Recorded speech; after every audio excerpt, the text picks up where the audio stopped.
What's up, sports fans? Man, D back, Speak Your Mind Sports Talk. All right, guys, check it out. We're talking Canelo Alvarez today. So, what's up, everybody? Good to see you guys today. Got a late start. I had a lot going on this morning. My man, IBT. What's up with you? IBT in the building. Christopher Roman, good morning to you, my friend. Carlos Mendoza, what's up with you, my brother?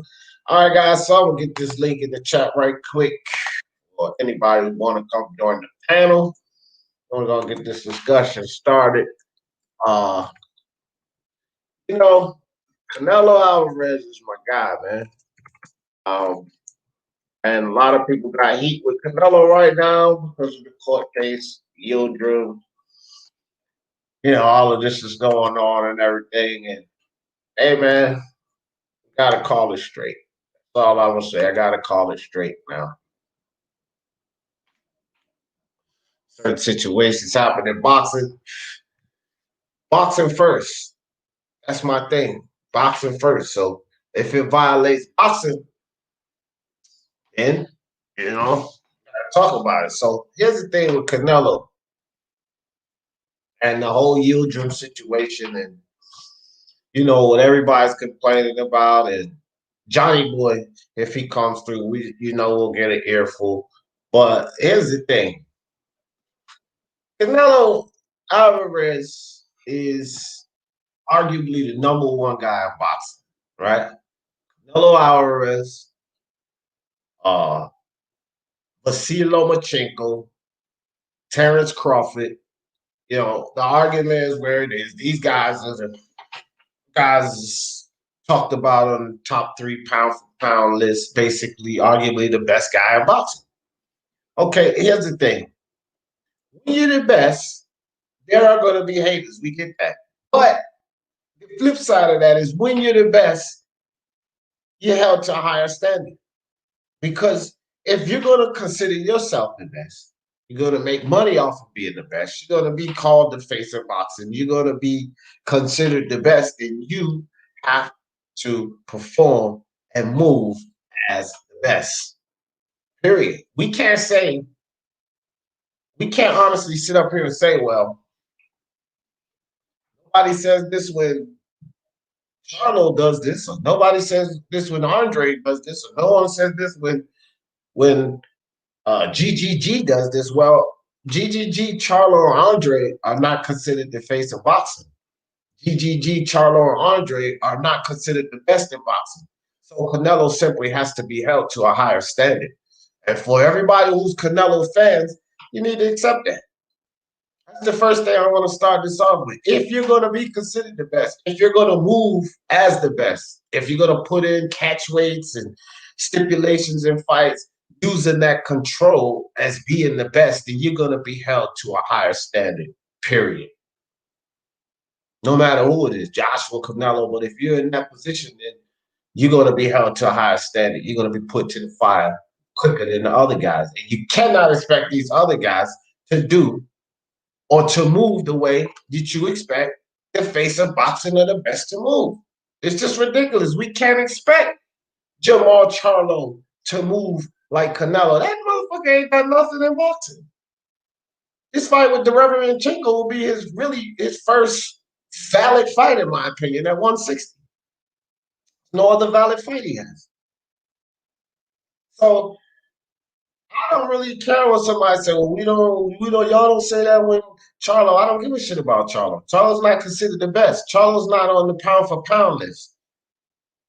Charlo's not that guy. He's not the one running around. Nobody can beat Charlo at 160 or 168. No one thinks that about Charlo. So he to me shouldn't be held at the standard that Canelo. Canelo has to be held at a higher standard. You have to produce and do more. Well, Michael Jordan was the best in the NBA. He was that guy. And he got on the court and he would score 20 points 10 rebounds. That's a fucking good game. That's a damn good game playing in the best league in the world.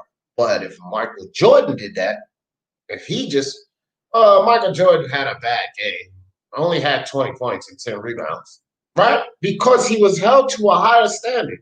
You're the best. I wanna be like mine. So they're gonna expect you to put up 29 points, 35 points, 41 points, 10 rebounds, 7 assists. That's what they want to see because you are at that plateau. So you are held at a higher standard. Nobody expected Mark Jackson to come in and perform like Michael Jordan. This is Mark Jackson. He wasn't held at that higher standard. If Mark Jackson got 20 points and 10 rebounds or 10 assists, double-double, it was great. Mark Jackson got a 20-point double-double. If Jordan did, Jordan could do better. So this is the thing with Canelo. And this is what Canelo fans just have to accept, man. They're going to be shots fired his way because if you as his fan, me as his fan, and anyone else hold him to this standard, then you can't put him on the level of these other guys when it comes to expectations. You can't say, well, nobody expects Charlo to do this. Well, nobody should expect Charlo to do that because we don't call Charlo the #1 guy. See, we got in here. Soccer Training Club, my man, Iceman in the building. What's good with your Iceman? Luis Puente, what's good with your fam? Big Dan, Saunders and Smith aren't good enough, but Yildirim is okay. Golden Boy. Yeah, and I don't think the Zone have any say here. It's Golden Boy and Canelo who have the final say on who fights. Zone has to oblige. Well, no, not actually. Not actually, Big Dan. The Zone has gotten in the way of some of these fights. And that's the whole thing. That's why Canelo's is ready to get out of all of it. You know he's suing Golden Boy Promotions and OTT. He's suing both of them. So if you don't know, he's suing OTT is the Zone. He's suing Golden Boy Promotions and he's suing OTT. So it's not like either or because the Zone's jumping in the middle of these fights. And, you know, again, it's a whole clusterfuck with that contract situation. But even still, negotiation for, or at least a purse bid, is scheduled for the 21st of September, which means if they're scheduling to do a purse bid, that means that it's likely that this is the fight we're going to have next. And this is an unacceptable fight. Okay? Again, I don't sit up here and say, well, nobody fight Crawford, nobody fighting Haney, and this, that, and the third, and let that shit slide. Okay, that's the politics. But at the end of the day, you're Canelo Alvarez. Forget about the politics and everything going on in boxing. This is an unacceptable fight. If there's fans out there that's getting mad or throwing shots at Canelo, you can't argue that. Yes, we can say he's in the middle of a court case. Facts. Those are true. We can say all of that.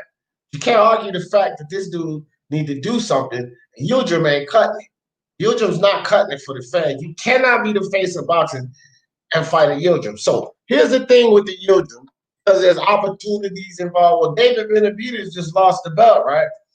So guys, come on, man. Y'all know what time it is. The dude is collecting a belt. So at 168, I don't like the fact that he's not whooping somebody's ass to get it. You know, he's in a vacant title fight. But that's what pretty much they'll be fighting for, that 168 belt. And it's safe to say that Canelo's going to pick that belt up. But then here's where it starts after that. Like, okay, so who do you fight next? Do you fight Plant? Do you fight BJS? You know, fight Charlo? Do you fight Andre? Do you fight GGG? Here's where the confusion starts again, because now he'll be holding about it 160 and 168. So it just opens the door for more foolery concerning Canelo, Golden Boy, and the Zone. And this is no telling what's going to happen with this whole court case nonsense. This is why Showtime and the PBC threw that $40 million in the mix. You got to be thinking that Canelo and his team are like, okay, So these guys over here throw 40 million up, but Golden Boy in the zone telling me it's all this problem with me making a fight. Well, they got 40 million for me. I'm suing you. See? And I said when that happened, that this whole 40 million, that shit wasn't gonna happen. He wasn't gonna go over there, but it was a power move. And look at all of the waves that cost. Look at the waves that cost by Showtime and the PBC execs throwing up that $40 million. Now you look up and Canelo is in a freaking lawsuit with Golden Boy and DAZN. And my man Dan, DAZN got in the way of that. See, so Canelo, you got to look at it from Canelo. Okay, y'all can't pay me. Y'all can't pay me what I want. These people say they can pay me for the fight. So instead of me being able to have a fight, I got to sit on the sideline because y'all can't figure this out. But the money's there. Y'all claiming the money's not here, but the money's there. I'm suing y'all. Now again, that although that may be the case, Canelo Yildirim, just not a good fight. It's not a good fight, and people going to bitch and complain about it. Now the objective is what I'm saying. This is about 168 title, a real title, the one that David Benavidez had to give up. So it works like this: he can unify with one of the other champions. He can fight David Benavidez, so that where down the line he try to get his belt back. He's got all the plethora of guys at 160, but it still opens the door up for more confusion after this fight. And that's all fans see down the line. And that's why a lot of fans are giving Canelo heat. So the question is, can you argue with that? Can you argue with what's going on? I mean, I know we want to defend Canelo here. I know we want to say, well, he offered Plant. He offered BJS. He offered Callum Smith. Okay, I get all that. Didn't Crawford offer Danny Garcia? Wasn't Spence supposed to have been take the fight? But still, there's heat on Crawford. You got to do something. Canelo got to get that same heat, man. And the fans that don't like it, you violate. You're going against boxing. You're going against boxing, and you're not keeping the same energy when it comes to this Canelo shit. Like, I'm going to protect Canelo to no end, but nobody is above criticism.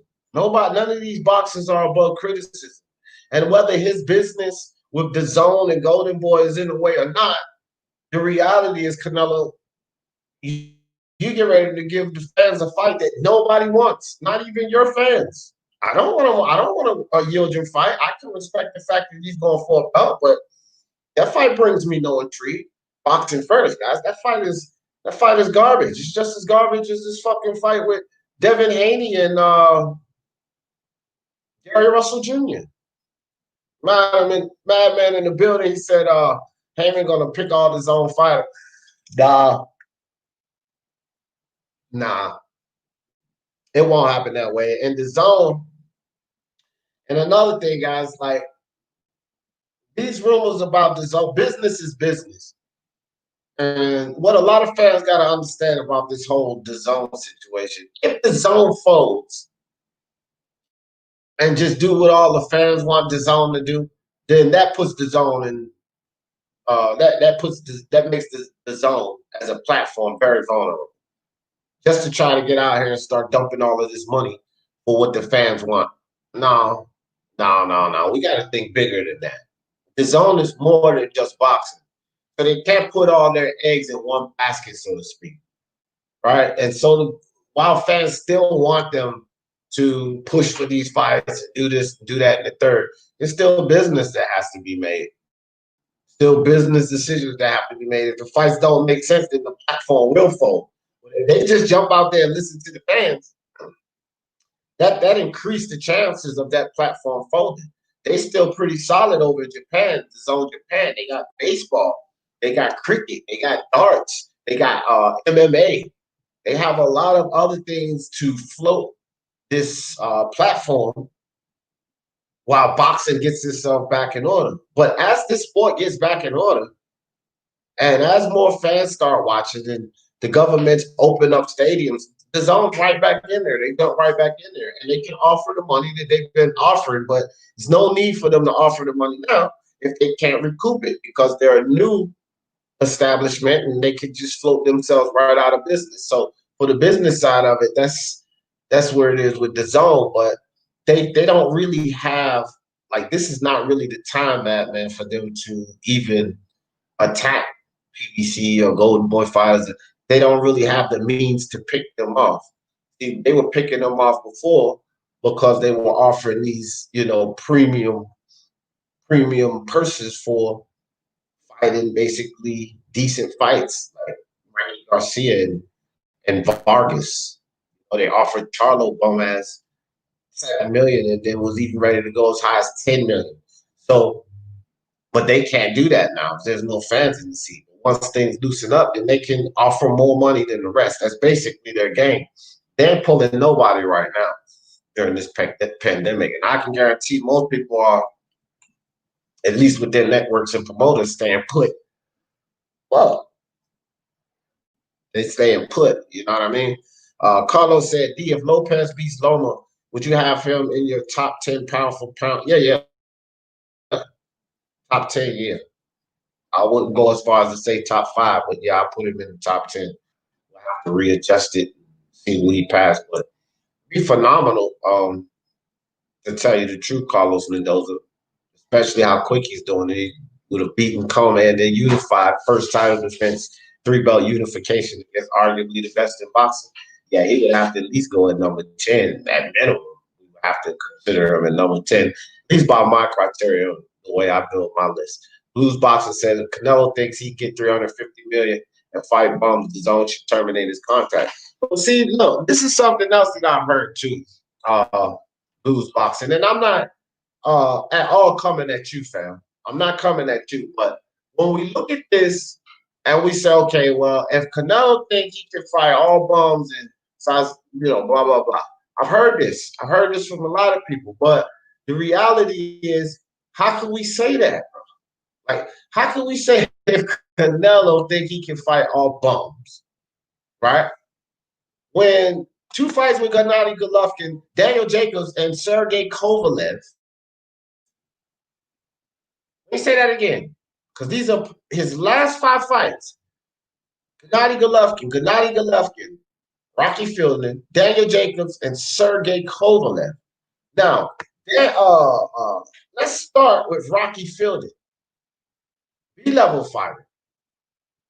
We'll say that Rocky Fielding was a B-level fighter. I'm not saying he was an elite fighter.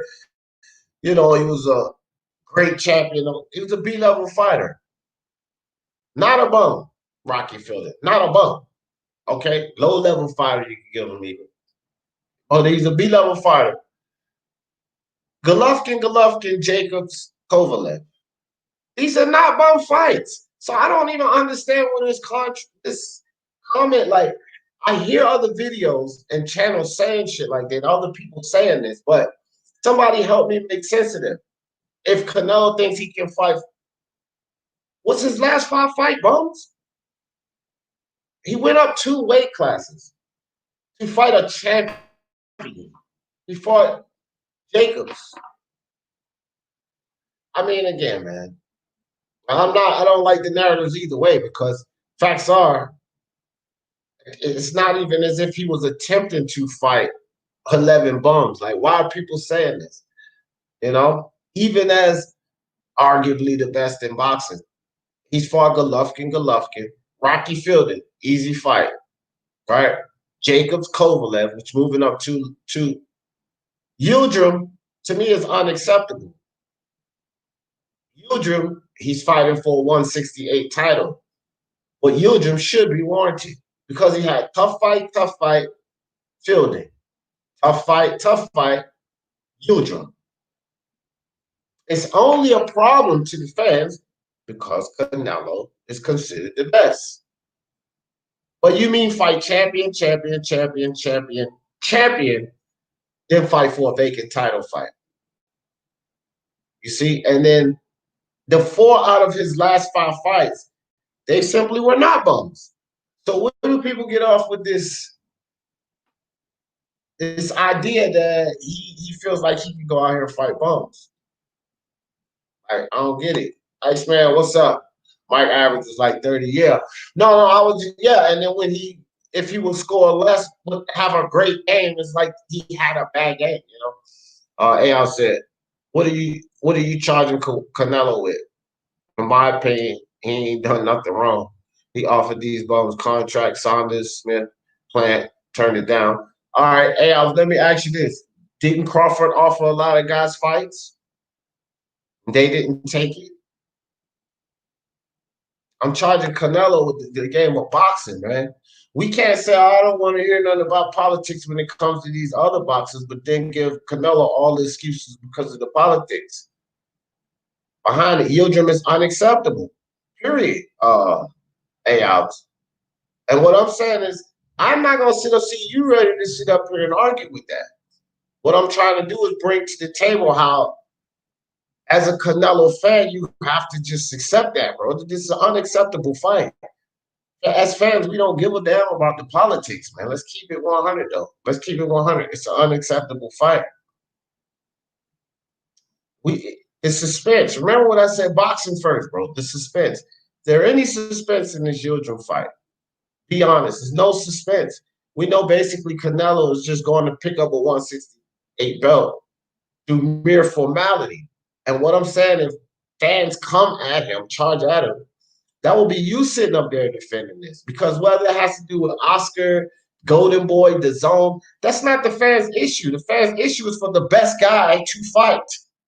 Period. Like, that's not the fans' issue. So I'm charging Canelo with this Yildirim fight because it violates boxing. I don't care what the reasons are behind it. It violates boxing. It violates what we want as fans. You want it too. Don't sit and act like you wanted to see Canelo fight Yildirim.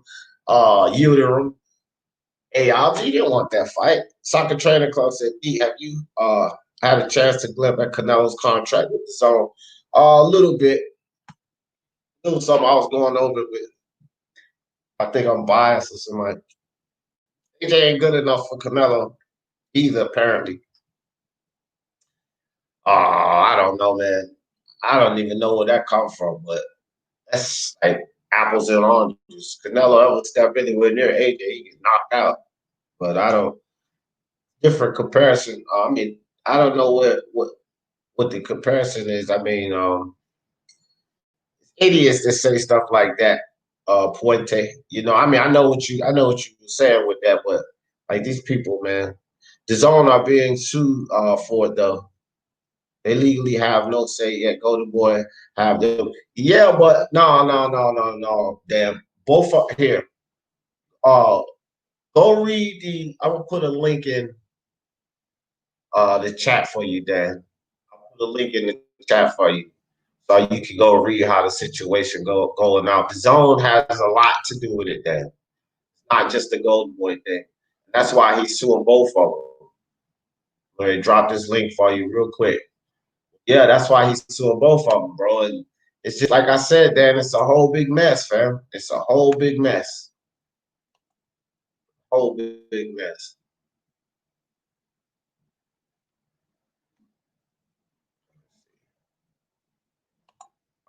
There you go. Drop this in the chat. There you go, Dan. Go check it out. Go check that out. Get the whole gist of it right there. Eddie Hearn wins. Was it Canelo gets paid $35 million from DAZN? Yeah. Yeah, I don't think it's much about the 35 million. See, that's the thing. Like Donnie Boy's mad. Like, I want 50 million, this, that, and the third. It's holding off his fights, bro. Because if you're not gonna pay me the money, you say you can't pay the money, then Showtime and PDC come up with the money, but you don't want to make the deal. Then y'all basically holding up my career, holding up my money, and holding up everything.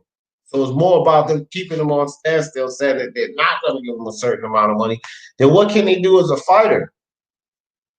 You see, and then of course people are going to think it's about the money, it's about the money. But at the end of the day, let's be realistic. If any of these fighters work themselves up into the position of Canelo, They're not just gonna let anyone trample. Crawford ain't even close to Canelo. He talking about he ain't taking no pay cut. So imagine if he was getting 35 million and then y'all think he's just gonna let someone network trample on him? Nah, bro.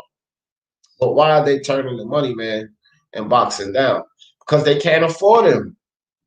They can't afford him. The pandemic, this is the thing. The zone has a lot of money invested, but they took some serious chances prior to the pandemic. They took some serious chances. Well, they can't cash in on those chances until after the pandemic. That's when they can cash in. They can't cash in right now. Really can't. They just really can't afford him right now. They can't afford him because not only do they have to pay him, but they got to pay the guy standing across the ring from him. This is why they're turning him down. Now, if you're talking about the fighters, and that was on the zone, if you're talking about the fighters, because some of them are pricing themselves out, they're not understanding the atmosphere of the game now. They want more money because it's Canelo, and they know he's getting 20 to 35 million, so they know what he's getting, so they want more money. Well, again, if the zone can't figure out how to pay Canelo efficiently, how can they pay this Yahoo on the other side of him asking for all of this Googles and money? It's like I said about Charlo yesterday.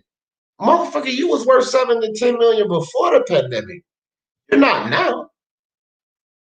The zone ain't gonna try to kick you that much money now because this is post-pandemic.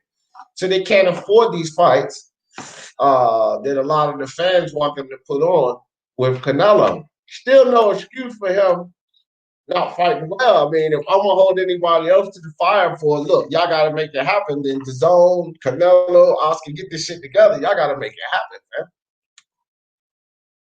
The thing, and he's still supposed to be cleaning out the 160-pound division. Let's not forget that. So Canelo can't keep, as fans, we can't allow him, we can't sit up here and allow Canelo to keep falling short, bro, and keep making excuses. That's the type of shit that I don't do. That's the type of shit that I don't tolerate for other fans. So I ain't gonna sit up here and do it myself. He can't keep falling short here, falling short there, falling short here, not cleaning out the division. You know, not fighting the guys we want to see. But and we keep listening to all of these excuses behind it. Nah, man. It just can't go down like that. Anthony R in the building was good. Hey, I said nothing wrong with this fight. Yildirim was fighting for that belt anyway. Yeah, he was. And like I said, for Canelo collecting the title, fine. No one wants to see this fight, Ayobs. That's what's wrong with this fight. When sport of boxing is in the state it is, you are the face of boxing, the best in boxing. This is not a fight that we need you to put on. I don't understand why you can't get that, Ayobs. I don't understand why you can't get that right now. You understand?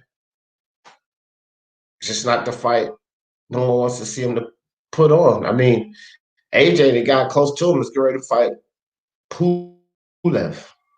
It's a mandatory, and he's looking to fight for 4-belt undisputed. Canelo's fighting for a vacant belt. And what I was saying earlier, what's next? We're going to have to sit through all of this foolery and everything else. The boxing Jedi in the building, what's good? Carlos Mendoza, whose boxing said no one wants to see Canelo versus Yildirim. Exactly. So I'm trying to tell AI, bro, nobody wants to see that fight, huh? You know, you can sit up here as a Canelo fan and make excuses, but just understand that nobody wants to see that fight. Bro, I don't even want to see the fucking fight. I want Canelo to go snatch that title up. Don't get me wrong.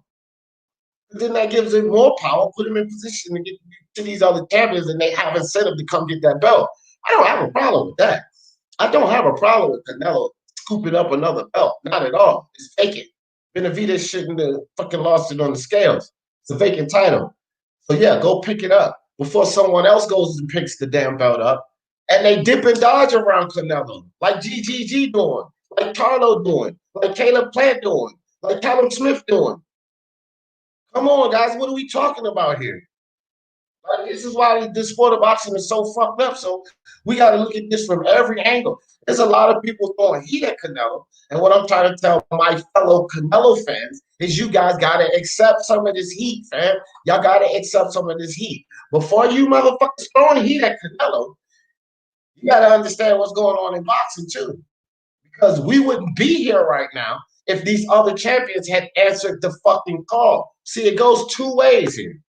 It goes two ways. You got people that just want to come all the way down on Canelo, and then they don't want to realize the other shit that's playing part in this. But then on the flip side, you got these super hard Canelo fans that want to act like he's totally exonerated and innocent from all of this. No, fuck that.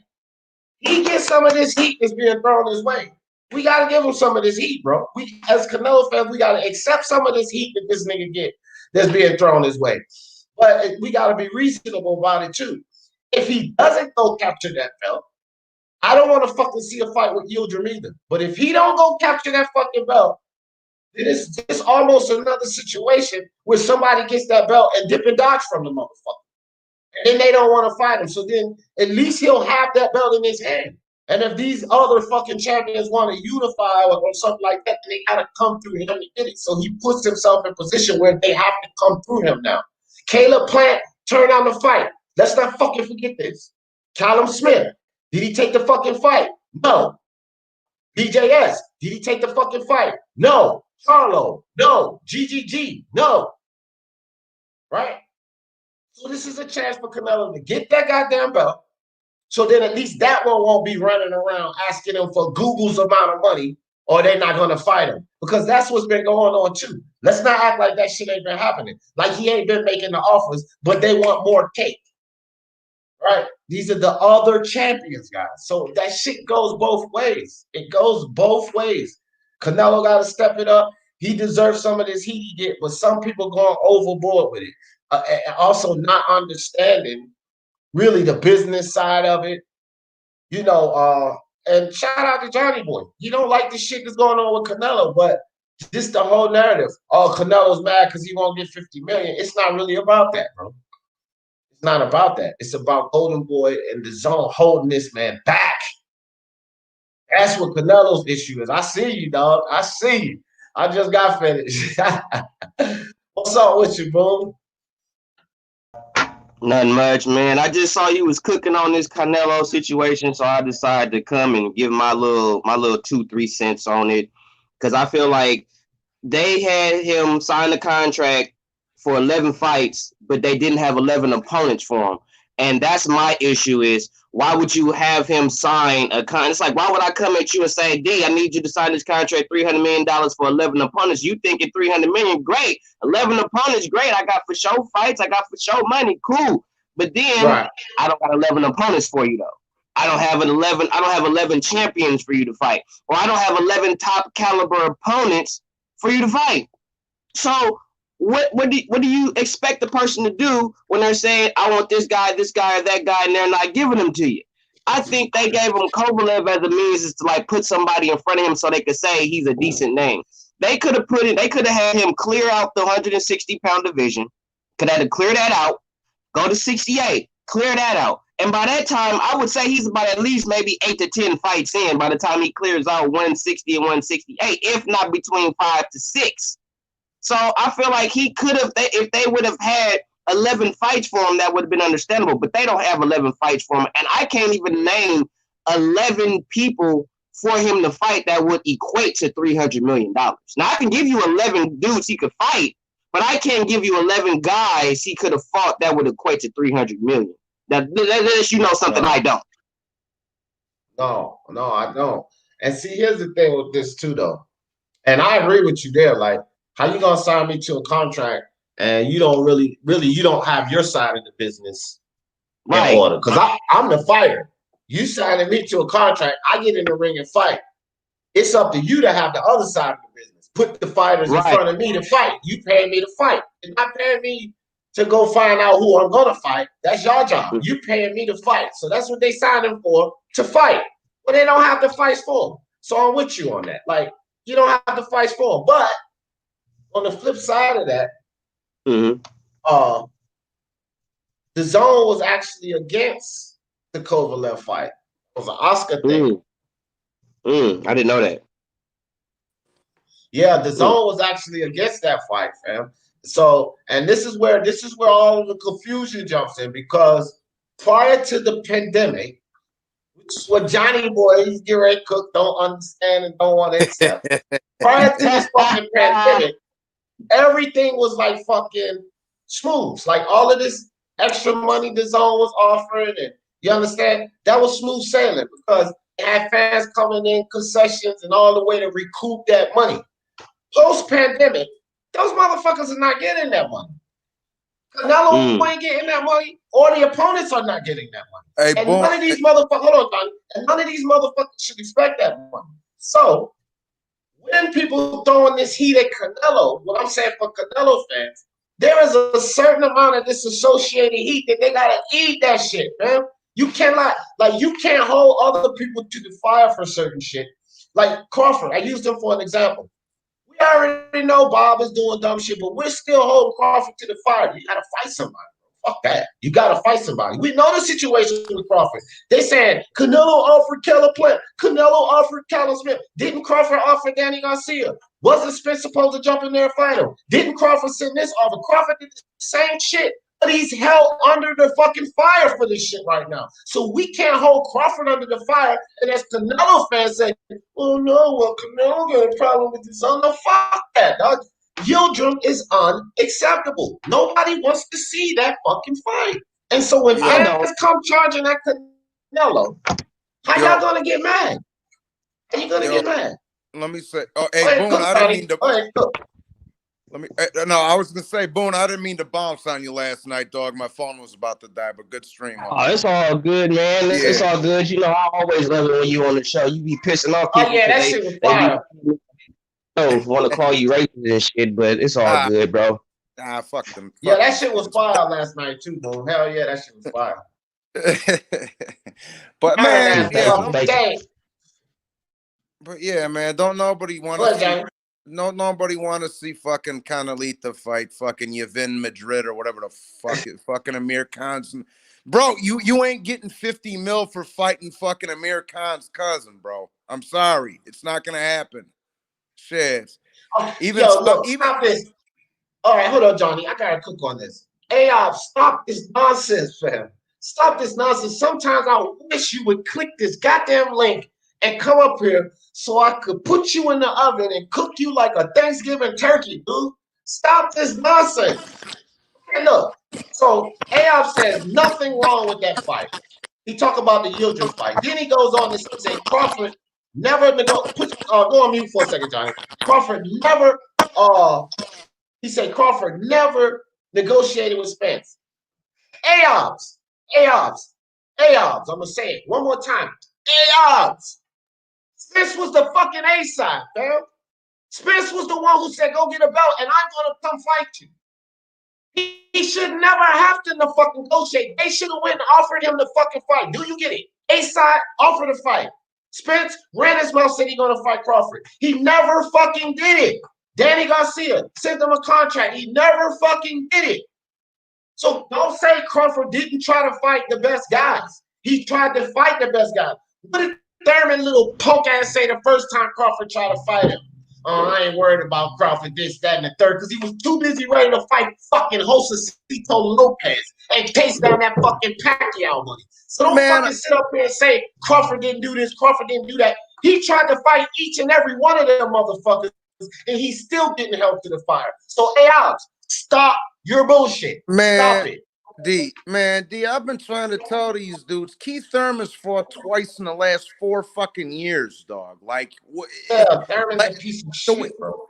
Week before last, he wanted to fight Crawford. The week before that, he wanted to fight a Pacquiao rematch. The week before that, he wanted to fight an Earl Spence fight, bro. Like, hold on. He just woofing. Hold up. Link in the motherfucking chat. Pause, because this ain't Speak Your Mind Sports Talk Live Daily. And guys, if this dude got the balls to come step up here and get on this fucking panel, if he got the balls, I'm going to put y'all backstage because I don't want to, no help, no nothing. Don't sit in the chat and be a fucking chat warrior. Click that motherfucking link because you've been putting out the little stupid videos. So come talk about the videos. Come talk about how you bodied me with your video concerning Andre. That's the debate we're gonna have. Canelo, Andre. I'm even giving you some ammunition here because I'm giving Canelo some fire. So I'm giving you some ammunition, and I will still body the fuck out of you like no fucking tomorrow. Hit the link. Don't play Cat Warrior. You've been a coward long enough, man. I've been calling you out. I'm not doing the back and forth videos. Get up here and talk about it. Stop being a coward. Click the link. I was on your channel for almost a year. Clicking the link. Clicking the link. You sit up on your channel, you say, I don't know why these play behind the scenes in the bushes niggas don't click the link. Click the motherfucking link. Practice what you preach. Stop being a little bitch. Practice what you preach. Let's talk boxing. Because right now, you're being a little bitch. Okay, go ahead, Johnny. He said Boxing Master said only white people had Golovkin beating Canelo. Bro, you better get your stupid ass up out of here with all that bullshit. That first, you'd have to be a blind man, like you'd have to be Ray Charles, bro, to not see Golovkin win that first fight. The second fight, I'll leave up for debate, dog. But that first one, it ain't no fucking question. Get out of here with that bullshit. Andre said, detained my mind, Warrington would stop Gary Russell. I could see it happening, man. I got to see Gary Russell move it up, man. I don't see Warrington stopping Gary Russell.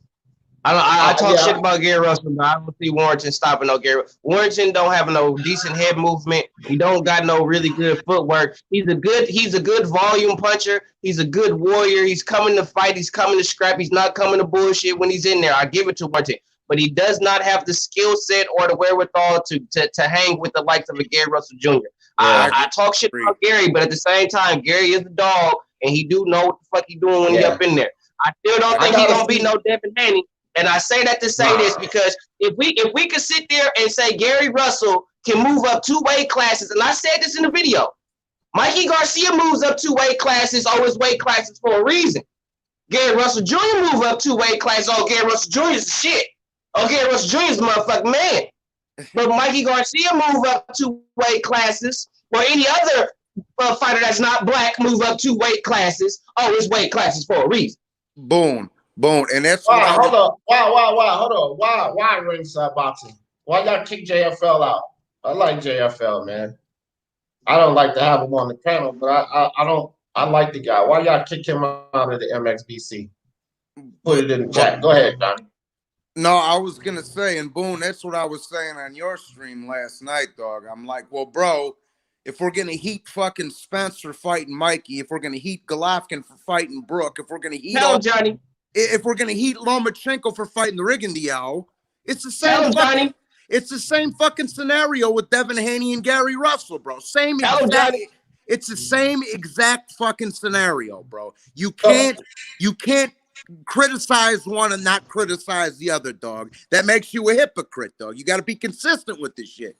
Flat out. A hypocrite. Let me piggyback off of that. Hypocrite. Dude. Like, here we go. So now you're going to play this game here. Cat Warrior. Hopefully there's somebody using Black Horseman's icon. I do hope that that's somebody using his icon. I hope this is not the real Black Horseman. Because if this is the real Black Horseman, you're being a total bitch. Like, you're playing Cat Warrior, bro. Let's talk boxing. Get up here and talk boxing, bro. On your platform, you say, don't play Cat Warrior. Click the link. Practice what you preach. G Boogie, what's good with you, fam? Just chilling. Yeah. All right, guys.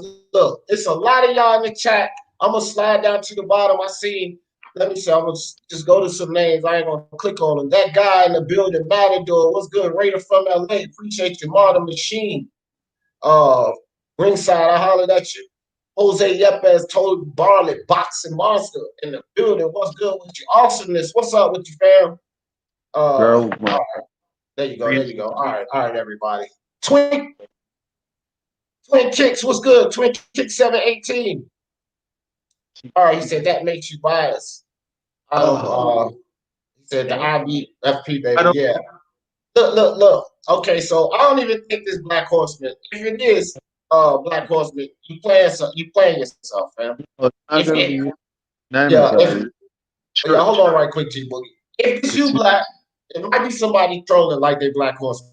But if this is you, Black, you playing yourself. You just playing yourself even coming over here, playing around in the chat, dog. So don't nobody kick him out. I think he probably got a wrench. I probably didn't take him. take it because I'm not a little bitch like you. I don't remove people off of family tabs and all of that type of little gay shit. So I probably didn't take his wrench. But if he doesn't have a wrench, don't kick him out. Let him sit here and embarrass himself. What's the day? And if this is a person trolling like Black Horseman, then go smack yourself. Because like there's no point in that. All right, go ahead, G Boogie. I thought you were taking the dad. Yeah, he got a wrench, Steve. He got a wrench. Yeah, I gave him a wrench. Right. I gave him a wrench.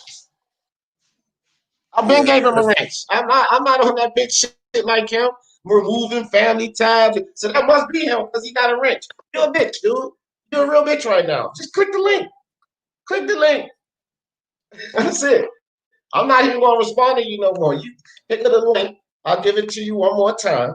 I mean, you bodied me and all of that. Well, come show the people you can body me. If you body me once, you can body me again. What's wrong? And you want to get up here with you? You need regular militant? Ain't got no ass no more. Every time I was bodying your ass, he came and saved your punk ass. That's why you don't want to get up here. You know you can't see me, son. You can't see me with a fucking pair of binoculars. You a fucking casual. So click the link. Keep the same energy. Keep that same energy, bro. What are these young? Yeah, what's this young? Yeah, keep the same energy. All this stupid shit, bro. What do these young boys say? Keep that same energy, bro. Keep that fuck out of here. Get the fuck. How you keeping the same energy? Yeah, but hey, am I wrong? Hey D, let me ask you this. Back to what I was saying. Am I wrong for saying that though? I don't think I am because look, bro. Rigondeaux moved up 2 weight classes to fight Loma. He got flamed. Brooke moved up 2 weight classes to fight Golovkin. He got flamed. Mikey moved up 2 weight classes to fight Spence. He got flamed. So what is y'all talking about? Y'all be acting like Devin Haney's motherfucking fucking Azuma Nelson or some shit for taking on fucking 5'3" Gary Russell. Get out of here with that, bro. Stop it. Stop. Yeah. Nah, you're not wrong for saying that. And a lot of people is giving Canelo some of the heat they're giving him.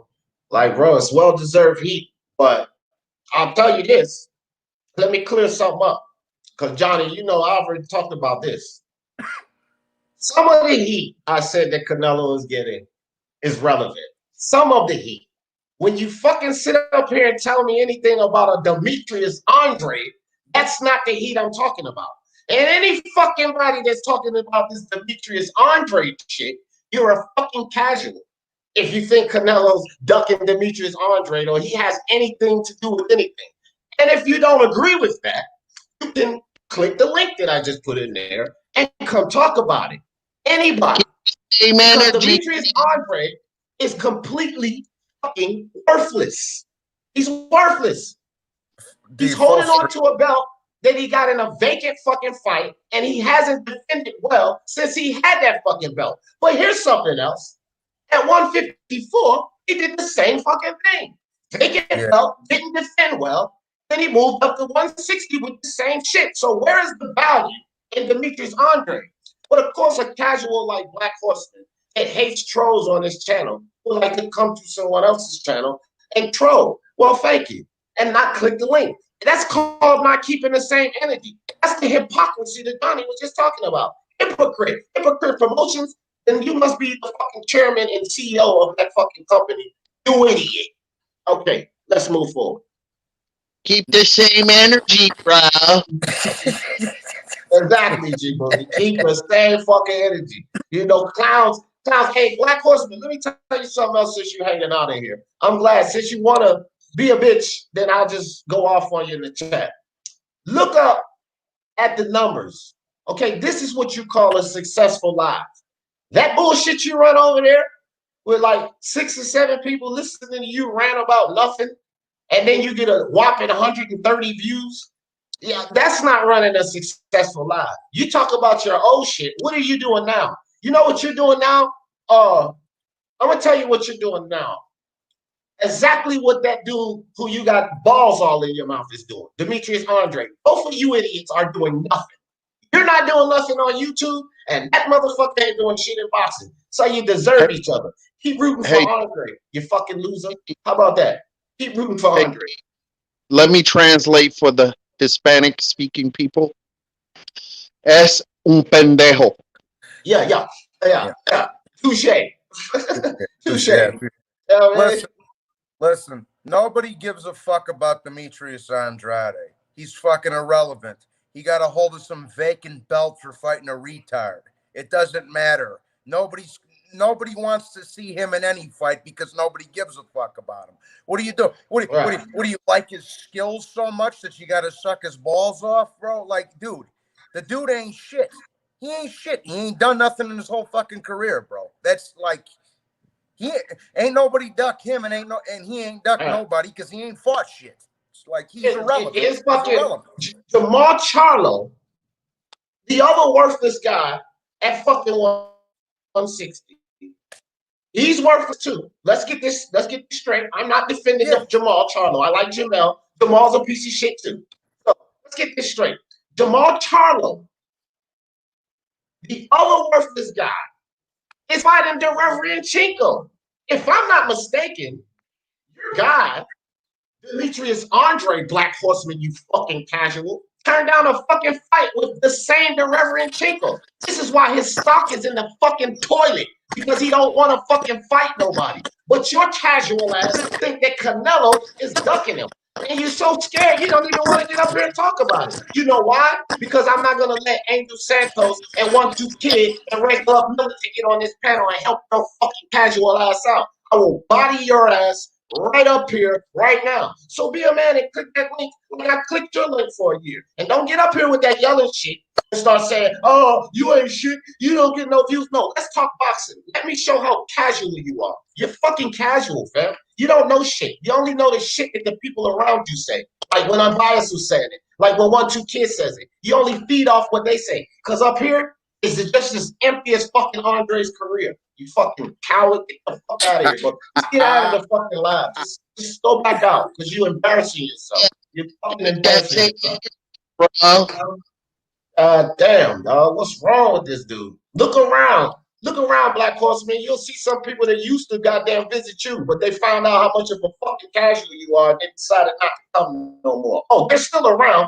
Just look around. Look around in the chat. They're still here. They're just not over there. You fucking casual. How about that? How about that one? This dude, man. Ringside Boxing. DJ, because JFL wanted to unwrench or block RGM. Oh, okay. Because he's instigating JFL. Oh, I got you. Yeah, man. Free smoke. See? I know a lot of people don't like the MXBC, but that's keeping it consistent, bro. Even within their own crew. That's keeping it consistent. And I can't do nothing but respect that because Johnny Boy, my brother, but I kicked him off the panel. Shit, I kicked Boone off before. I kicked everybody off this motherfucker. You gotta keep it consistent. And if you keep shit consistent, I don't give a fuck what kind of outfit you running over there. If you keep it consistent, then you all right with me. Keep it consistent. Don't be like Black Horseman. He's flip-flopping ass dude. Don't be like that, bro. Keep it consistent. Don't be all on Canelo balls one day and then take Canelo balls out your mouth and replace them with Demetrius Andre balls. See, that's what he did. Back in the day, he was all on Canelo balls. You know, Canelo. He don't even say his fucking name right, Canelo. His name ain't Canelo, you fucking moron. He don't even say his name right. Canelo.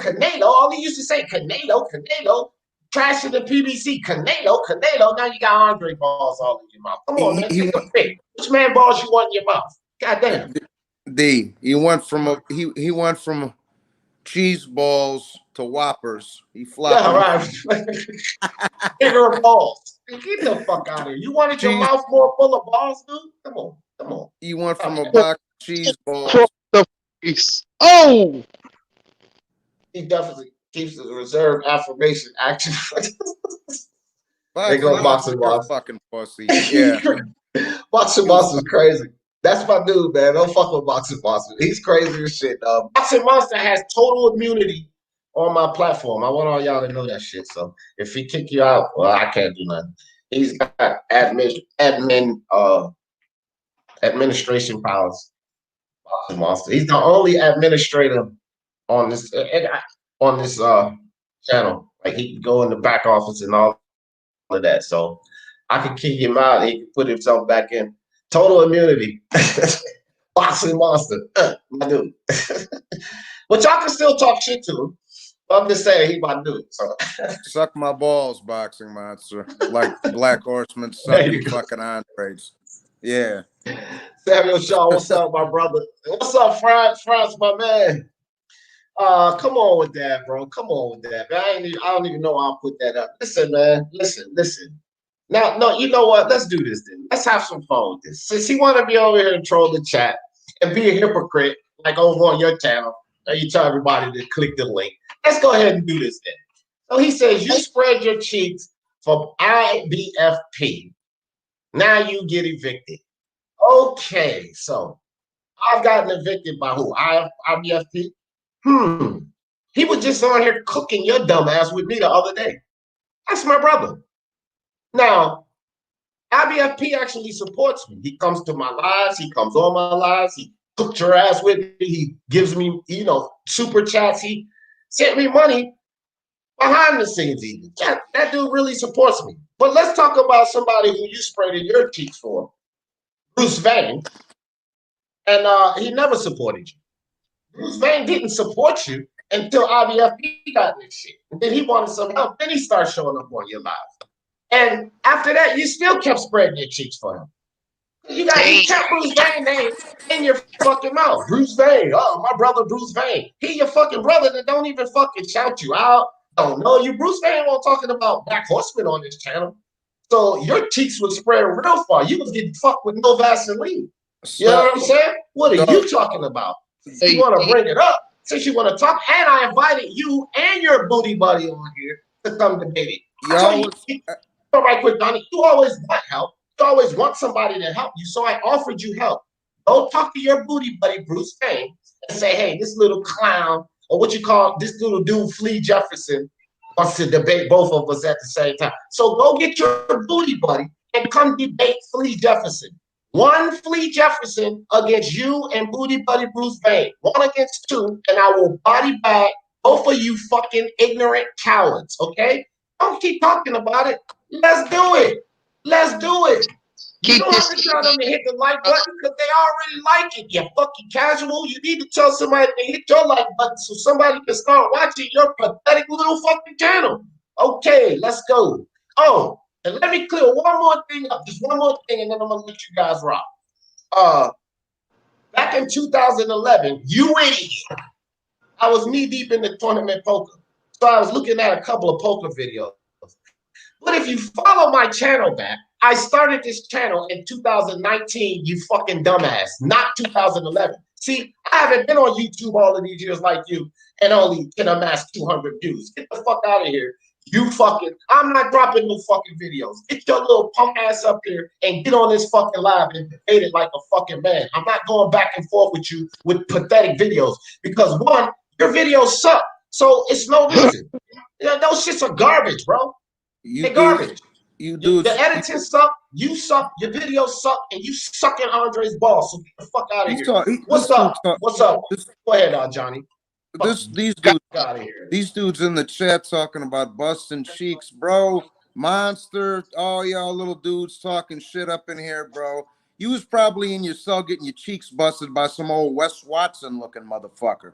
You heard me? Straight up. Shut the fuck up, you cheek busting dog. Ain't none of y'all ever been to prison besides D and G Boogie and anyway, or Jedi. Fuck out of here. I've been there. I did about 847 days in that fucking rat hole. What's up, Baba Yaga? My man Kodo, what's good with you, fam? Chilling, guys, chilling. Just enjoying you motherfuckers, flame motherfuckers. I'm like, what's going on, kid? I'm like, this nigga's stupid, bro. Look, I can't do videos. Black, listen, that's the energy you want, fam. I don't have time to do videos for you. I've done plenty of videos, and they're better than yours. And you've been doing this shit longer than me. Hey, Your videos don't say shit. Your videos have fucking movie clips trying to explain boxing. Break down a goddamn fight. Get up here and break down how Demetrius Andre will actually beat Canelo. Just break it down for the people. You can't do that. Fuck out of here. Go ahead, G-Boogie. Hey, I'm going to start calling you Torch Man from the Fantastic Four. Flame on. Yeah, dog, I'm taking the gloves off. That's why his gloves up. I'm taking the gloves off, and I'm going. And after this, I got a video coming out about that casual ass boxing ego. And since you want to see a video, Black, I'm getting ready to put a little small video out about boxing ego. Okay, I'll take time to go after him because I'm going to go after him with fucking content, with why he's wrong, breaking it down and explaining it. You fucking casual, you use movie clips because you don't know a fucking thing. So if you want to see a video, just stay tuned, you dumb fuck. But I'm not putting no video up about you. I want you to get up here, click the fucking link, and be a man. Stop being a coward. Just get up here and click the link. That's all. No videos back and forth with you. Okay? None of that. Come click the link. None of that. Welcome to Thunderous Thursday, motherfuckers. Yes, and it's on and popping, bro. It's not even gonna stop. It's not gonna stop. Uncle Burn apostrophe in the building. What's good with you, Monte Carlo? UDC scared. He was sucking Andre and probably one day scared. He's scared, bro. He got a scared name behind him. Jessica, what's up with you, sis? Good to see you. Good to see you. Yeah. Only fangirls' eyes. Yeah, man. Yeah. Yeah, Black, you're a real man, dog. All of that shit you talked on the UGC, bro. Your whole platform is fake. Keep the same energy. Don't get emotional. Then he sit up there on the platform. Nah, me and Unbiased said shit. No, you and Unbiased didn't say shit. That's why your ass fake retired, like Floyd Mayweather. You're another fucking Floyd Mayweather. I thought you retired. Why the fuck are you even around? You put up a video saying you can't do it no more. You're tired of it. Good riddance. He wasn't bringing nothing to the fucking community, so you should have stayed retired. You weren't bringing anything to the community. The content is trash. Talking about what you used to do. What you used to do. You know why you used to succeed, Black? Because you weren't talking about boxing. That's why you have 14,000 subscribers. You should go back to doing that. Whatever the fuck you was doing when you had, I used to visit that channel you had with the 14,000 subscribers. It wasn't about boxing. So you had some success there. So you should remove yourself from the YTBC and go back over there and find success. Because you'll find no success here. No one wants to hear what you're talking about. You're fucking casual. The 14,000 fans you had wasn't about boxing. You don't know shit about boxing. When it comes to boxing, remove yourself. Stay retired. Go back into retirement and go do your Black Horseman promotions and talk about life and booty or whatever the fuck else you were talking about. Because when it comes to talking about boxing, you don't know shit. You don't know a goddamn thing. Johnny Bum, yeah, anybody can click the link, fam. This is an open platform. Anybody can click that link. Anybody. Jose Yefbaz, tell Johnny Lil G Canelo beat the crap out of him. Stop crying. I ain't even brought that shit up in like 15 minutes, but since you want to get technical about it, Triple G smashed that fake ass Mexican's face in twice. But yeah. Anyways, and Charles D, bro, you can suck my dick too, dog. You show your face on this camera. You want to be huffing and puffing in the chat, dog. Otherwise, shut your mouth. Right, Charles D. Yeah. Or come up here and show me your face. Come up here and show me your face, Charles. Let's see it. You always talking Charles D ain't scared. Yeah. No, fuck that. Charles D ain't scared of shit, bro. That's my dude right Well, there. I don't give a fuck. Neither am I. So I what's up? know, I'm just saying. Charles D ain't scared to show his face. He ain't scared to click that link. Well, what's up then? Tell him to quit huffing and puffing, dog. He's always got some fly shit to say. Come on, bro. He ain't with that shit, bro. Nah. Is that the real? First of all, is that even the real Charles D? Motherfucker. No, Charles Is D that cool, even? man. We ain't let Johnny Boy and Charles D do that thing. Charles D good. No. I'm just saying. I know the real Charles D. Charles D don't really act up like that. So that might be a ghost account. He's not on that tough talk on the line and shit. He ain't gonna do all of that. But I guarantee you this. He'll meet you in them streets, though. Charles D ain't El Jefe. He will meet a nigga in them streets. So, you know what I mean? He ain't about all that internet talk, though. So that's why I was like, then why is he talking? Then why is he talking? Yeah, you gonna talk in the chat. You talking in the chat. You gonna do that, but he'll do these. I tell you that. So don't nobody think Charles D won't do them. He'll do these. Come on. You know what I mean? Get your fucking grill knocked off, bitch. Yeah, man. All right, man. Come on, boxing, Johnny. Boxing. All right, Charles D, look.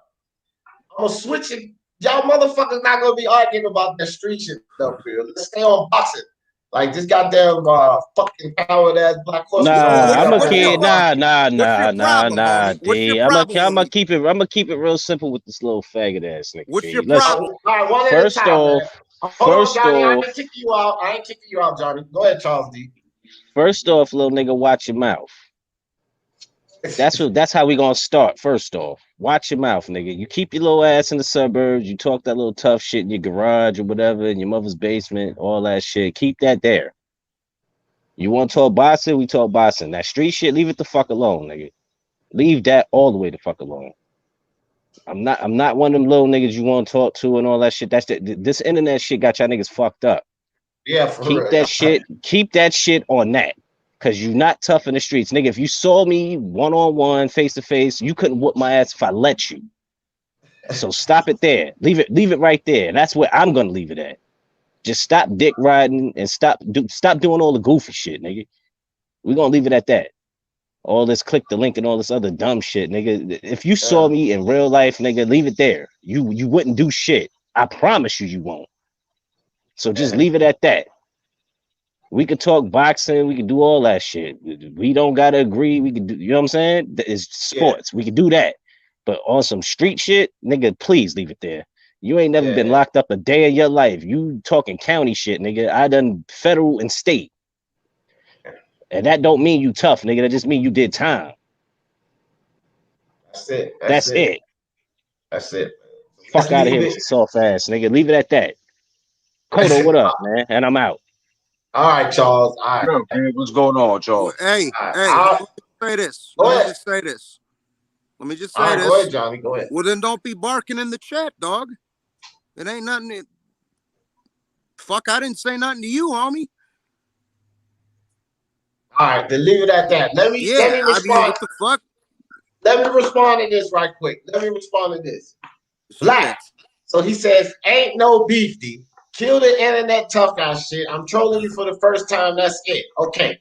It ain't never been no beef. I told y'all motherfuckers. And ain't no soft shit over here neither, Charles. Hold on, Johnny. Hold on. Shit over here. All right, hold on, Johnny. Hold on. It ain't never been no beef, nigga. I don't do internet beef. I told you to come debate me. That's it. A sports debate. But you're being a fucking coward. All of this goddamn internet beef, bro, I don't believe in that bullshit. I always spoke against that. But I never had no problem clicking your link talking about boxing, nigga. I'm saying, let's get up here and talk about boxing. I will clear Bobby Yaga off, my man OG, G Boogie, and Johnny Boy. You and I, a debate about Andre and Canelo, okay? But all of them little videos back and forth, look, I don't have time for that shit. You can call my channel little and insignificant all you want, but I'm doing a lot of shit, and it don't consist of going back and forth with no fucking casual. If I call you a casual, come show me how you're not a casual. Because I honestly think that all of those guys around you save your ass when you deal with me. I don't care about everybody else. When you deal with D. Jefferson, you need help, nigga. And you know you need help. Deep inside, you know you need help. You cannot fuck with me on this goddamn platform concerning boxing at all. Basketball, MMA, you can't fuck with me, period. Nothing. You don't know enough. Okay? And your fucking bullshit narratives, I will debunk all of them. That's all I'm talking about. This ain't no fucking beef. This ain't no tough guy shit. Just stop being a coward, fam. That's it. Or just keep my name out your mouth. Just keep going back to your insignificant I ways. agree. That's that simple. Like, come on with that. Okay, here we go. Hold on. Y'all go backstage. I agree, Charles. You should stop doing that.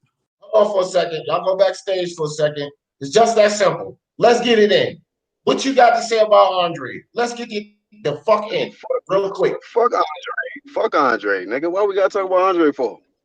Talk about because that's what you were running your fucking mouth about. Andre, this is where this all started from. Andre. So let's talk about it. That's where you was running your mouth. Canelo ducking Andre. Wait, hold up. You said this started from Andre? What you mean? The whole shit started from fucking Demetrius Andre. The whole shit. Everything. The whole what? Whole what? Everything, bro. You the whole what?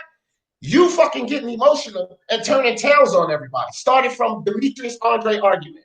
That's what it started from. Everything. Getting emotional, telling. Hold on. You getting emotional and turning tails on everyone. started from a fucking Demetrius Andre and Canelo argument. That's where it started from, and you turned emotional. You turned emotional, fam. Your own rules, you broke them. So let's talk about this Demetrius Andre situation. Give me a time frame on what you're talking about, because recently I did a video on your boy IBFP. He was trolling me, and then you, like I said, in my opinion, you spread your cheeks for him, and it had nothing to do with you. You put yourself in a situation that had nothing to do with you, but because I don't know if you wanted clout or if you wanted to just look out for your boy, you should just let him, you know, grab his own nuts and handle his own business. I didn't understand why you, speaking my sports talk, had to get in the way. It's like Bruce Van. I'm trolling you because your fucking phone ain't working. The same shit that happened with Bruce. Look, okay, your phone back now? Can I respond? Hold on. Whatever. Can I respond to that? Because I don't talk to Bruce, man. I have not talked to the nigga. I mean, I respect him because he a content creator, but you out here creating a narrative like me and this nigga hang out or talk on the phone and kicking and shit. I don't know the nigga like that. I really don't. I know him just as matter of fact, I know you better than I know him. So y'all make these assumptions in your head about me because of we may agree on something in one particular aspect, but that don't mean that I agree with everything he do. I don't agree with everything Bruce do. I don't agree with everything you do. And definitely don't agree with everything that Nuke IBFP do. And I always been real about that. I tell you niggas what it is. So that's funny how y'all niggas like to talk about all this flame shit. I started that. Thanks for shouting out the channel. But what y'all talking about, man? I've been knowing you, fam. So all right, well, I'm gonna tell you what I'm talking about. So when Bruce Van started acting like a little bitch, running around, goddamn poking shots at channels he's fucking jealous of, one of them happened to be IBFP. I stayed out of that shit. I stayed out of the you and unbiased shit. But one day I come on your live, and then you on all of this bullshit. You removing niggas from family tabs, and you up on the live, I'm up on the live, you cutting me off for every fucking sentence, you disrespecting Tangible on the live, you disrespect me on the live, and it all came out of nowhere. And it was simply because I didn't ride no dick on either side. I didn't ride your side or unbiased side. But all of a sudden, you removing niggas from family tabs while I'm still fucking supporting you out of the blue. And I didn't give a fuck about that. I still kept coming to your fucking live. Then you started getting disrespectful. So what I'm saying is it all started from that fucking argument. But when you started getting emotional and showed your emotion, broke your own rule, was right there on that fucking live because I was sitting in there where you turned tails on unbiased. Because y'all was simply debating and you started attacking him personally, man. It wasn't no y'all. It was you. You went off the edge personally against that dude. You showed your fucking true colors because your whole fucking platform was built on us debating and not turning that shit into personal. You always accuse me of being personal because I got veins in my neck. But I don't give a fuck about none of this shit. You start going at that man personally when he was going at you about boxing. You turned the tails then. You showed your true colors then. But I still didn't stop fucking with you. Even though people were saying, stop fucking with that nigga. You fake. I still kept fucking with you. And then you start flipping the tails on me. Coincidentally, after I start going after Bruce Van hard as fuck, I was going after this nigga hard as fuck. Next thing I know, I look up and I'm off your family's tab. If we never had any fucking issues, well, I'm off your fucking family's tab. That's right. Back the fuck out. You want to fucking bring shit to the table? Back the fuck out with that bullshit. You a fucking emotional dude. Done deal. Over with. Fuck. Well, I see Rahman in the building. What's good? Yeah, y'all back on, man. That shit's over with. Like, come on, bro. The pressure is killing me. It's that simple. Like, if my hands was flailing, so y'all know while I'm talking, my hands is flailing, and he ended up off. So I ain't kick him off. He left. No, He just left. You that native New Yorker. Come on, bro. I don't like. Look, D Boogie, you done been around me long enough. Bobby Yonder, you've been around me long enough. This goddamn this excitement is just me. I ain't holding nothing against nobody, fam. This is the internet. We can all have fucking back and forth. I ain't gonna hold shit against y'all. Fucking these niggas right here. Buddy Aces, Ringside Boxing, the MXBC. And a lot of people don't fuck with them. Nah, Bobby Yaga, I know. But a lot of people don't fuck with the MXBC. The MXBC and DJF ain't got no fucking problems. None of them. And all of them know it. I ain't got no problems with them niggas, bro. So I don't have personal beefs with nobody, bro. I don't give a fuck. El Jefe come up here all the time. Fuck you, D. Jefferson, you a hoe. Y'all know I don't got no problems with El Jefe. What the fuck would I have problems with Black Horseman because of some fucking unbiased shit or IBFP shit? That's y'all business. But when you start turning tails on me, nigga, removing me from family tabs and all of that shit, all this undercover hoe shit, come on, bro. That's that coward shit, bro. That's all I'm saying. That's that coward shit. Well, look, man, look. All I'm saying is this, nigga. You turn tails first. You start changing up on niggas all over some fucking Canelo, whatever beef or whatever, why you start doing that shit. But I had no fucking indication of why you start doing that shit. None. None. Just that simple. None. So pulling off of family ties, cutting the nigga off on the live and all of that dumb shit. Those lives are still up on your fucking channel. Unless you pulled them down, you start acting fucking on some funny shit. Nigga couldn't get 2 words out. Yeah. You didn't just cut me off on purpose. All this kind of little gay shit, trying to egg me into a fucking argument. Like, I'm not doing no personal arguments. Let's talk boxing. Let's talk boxing. Right? Because the whole scenario about Demetrius Andre is absolute foolishness, fam. You talk about videos you put up. You just put up video the other day, bodied by the Black Horseman, and it was concerning Demetrius Andre. You put the clip up of some old shit I said that's still valid. So you bodied yourself putting the fucking video up. Because Demetrius Andre turned down a fight with the Derevyanchenko. That bodied your whole fucking video right there. Oh, wow, okay. Right. Removing me from the family tab didn't mean I didn't support you. Bro, that is fucking irrelevant. It's irrelevant. If you don't have a problem with a nigga, why do you remove him from anything? Motherfucker, I was just talking shit about you and you still got a fucking wrench on my goddamn channel. Which shows you there's no beef. You got a fucking wrench. I just told everybody he still got a wrench. He can't be removed. I didn't remove his fucking wrench. I didn't unsubscribe from his channel. I don't do all of this nonsense that all the motherfuckers do. So I'm proving that I have no fucking personal beef. Because it's not personal. We talking sports up here, nigga. So you can say, oh, I didn't mean I didn't support you or whatever. What the fuck you removed me for then? Indeed. Out the blue. What the fuck? Like you showing your hand, fam. Hold on for a second, G. You showing your hand. Just be a man about shit. Don't charge at me about D this, D that, and you doing all of these fucking things. This is the shit you doing. So fuck all. I mean, look, I don't really care about no beef. You don't want to fucking debate, then I'm done with it. I ain't doing no fucking videos back and forth. No. I'll do a video about somebody or a live about somebody and invite them to come talk. That's what I'm gonna do. And here recently, this is what I'm getting ready to start doing. Don't put up no garbage. Because everybody that puts up garbage in this community, motherfuckers are ruining our community. So now I'm here recently just decided to go at everyone. I'm going to be checking your videos out. I never unsubscribe. If you put up some foolery, then I'm going to say something about it.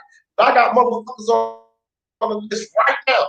And the next 3 days, they coming out. Blue Blood, I'm coming after your ass. Dante Boxing Nation, I'm coming after your ass. Ego, I'm coming after your ass today. He knows in sports, I'm coming after your ass today. And it's going to keep coming and keep coming. And every motherfucker in this community putting out those bullshit narratives, they're about to get trashed by D. Jefferson. And if you don't like it, come click this motherfucking link. And I'm talking about sports. Every fucking body. Ain't nobody excluded. I'm coming after your ass. Because all of this bullshit in our community is fucking it up. That's how I see this shit. This is why it ain't Speak Your Mind Sports Talk Live Daily. It's gloves up. And anything goes. Gloves up. Get used to it. Fuck the bullshit, bro. Come get that work. Anybody. I'm coming after everybody, fam. Dead ass. Fuck the bullshit. Too many fucking bullshit fake narratives and all this goddamn fake channel hosts and all this bitch. They fucking up our community, bro. It's people that come in here that want to fucking enjoy boxing. I got a lot of motherfuckers on my MMA side, RSH2, them dudes at Pub Sports, they want to come around here and know about boxing. But all they say is too much bullshit in the YTBC community. So they only really visit my channel. Y'all will see those guys through here. Boston Net MMA, MMA Group, MMA Locker Room, Billy Press. All of these dudes are MMA. And they would like to visit a lot of channels, but they go and they hear all of this confusion. Nobody fucking talking about boxing. Let's fucking talk boxing. Get this bullshit out of here. So all of you motherfuckers out there bullshitting, I'm coming after you. And if you can debunk what I say, bring that heat. That's how I'm bringing it. That's how I'm bringing it, fam. Just like that. Tommy Temper in the building. What's good with you, Tommy? He said, I remember D when Jalik switched on you and Black. Jumped on Jalik. You guys had love for each other. Just chilled and sorted out behind the scenes. Bro, again, Tommy Temper, dog, I have no problems with no one. Me personally, I have no problems with no one. If I want to come at you over boxing, it's not personal, fam. I didn't invite Black over here for no beef. Go look at all of my lives. Go look at, I don't give a fuck about videos going back. If I said boxing, let's debate boxing. It's always about sports with me, Tommy Temper. Nothing else, dog. I got love for everyone. I end my lives a lot of times. Everybody in, I love you. I mean it. I don't know if people say that as fucking, you know, just a formality, but when I say it, I love people. And even if I don't like them, I still love them. I love people. I got love for all people, fam. And I mean that shit. So it's not anything about no personal beef. You know what I mean? It's not about personal beef. I have no personal beef with Black. He knows his sports. Monty Brown TV. I have no personal beef with these guys. BFTB, none. I don't. No personal beef. Let's talk boxing. None of those guys want to come up here and talk boxing with me. None of them. Fanon. I've invited all of them. And I've been on every channel. It's not like I haven't been on all of these channels and clicked their links. I've clicked He Knows the Sports link. Blue Bud.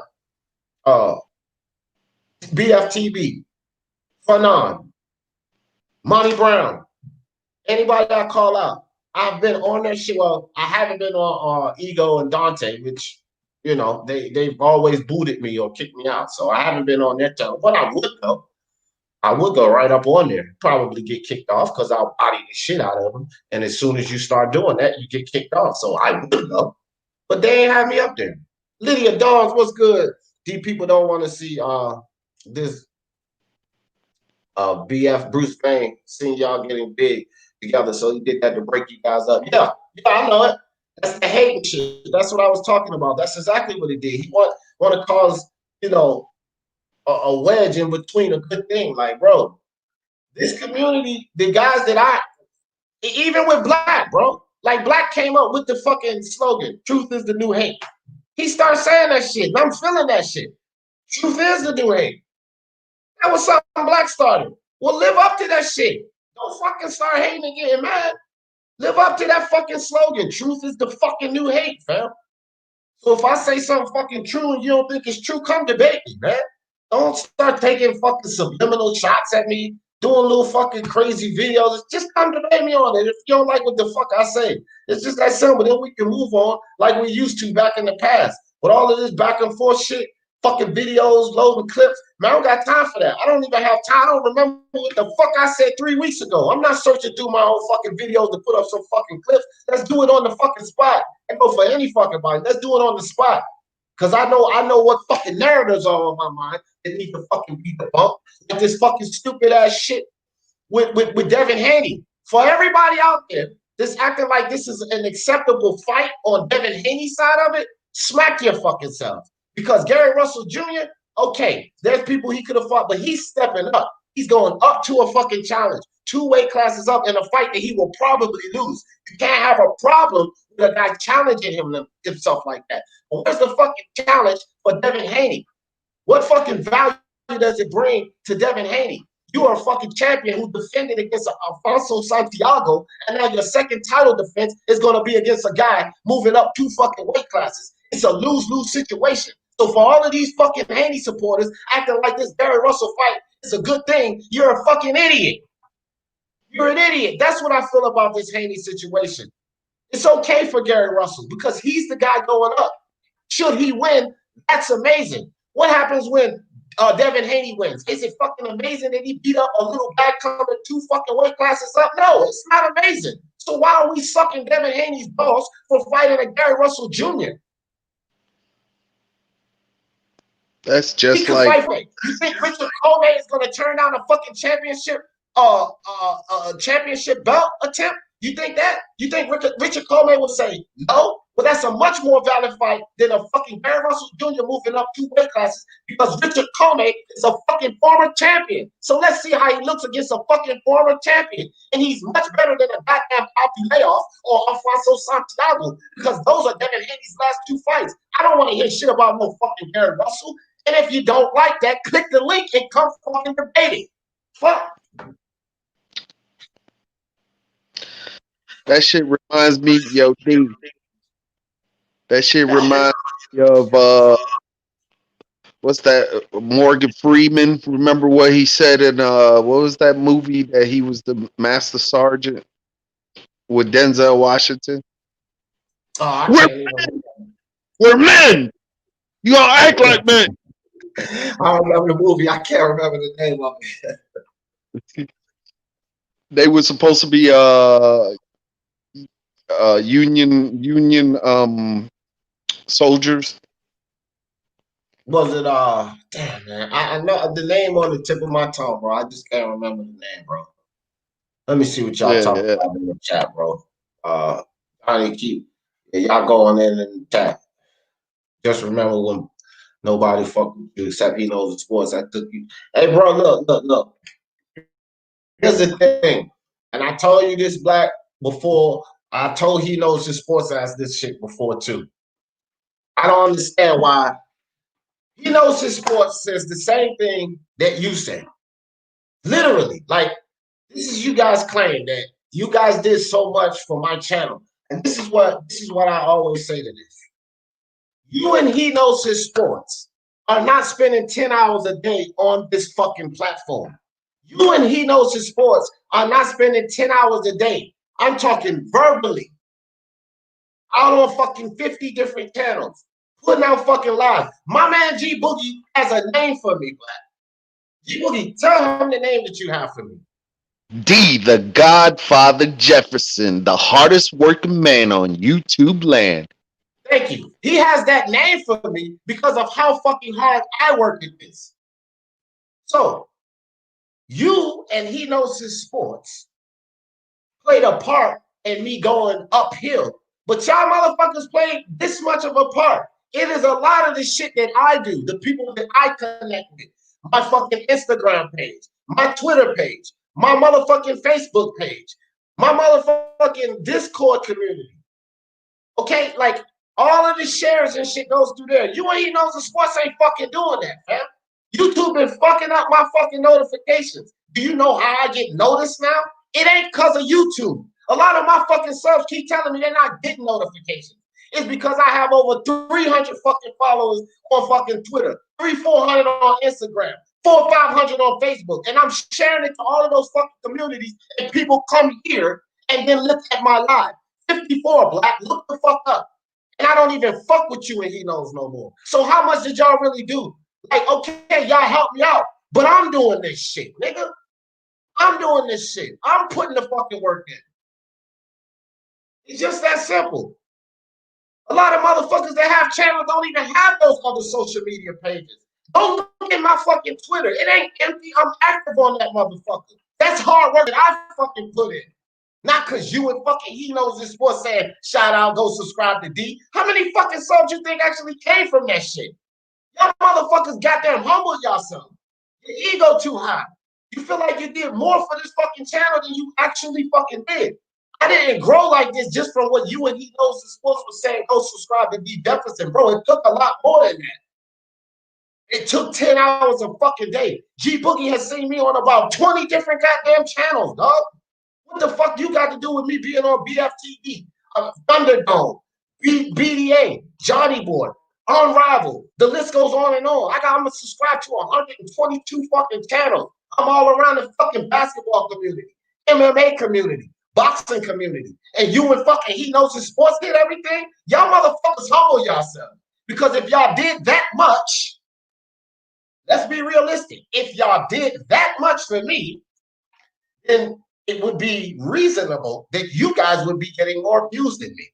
If you're this big guy that brought me to fame with your influence, why the fuck is your influence minute now? See? And I'm not being a dick about this, but if you guys did so much, why are my views so much more successful than yours? Why do I have 55 people in here listening to me when I've been in y'all fucking lives? Y'all don't have that type of, and y'all don't even fuck with me no more. So if y'all were so instrumental in it, why the fuck is it still like this? Why am I still growing? Why am I still growing without you guys? Why? Because Can I? the fucking work that I put in. Come on Can with I? that. Go ahead, Can I? Go ahead. For the Spanish people, el tipo trabaja con cojones. Te voy a decir una cosa. Este tipo es como ¿qué nombre tipo ese que Es como una máquina. Trabaja eso como una máquina. eso mismo.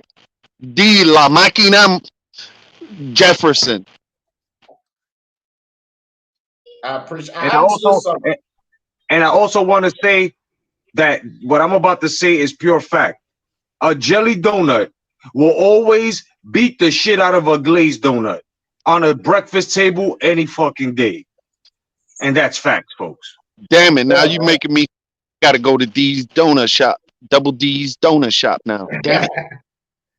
Y'all go ahead, Rock, man. I'm giving my man a Nah, man, you good, D. You're good. You certified, man. You put in your work. You know what I'm saying? Motherfuckers be hard at work here. And we know who you are. We know who we are. You know what I mean? And it is what it is, man. You know, I'm just gonna say one thing. Don't take it personally, but out of experience, that shit comes with the territory, kid. That's why I'm glad that you building up your defense now. Make that shit, you know what I'm saying, impregnable. You know what I'm saying? Start cracking jaws on this bitch. That's it, man. Do what you doing now, kid. Fuck that. It's that simple, bro. And everybody in here, like my man, my brother JB in the building, dog. Everybody in here know this. Like I've been saying this shit the whole time, bro.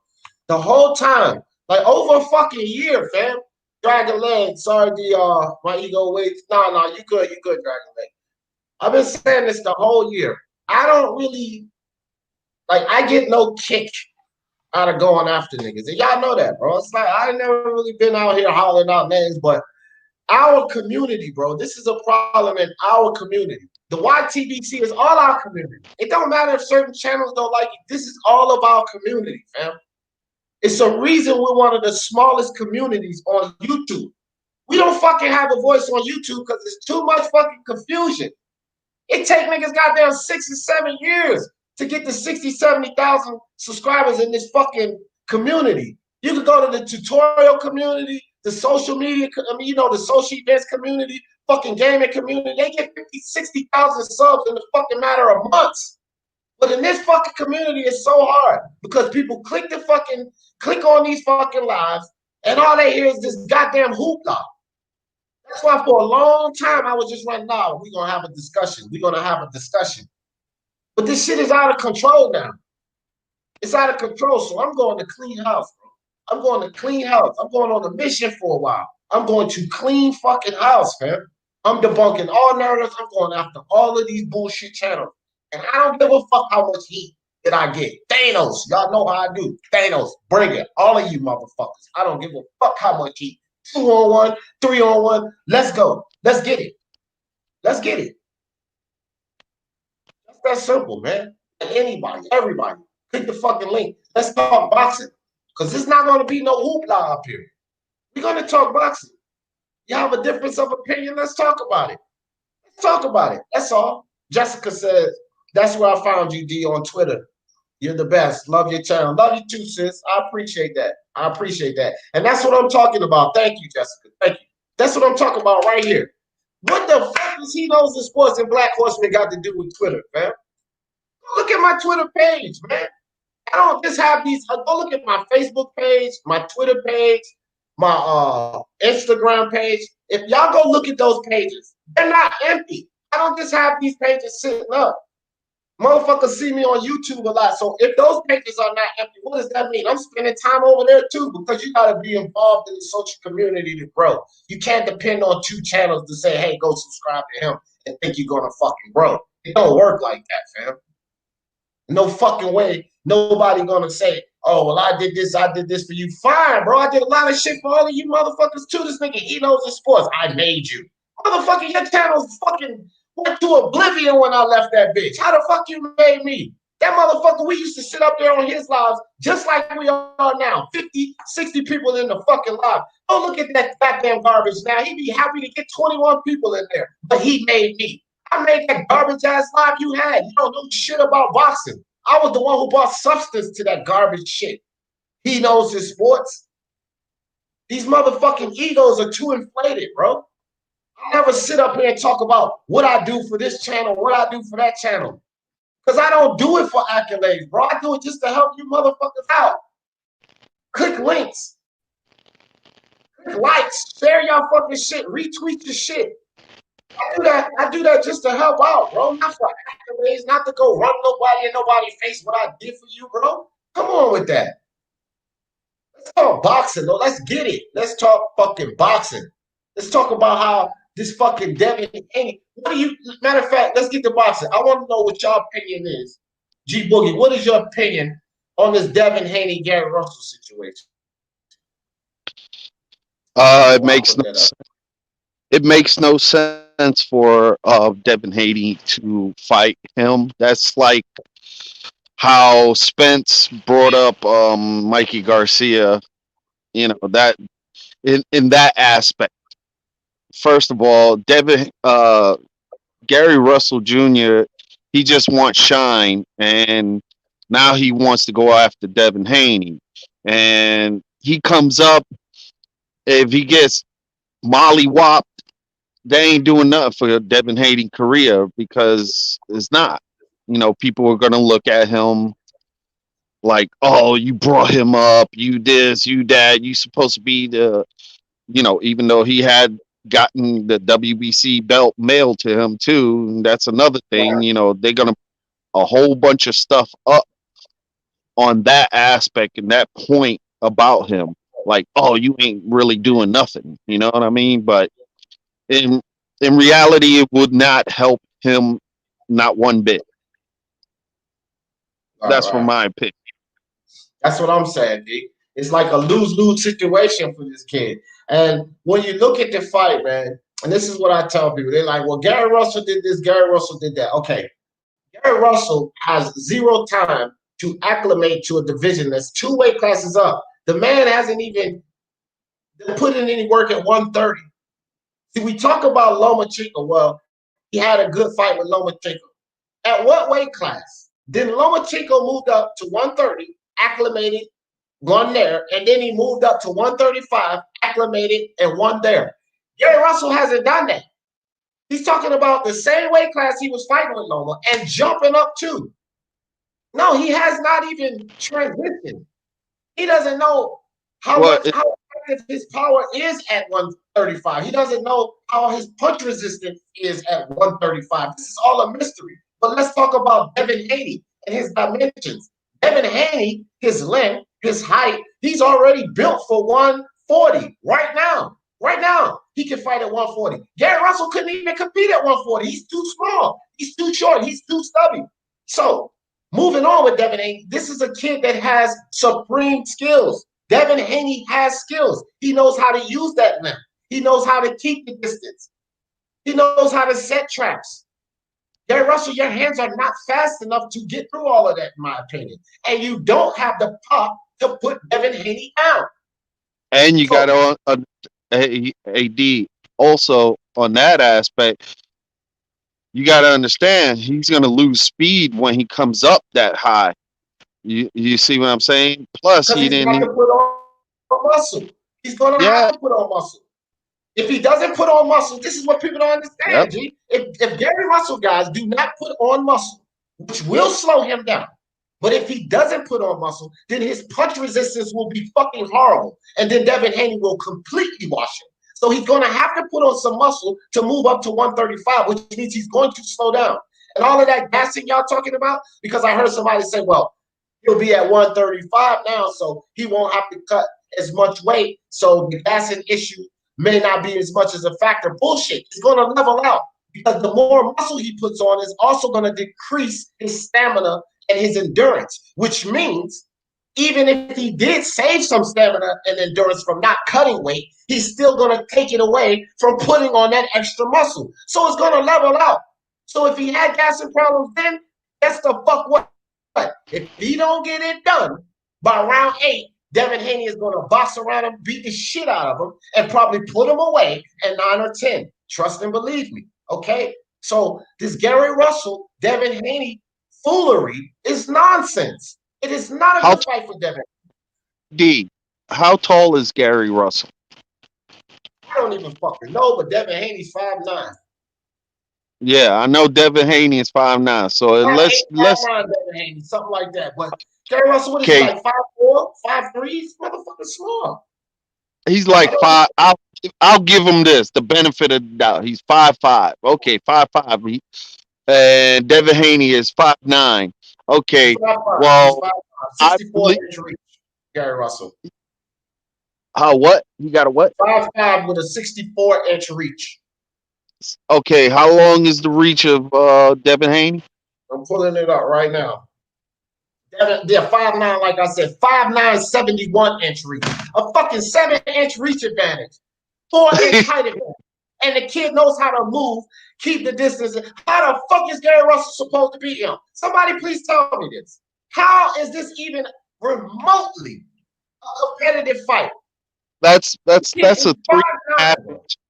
That's a 3.5 inch reach advantage, because even though the wingspan is 71, but you cut it in half, he's gonna have 3.5 inch reach advantage. Plus, he's gonna be the natural, actually the bigger dude with more pop and younger. While Gary Russell putting that up for IBT. That's what I just read, IBT. I just pulled it up. That's what it says. So you might say 5'8", a 5'4.5", but this is just where they got him listed at. 5'9", 71-inch reach. That's where they have him listed at. So I mean, you know, take the half an inch, he's still fucking towering over Gary Russell Jr. Like, dude, it's gonna look like, literally, it's gonna look like a 5th grader fighting a 3rd grader. That's what it's gonna look like in the ring. A 5th grader picking on a little 3rd grader. And this is a man who has not thrown or taken a punch at 135 from nobody. Come on, man. We seen what just happened to Mikey Garcia when he went up 2 weight classes. What happened? What happened? We seen what happened to Kell Brook when he went up 2 weight classes. What happened? What happened? Gary Russell ain't no fucking Pacquiao. Ain't no fucking Shane Mosley. That motherfucker ain't fighting like those guys was fighting. They were fighting fights after fight. They were active fucking fighters. Gary Russell has brittle hands and he fights once a year. So we can't start talking about Gary Russell and talking about those guys like this fucking idiot Blue Blood Sports, because I'm going to get in his ass. Oh, I got a video coming for him. Shoot, 135. And Pacquiao and them. Gary Russell is not on that caliber, bro. We can't expect him to do that. He's not. Gary Russell is not even on Mikey Garcia's caliber when it comes to fights, how active he was. He's not. And Mikey Garcia just climbed 2 weight classes and got fucking a 12-round masterclass put on him. And to be perfectly honest, pure skill, Devin Haney, to me, has more pure skill than Errol Spence. Of the sweet science, that kid is, to me, developed more than an Errol Spence. He does more things in that ring than Errol Spence has shown us.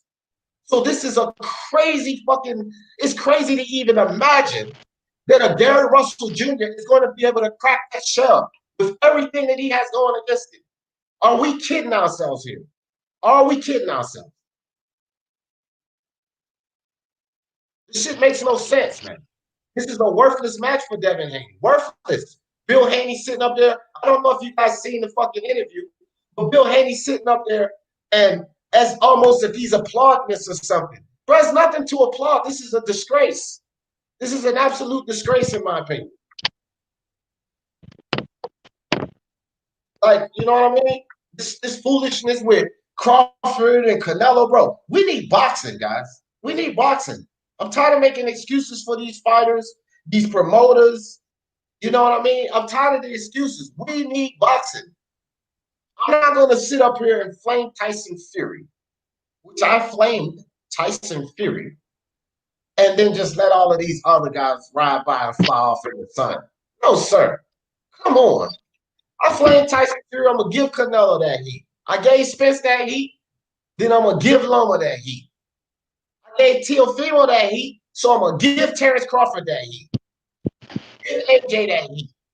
Fuck that. Everybody can get it. I had men boxing say, nobody's above criticism or below praise. And I love that. I love that when it comes to boxing. Nobody's above criticism or below praise. No one. But this Gary Russell situation, you guys need to stop this. You know, all of these people we have in the chat, I wonder where is Black and Brown boxing? Because he was live and active during that Teofimo foolery. When the contract and the Teofimo wanted more money than 1.2 million. Black and Brown was over here every fucking day, going in and on about Haney. Now this Gary Russell situation, he's absent. I can't find the dude. Where you at? Where you at? Telling me I need to keep the same energy and call Teofimo a duck because Teofimo's ducking. Is he ducking Lomachenko? Didn't he just sign the fucking contract? If he signed the contract, is he ducking Lomachenko? I don't think that's a duck because he's getting ready to fight him. What's up, Memo Castro? But now that Devin Haney is under the fire, I don't see or hear any of these guys. Black and Brown, I visited your channel. Where's the video, the lab about your boy Devin Haney?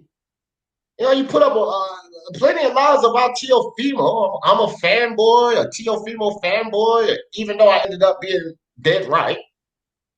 So, I mean, you know, even though I've gave Teofimo heat before, you know, fanboys don't give their own fighters heat. So even though I've done all of that and I was dead right about this situation, you call me a fanboy. So keep the same energy. What's up with this Devin Haney nonsense? Because again, nobody is exempt from this heat that I'm getting ready to put out. You came out with some Devin Haney foolery, so you need to come talk to me, or you're gonna have one of them "you idiot" videos up like Ego getting today. And y'all stay tuned because a "you idiot" segment is coming out every day here, guys. I'm dedicating myself to the "you idiots" of the YTBC. I'm going around the fucking circle, so y'all stay tuned. And if any of them want something to say about it, got something to say about it, come click this link. Come click the link. Let's talk about it. You know, I doubt Ego would ever show up here. That dude, you've been calling him out for years. Ever since I've been on here, and that dude don't want that smoke, man. He just sits up there and what Nuke call him, chocolate giddy up. But look, man, look, here you go. Richard Coleman, Fortuna, Linares, Francis Bartholomew, Lee Selby. Baranchik, didn't Baranchik you move up to 140? But even still, Baranchik, whether he moved up, these are names that those are names that's not tied up in the fights that Devin Haney can fight. What is this Gary Russell nonsense? What is this Gary Russell nonsense? Richard Coleman is a common opponent, Teofimo Lopez, which would make even more of a statement. Because I just told someone the other day, okay, Teofimo knocked Richard Coleman out in 2 rounds, right? So what? If Devin Haney puts on a masterclass and beat the shit out of him all around that ring, it's still just as impressive. You don't have to always get highlight knockouts. If you put on a boxing clinic, that's just impressive as somebody taking the guy out. And I believe that Devin Haney has the ability to put on a boxing clinic against a Richard Coleman. But Richard Coleman got popped. He could give Devin Haney some trouble, and it'll be much more of a valid fight, fighting a former champion at 135 than entertaining a bullshit Gary Russell fight. Let's talk about it. Come on. Prototype, what's up with you? What time you putting that Ego? I gotta work on it after this. It ain't gonna be long. Just one of those 5-minute debunking everything he said in that foolish ass video, fam. It'll be coming today because he just put a foolish ass video up like he's some fucking, I think, Ego Stradamus or some shit. Like he fucking figured something out. This idiot's whole fucking rationalization is revolved around Charlo, which is easy to debunk. Jamal Charlo don't have a damn thing to do with Canelo's situation. This motherfucker ain't did shit in boxing until now, until right now. Now he's fighting Deverenchenko. This is his time. What else has he done? What else has he done? We just watched J-Rock get destroyed by Jason Rosario. So you can have so much claim to fame for knocking out J-Rock. And then Austin Trout. That's all you got on your fucking record, dude. It's garbage until you prove otherwise. You don't have nothing to do with the Canelo situation. He's trying to make it like Canelo is doing everything he's doing to get over there to the PBC so he can have a mega fight with Charlo or some dumb shit. Are you kidding me, man? This dude is delusional. All of these dudes in these fake D, I'll be backstage watching the video. Much love, bro. Much love to you too, D Boogie. I appreciate you. Tony Reviews in the building. What's good with you, Tony? He said, damn, D, I just saw you and Black fire shots at each other. I rock with Black. What happened? I never seen him. No, we was firing shots. We was just really hashing some shit out. There's no beef, Tony. It ain't no beef. It's a debate that needs to be had. And if the debate ain't gonna happen, it's nothing there, fam.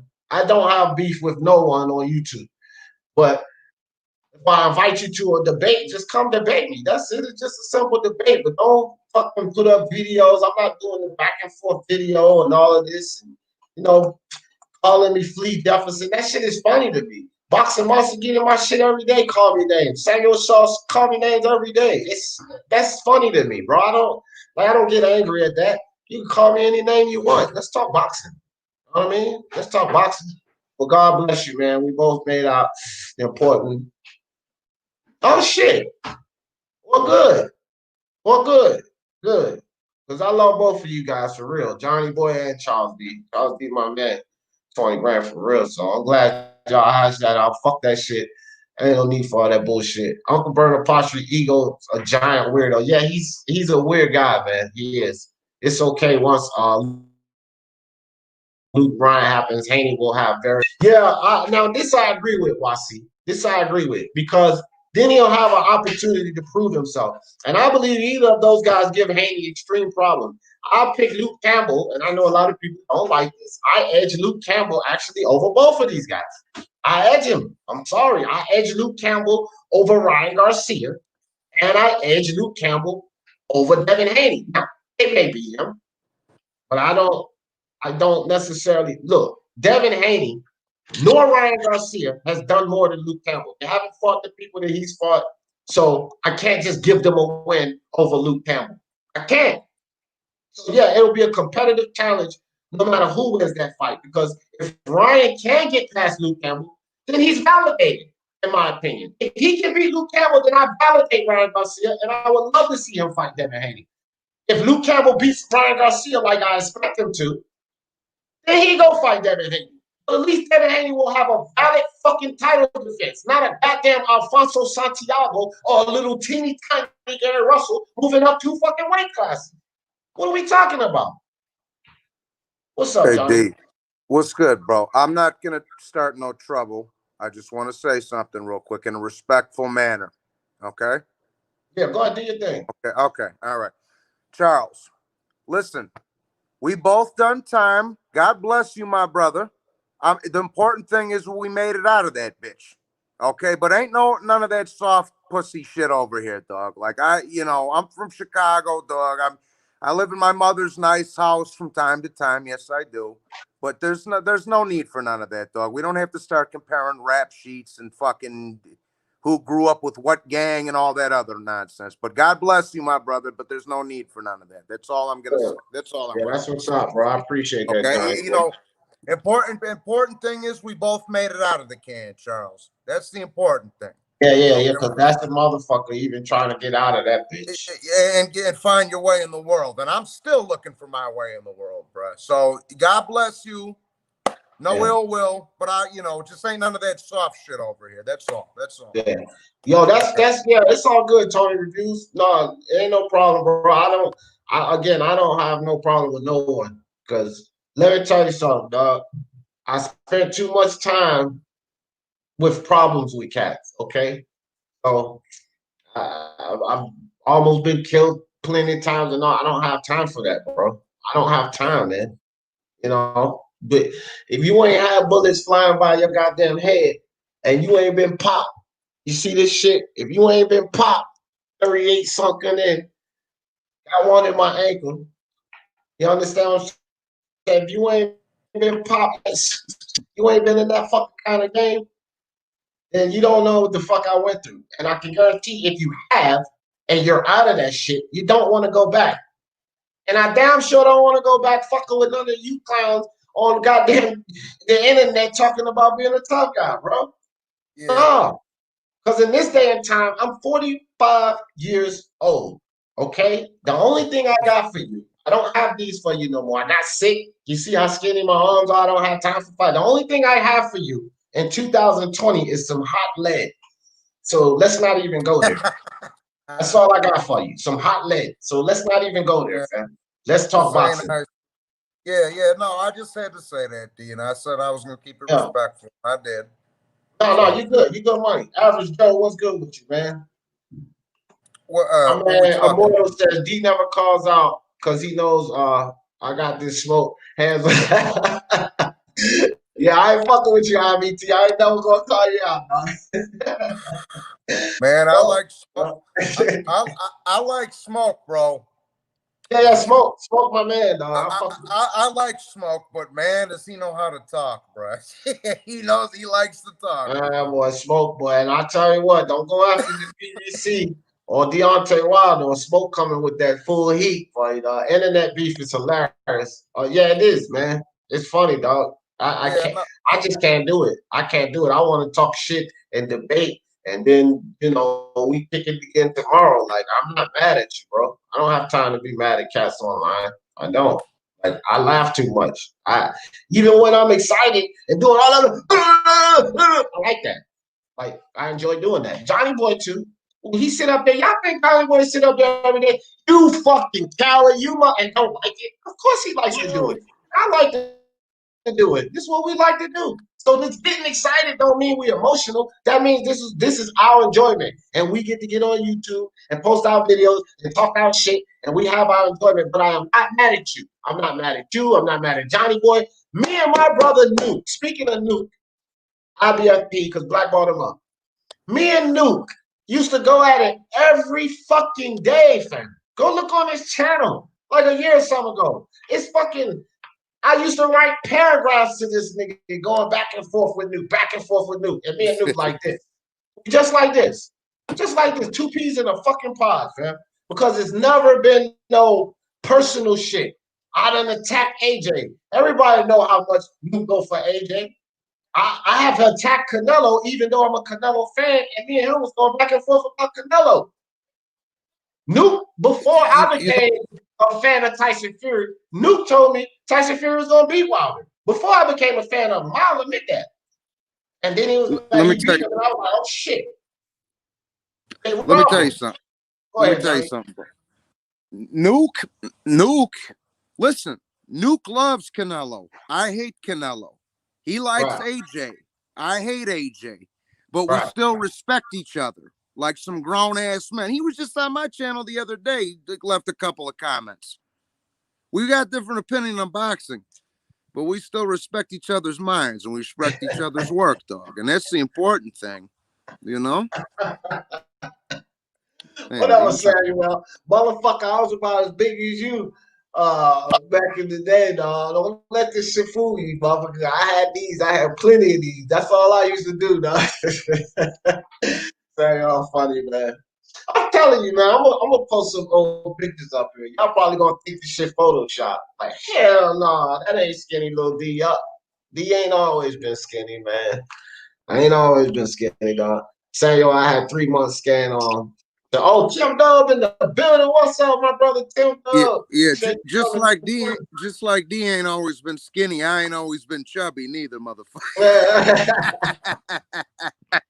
Yeah, that's what I said. Holy shit, Tim Dub in the building, man. Everybody shout out my man Tim Dub. Tim Dub done pulled it through. Tim Dub with us here today. I love to see Tim Dub step in the building every day, fam. Yeah, Tim God Dub bless. went through. Hey, Tim Dub went through what I went through, man. And this is some real shit, bro. I nearly died, guys. So I always tell people this, and it don't seem like it because of my attitude, but I was like 2 steps away from dying after this infection took a hold of me, and it just tore me down. I went down to 114 pounds in 2.5 weeks. I mean, you could literally see bones through my skin. I couldn't move. Well, Tim Dub had a similar experience with cancer. He was, 2 steps out of there, and he pulled through. So every time I see Tim Dub, we share that connection, bro, because he made it through, like I made it through. So shout out to you, man. I get happy every time I see Tim Dub step in the building, bro, because life is precious. We should take advantage of it, man. We really should. Yeah, sure, for sure. Well, but yeah, fucking, what's it called there? So this fucking who was we talking about, the boxing wise? Well, the live was about Canelo Alvarez and Anvi Yildirim, which, again, anybody who says this is a bullshit fight, I'm with y'all. That's the thing. Like, I'm a Canelo fan and I'm with y'all. This is a bullshit fight. Now, just like I said, the belt opportunity, that shit has to be recognized, though, by the rest of the boxing world, because the facts are Caleb Plant has a belt, right? Smith has a belt, right? Canelo, GGG has a belt. Charlo has a belt. All of these motherfuckers have belts, and Canelo sent them offers. Turn down. GGG accepted, but he stepped out for whatever reasons. Caleb Plant turned down. So they have the belt. Canelo was chasing them, and they had every other reason why he couldn't get it. So now there's a belt available, a vacant belt available. What is Canelo supposed to do?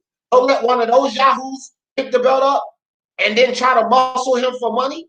Because that's all they'll do.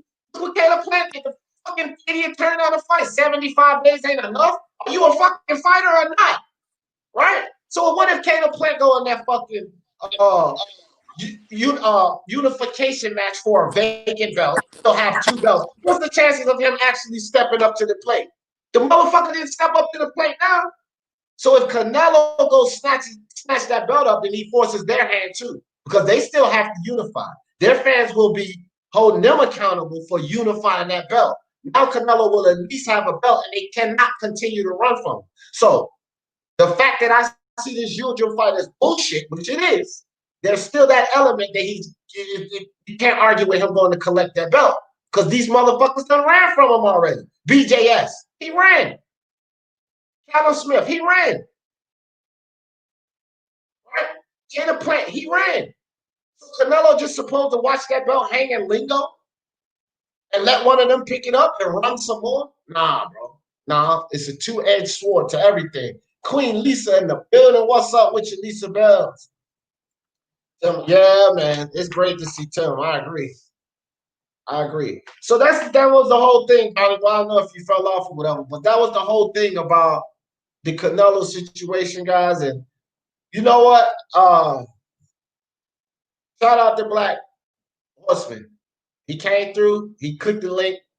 That's all I was asking him to do. We really didn't get to hash out the Demetrius Andre situation, but that's what I really wanted to hash out. But all of that other stuff, bro, I don't even really care about it, to tell you the truth. Black, if you watch the playback or you listening, I don't really give a shit, bro. I didn't give a shit about you being mad at Unbiased. I didn't give a shit about you being mad at IBFP. That was y'all business. But the reason I stepped in this last time is for the reason I'm going in on every fucking body in this YTDC, because the shit is fucking up our community. And Nuke's my bro. And I've always been that consistent with Nuke. And again, I'm just tired of this shit, fam. I'm just tired of this shit. So if I hear somebody coming with a false narrative or any bullshit about these fighters or lies, you idiot videos are about to be very, very frequent, guys. Just we get ready to get a whole lot of you idiot videos, because there's a lot of idiocy and his fans believe in this and they're fucking up our community. GGG turned down the third fight when Canelo knocked out a 175 pounder. Yeah, I know. He stepped away and decided to, need a tune-up or fight Devin Chico or whatever else, but he didn't want to do it. Coppinger went to the Boxing Voice and said that Yildirim fight was never an option for Canelo. Canelo always wanted Smith, Billy Ho. That's actually true, though, Prototype. That's actually true. Yildirim, see, the Yildirim fight, whether we like it or not, I don't like it. The Yildirim fight is what he has to settle for at this point.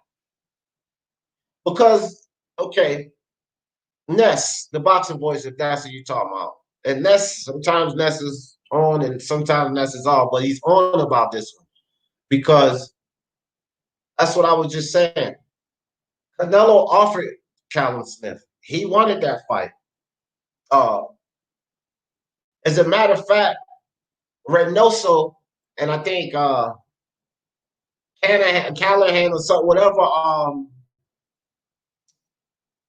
Smith's coach is, I can't remember his name, but they talked to each other behind the scenes a while ago when it was just BJS and Smith in the conversation. And they said, the two coaches said that they wanted that fight for each other, right? Then the fight never materialized. And then he threw a offer out there at Plant. 75 days wasn't enough. And then the BJS and GGG thing came on the plate. So he was supposed to be fighting those two. And he was supposed to be fighting those two guys consecutively. So this is why I don't understand when we get here. When all of these guys turn down the fight, it's like people don't remember that Canelo offered Callum Smith. He offered Charlo. Then he ended up supposed to fight Callum Smith and BJS, and their side somehow the fight didn't happen. Not because of Canelo, because of them. And this is prior to the pandemic. Now, post-pandemic, all of these guys still want the money that they was getting prior to the pandemic because it's Canelo. That's what's going on. So, it's a bad situation, man. It's a bad situation for boxing. GGG said, I don't want that smoke anymore. Yeah. GGG, well, the thing with that dragon leg is GGG wants the Canelo fight. But with the state of boxing right now, GGG don't want to find himself in a Canelo situation. So he wants to make the money on his contract, and then Canelo will be the last fight, basically. I think that's what GGG wants to do. He don't want to fight Canelo, then lose, and then they dick him around, and he have all this problem getting the rest of the money on his contract. But as long as that Canelo fight is hot, GGG can fight the Steve Rose, Devin Chico, and he still gets that flat fee too, because he's under contract. So he'll get those flat fees, and his last fight on that contract, boom, let's make Canelo. Then GGG assures himself that he gets all of his money. That's the business side of what GGG is doing. I give him heat for it because you're fighting bullshit fighters, but that's the business side of what he's doing. He's getting all of his money before he goes and F's around with Canelo. Tim Dub said, Lisa, you gave me a lot of inspiration. Thanks for keeping me going. Apologize for being a fool and not giving you your full disclosure on myself. Oh, it's all good, Tim. We love you, dog. Ringside, Johnny, we keep the pressure on. Hey, man, y'all MXBC, y'all boys keep the pressure on everybody. I can't lie. The boys keep the pressure on, dog. MXBC taking over the YTBC. Get him. MXBC, look. Y'all see the foolery? Go after it, man. I ain't talking about going after my boy Johnny Boy. Y'all do what y'all do, but just make sure y'all go after all of these these lies, these false narratives too. I mean, I know y'all doing y'all thing, but all of these fake channels, man, y'all go after them too. Make sure y'all do that. Get the false narratives out of our community, fam. That's what we need. Super Supreme said, do we know for a fact Canelo ducked? Ducked what, Superb Supreme? Duck what? I don't think, I don't really have an indication of Canelo ducking anything. I want to know what fight, and then, maybe. Yup. Hey, y'all good. Yup. That's right, Tim got a lot of love in the community. Now all we need is IVH and Samuel Shaw. How about yeah. Oh, they with the J4B too? Ah, shit, that's what's up, man. That's what's up. Prototype says exactly D, and now Yildirim is the one of the very few options left. Yeah, exactly. Now it's down to Yildirim. So it's almost like they have to settle. But see, people don't understand too. That's what the lawsuit is about. And while people want to trash Canelo not really down with this shit. He don't really want all his fights being held up. He wants to fight. He does want to fight. He doesn't want all of these fights being held up. But just like my man Boone said earlier, the zone signed him to a contract without these fights being lined up. So now they're having problems getting in these fights. And this is what Canelo problem is like, no, I ain't no fucking spring chicken. I've been fighting pro since I was 15. I can't be sitting around not fighting, not being active. Because again, it's wear and tear on this body. So I need to fight. I want to fight. Set something up for me. And then after all of this goes down, this is what they have. We have to settle for a Yildirim fight. So Canelo's pissed. So he's suing him. Nah, bro, that's not how it's supposed to work. You know, you can't just keep me tied up for years because you have me on the a contract. Well, the contract also says that I'm supposed to be getting fights. And the zone jumping in the way of some fights because they can't afford them. See, people think that it's all about Canelo or sometimes not even the other guy. It's the zone not approving those fights. Like, it's too much of a business risk right now. It's just, you know, it's a crazy situation, man. We got to read between the lines, and that starts with reading the lines. A lot of people can't read between the lines because they ain't even read the lines yet. How can you read between the lines if you don't see the fucking lines? You got to get out there and read these articles, multiple articles, and deduce the truth. Reasonably to get the truth out of it. Read between the lines, but you got to start by reading the fucking lines because you can't read between anything that you don't fucking see. Well, that's the problem with this community. Once you hear say, they go to channels like he knows his fucking sports and ego and Fanon, and then they get all of these ideas and they don't really know what the hell is going on in boxing because we got idiots like that out there giving the casual fans, the people just coming into this community, false information. That's why I'm going after all of these idiots. Because here's the reality of it, guys. Here's the reality of it. And why I really would prefer not to go back and forth with Black Horseman. Because even if we don't agree, me, Black Horseman, he knows his sport. That fool don't have, but he under 3,000 subscribers, so he's not big either. Even if channels like us agree, the problem really is not the smaller channels. The problem is the bigger channels. Fucking Bruce Vanes, 20-some thousand subscribers. For 30-some thousand subscribers. Ego with 172,000, 100-some thousand. Fucking what's the idiot? Barbershop. Dumbass with 56, 60,000. Blue Blood Sports with 70-something thousand subscribers. These people are the problem because the reality of it is this. When these people come to the YouTube, the YTPC community, they don't land at our channels first, fam.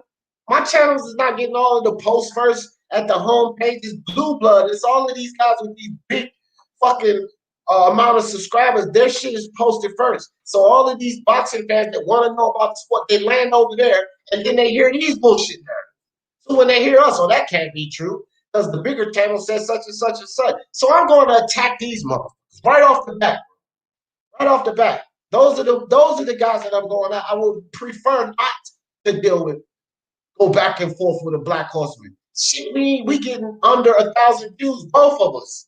I ain't doing much better than him. We under 1,000 views for our video. These motherfuckers getting 10, 20, 15, 4,000 views and all of that shit. And they're leading the boxing community astray. Those are the things that we got to attack, man. All of these bullshit narratives. That's what we got to go after. That's what I have decided to go after. That's what I'm going after. The whole Canelo, DAZN, Oscar, Golden Boy thing is a mess. It is, Lisa. It is. It's crazy. And a lot of this stems from Oscar De La Hoya not handling his business, man. You know, you think about Oscar De La Hoya, your main guys are pissed off. Canelo and Ryan, you got your main two guys ticked off. It's trouble in the house, bro. It's trouble in the house. And the name starts with Oscar. Too much cocaine and too little business. That's what's going on with Oscar. Too much coke and too little business. Like Dana White called Oscar de la Coque. You don't want to wear fishnet stockings and sniff powder, bro. You need to handle this business. You shouldn't be in this situation where you got Ryan upset with you, Canelo upset with you, and they're the base of Golden Boy. That's where you're getting all your money. Virgil ain't a star yet. He will be. He should be. What are you talking about? Bible English in the building. What's good? He said LDBC needs to stay united with no. Hey, man, they should. Actually, they should. Actually, they should, because as much poison as they spew around the YTBC, they still drive a lot of people in. And, you know, eventually I feel like those people will come to the truth. They're too big of a community to just excommunicate them. A lot of people say, I'll be glad when the LDBC gone. Then our community dies out a lot, bro, because they had a lot of subscribers, right? So it's kind of a bittersweet thing. Maybe they should stay united. We'll still be able to debunk that shit. I can't say I don't much disagree with that, Bible English. I mean, at least I get your perspective on it. Virtuoso, what's good with you? Oscar and DAZN getting high on their own supply. Yeah, exactly, dog. Exactly. Blue Blood, give me a break. Yeah, I got one coming out for him in the next couple of days too. Tim Doug. I'm going right after Blue Blood too. I don't give a fuck about no subscriber count. A lot of these channels intimidated to go after these channels. They got 50, 67,000 subscribers. I don't give a damn about none of that, bro. I don't care how many subscribers he got. I'm going after his bullshit. If it's bullshit, it's bullshit. One thing about me, I got receipts. I'll prove it. I'll prove it.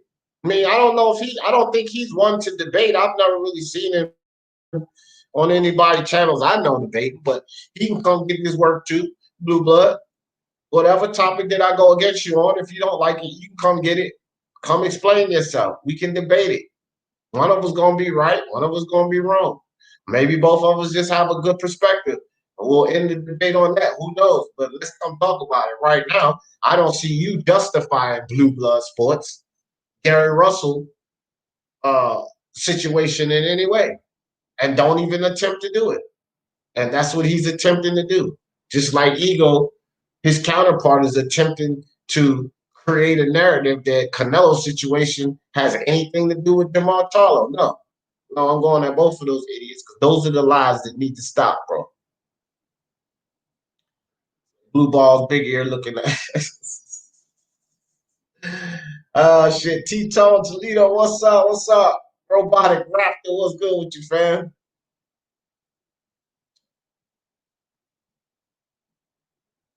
With ice. Punch Drunk Boxing, what's up? He said if Ryan Garcia got the largest contract for Canelo's the cash cow, is Hoya really the problem, or are the fighters ungrateful? Hoya has been a pinata. Well, look at it like this, Punch Drunk.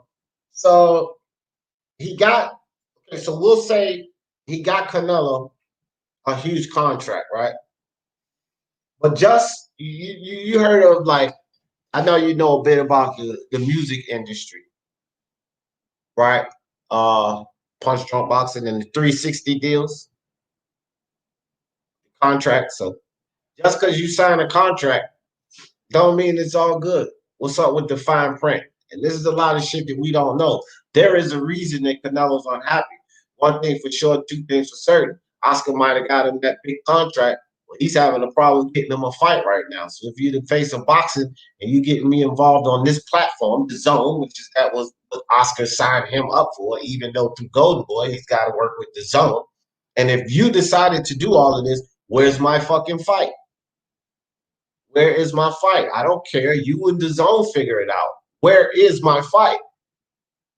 That's the thing, Punch. You know, so we can say that he may be acting a little ungrateful, but that's what I started this thing off with, Punch. There's two sides to this.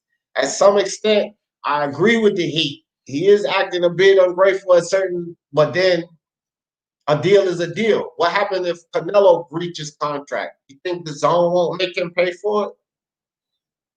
With the back and forth, the arguing that he and Oscar, the turmoil they have, if he breaches contract, do you think Oscar wouldn't make him pay for it?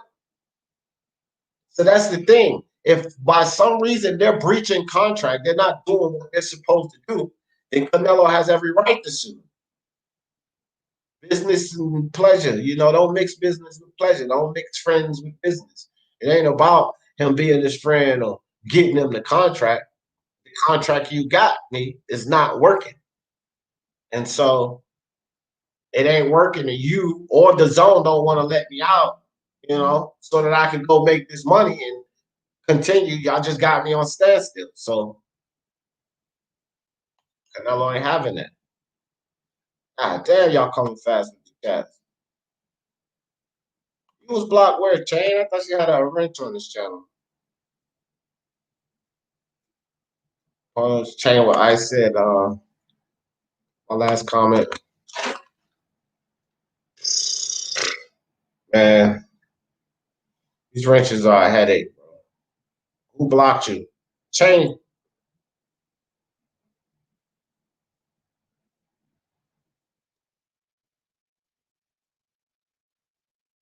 Chain with ice, who blocked you? I don't know, I can't see it. I keep telling y'all, if y'all get blocked, just go look at the damn comment. Tell me who blocked you. You won't get dropped. You won't get blocked again. Raider says the main problem is the zone. Golden Boy has nothing to do with it. They both have something to do with it, Raider. They both do. Golden Boy had nothing to do with it. Canelo would just be suing the zone. And again, I wish I could be a fly on the wall in the negotiations and back in that back office, Raider, but neither of us are. But if it was just the zone, he would just be suing the zone. He's suing both of them. And then this is another thing too, Raider. Canelo's the fighter. Oscar De La Hoya made the deal with the zone. You do realize that, right? Oscar made the deal. Canelo represents Golden Boy. Because the Golden Boy fighter, he's got to do what Golden Boy pretty much sets him up for. So Oscar has to take accountability. Even though the zone might not want to play ball, as far as Canelo's concerned, it's up to Oscar to make that happen. That's his job. He's his promoter. I did say something about it. It was bad, though. There's people saying bad things of you on here, Johnny and I. Oh, yeah. No, it's all good, bro. Yeah, y'all don't block nobody for what somebody say, man. Just let them talk. It's just words. They being racist, kick them out. They being racist, they get the boot. Other than that, COVID-19, fuck Ryan and Canelo, not Oscar and his addictions. Yeah, I'll take your shots at Oscar. I get you prime fighting champion. And that's the problem with everyone. So realistically, yeah, it's COVID-19. Yeah, it screwed sports in general. That's true. But look, man, people gotta be held accountable. So Oscar gotta take his lumps. It's like Canelo gotta take his lumps. Edgar Rivera's more was good. Tim W chilling. Yep. Yeah, man. So Oscar De La Hoya they gotta get him a good fight, man. And after this Yildirim fight, now they gotta get him a banger fight, because nobody's gonna deal with this. Canelo, the face of boxing, fuck haters. And this ain't about hate though. Lewis Sports Network, what's good with you, my friend? Appreciate you, dog. I appreciate you, Lewis. All right, Punch Drunk says, but Canelo had issues before the pandemic. He was getting the fights and money and still unhappy. Yeah, that's what I'm saying, Punch, because something was going on behind the scenes that, Look, Ryan Garcia was unhappy before. You know, and Ryan was being a bit of a diva, but again, we don't know what Oscar's promising these people, Punch. You know what I mean? That's the thing. We see the numbers in the contract, but we don't know like if Oscar's promising them something else and not delivering. And we don't know if it's written in. Because if there is something that was guaranteed and Oscar's not delivering, this is why they're mad. You know what I'm saying? So again, we don't know. We only know what really the reports gave us, but there is a reason that they're unhappy because if Oscar got Canelo this big contract, then he shouldn't really have any reason to be unhappy. Unless it wasn't all what it was cut out to be. It wasn't what Oscar made it out to be. And DDF, read my comment. You read my comment wrong. I said Golden Boy has something to do with it. Oh, okay. Yeah. Facts. I agree then. Yeah, they do have something to do with it. Racist. Who said you a racist, Samuel Shaw? Samuel Shaw ain't no racist. Fabrizio Monslave says Canelo was unhappy because of the belt he had to drop. Yeah. Right. Yeah, I did hear something about that. Because see, you know, like I give Canelo heat about cleaning out the 160-pound division. Like, yeah, you can imagine that he would be mad. I don't want to collect these belts, then have to give them up. Because once again, y'all business. That whole thing with Canelo having to give up belts was politics. Come on, Canelo. But it was either relinquish that belt or face other ramifications from holding on to the belt. So he decided to just relinquish the belt, but he was almost his hand was forced. Well, that's an Oscar issue. That's an Oscar. Yeah, there you go, Fabrizio, and that was Oscar's fault. Yeah, so that becomes an Oscar issue. It's not a Canelo. Probably showing them how to coach. Golden Boy messed up, undisputed with the IB. Yep. Arguably, pound for pound. I mean, Crawford, he's sliding down. Oh, Johnny Boy, don't be calling us. Oh, okay. No, Samuel, I ain't no racist, man. Johnny Boy, keep. Oh, boy. All right, hold on. D, your reading glasses are. Oh, I need new contacts, man. Nah, I probably need to get some reading glasses. You know how. Well, I don't know how old you are, but as people get older, sometimes the vision go bad. A lot of people in my family wear glasses, and maybe I just don't want to accept it yet. But I might be right. Not bad glasses, there's no glasses is what the problem is. Superb Supreme said he was unhappy when Derevianchenko ducked casing him to lose, causing him to lose the IBFP. Yeah, and again, man, promotional emotion. Oh shit, man. Samuel said, JB, it's all good. The idiot showed the hands off. You idiots! Prime fighting champion. Prime fighting champion says, I would agree, but just like Loma, get heat for the franchise if Canelo cared about Undisputed. Yeah.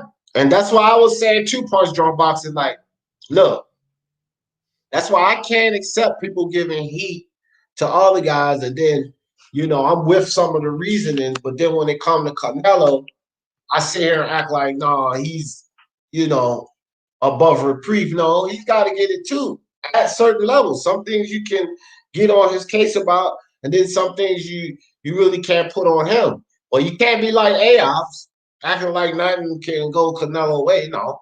Who's timing people out? Johnny, stop timing people out, man.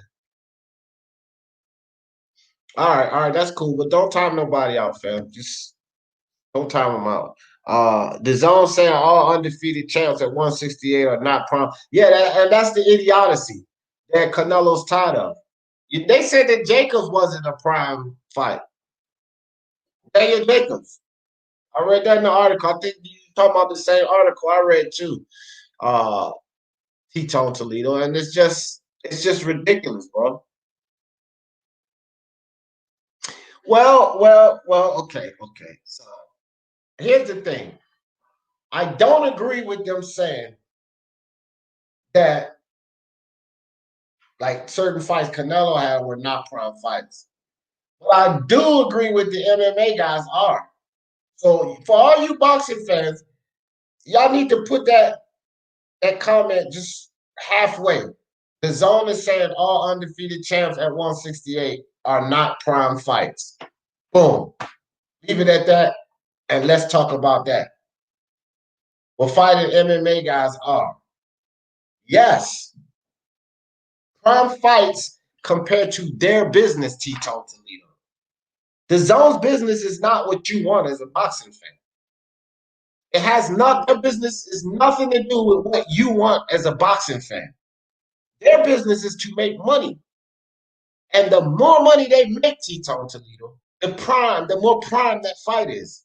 And their perspective, considering their business, not what you want as a fan. So you have to understand and accept the fact when the zone says that all undefeated champs at 168 are not prime fights, but MMA guys are. I don't agree with the side on the boxing, but as far as the MMA, look at these cards that Dana White's putting on and the success that he's having with his pay-per-view numbers. So for their business model, those are prime fights for them, the UFC guys. You look at a crossover fight with Floyd Mayweather and Conor McGregor. A crossover fight is a prime fight for the zone. It might not be for you as a boxing fan, but the business side of the zone is not, all based on how the fans feel. It's based on them making money. They got to make money. Yeah. It's all good, AI. It's all good, fam.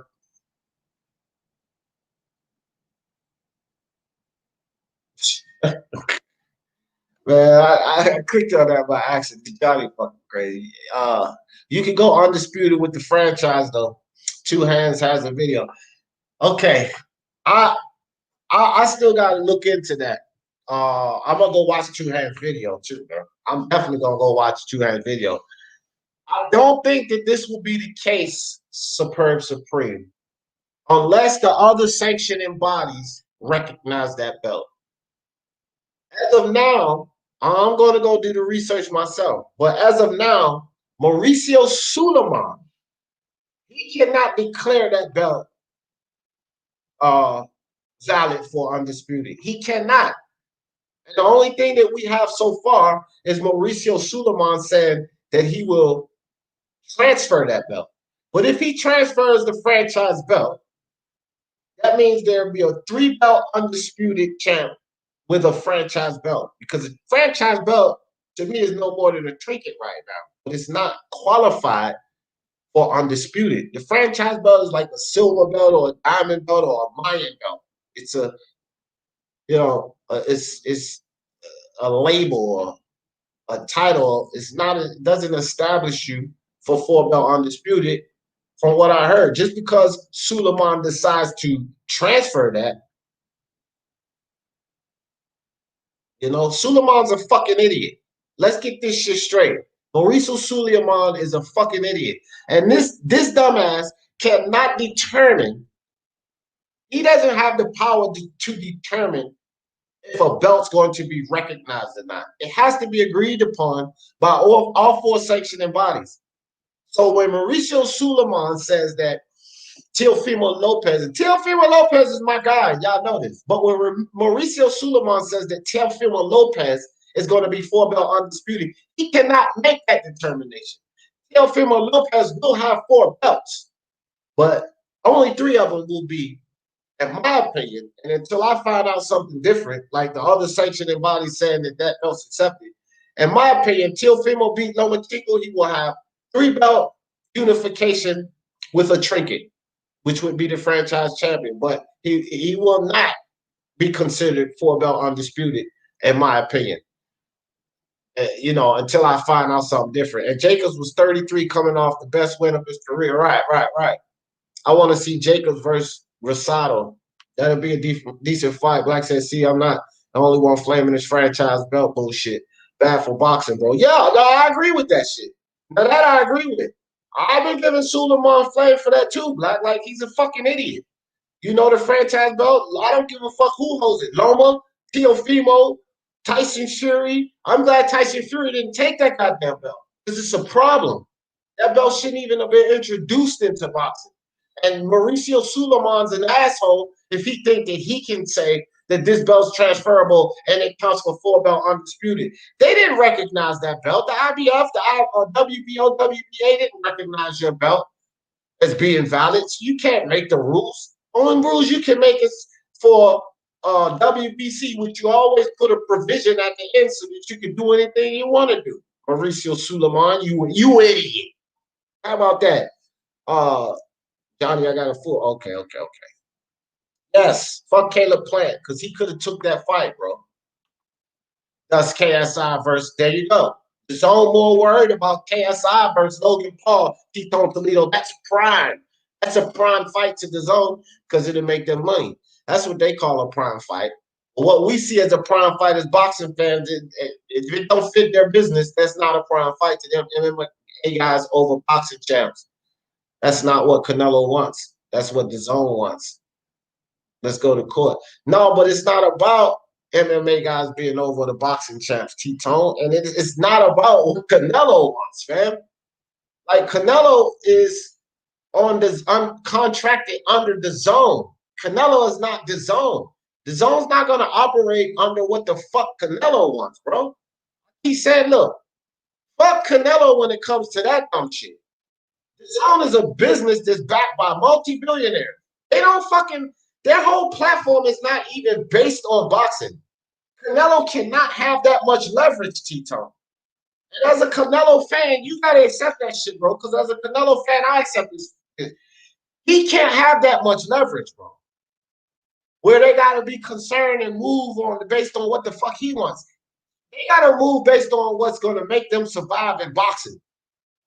And pleasing Canelo and all of his bullshit is not going to do it, fam. Whether you like Canelo or not, I like Canelo because I'm a Canelo fan, but the facts are the facts, fam. The zone don't revolve around Canelo. They don't. The soccer's bigger than fucking boxing. They do soccer. They got MMA, Bellator, cricket, baseball. It's not all about boxing, and the whole fucking platform. The zone, Japan is flourishing, Tito. This company is not going to revolve their decisions around no fucking Canelo and what he wants. To hell with what Canelo wants when it comes to their business, bro. So he has to sue. Yeah, he has to sue because they're holding up his fights. And the zone is holding up his fights for whatever reason. Now, it could be because they want to save some money for MMA or what, I don't know, while they're holding up his fights. But that's why he's suing them for his fights being and his career being held up. But the UFC and the MMA, fuck cares what Canelo wants. Like, he has no say in that. Salute D. Jefferson. How the zone don't approve of Saunders and Smith fights. But it's cool with him fighting old-ass drug addict because they can afford it, Martin. It's the only thing that I can say about it. See, the zone, Martin Ramos, don't have the ability to put on pay-per-views like Top Rank and PBC. So they don't have the ability to cover the costs on fights that's lost. Pay-per-view can cover the costs on concessions and venues and venue revenue and ticket sales and all, gate sales and all of that. Pay-per-view can cover some of that cost.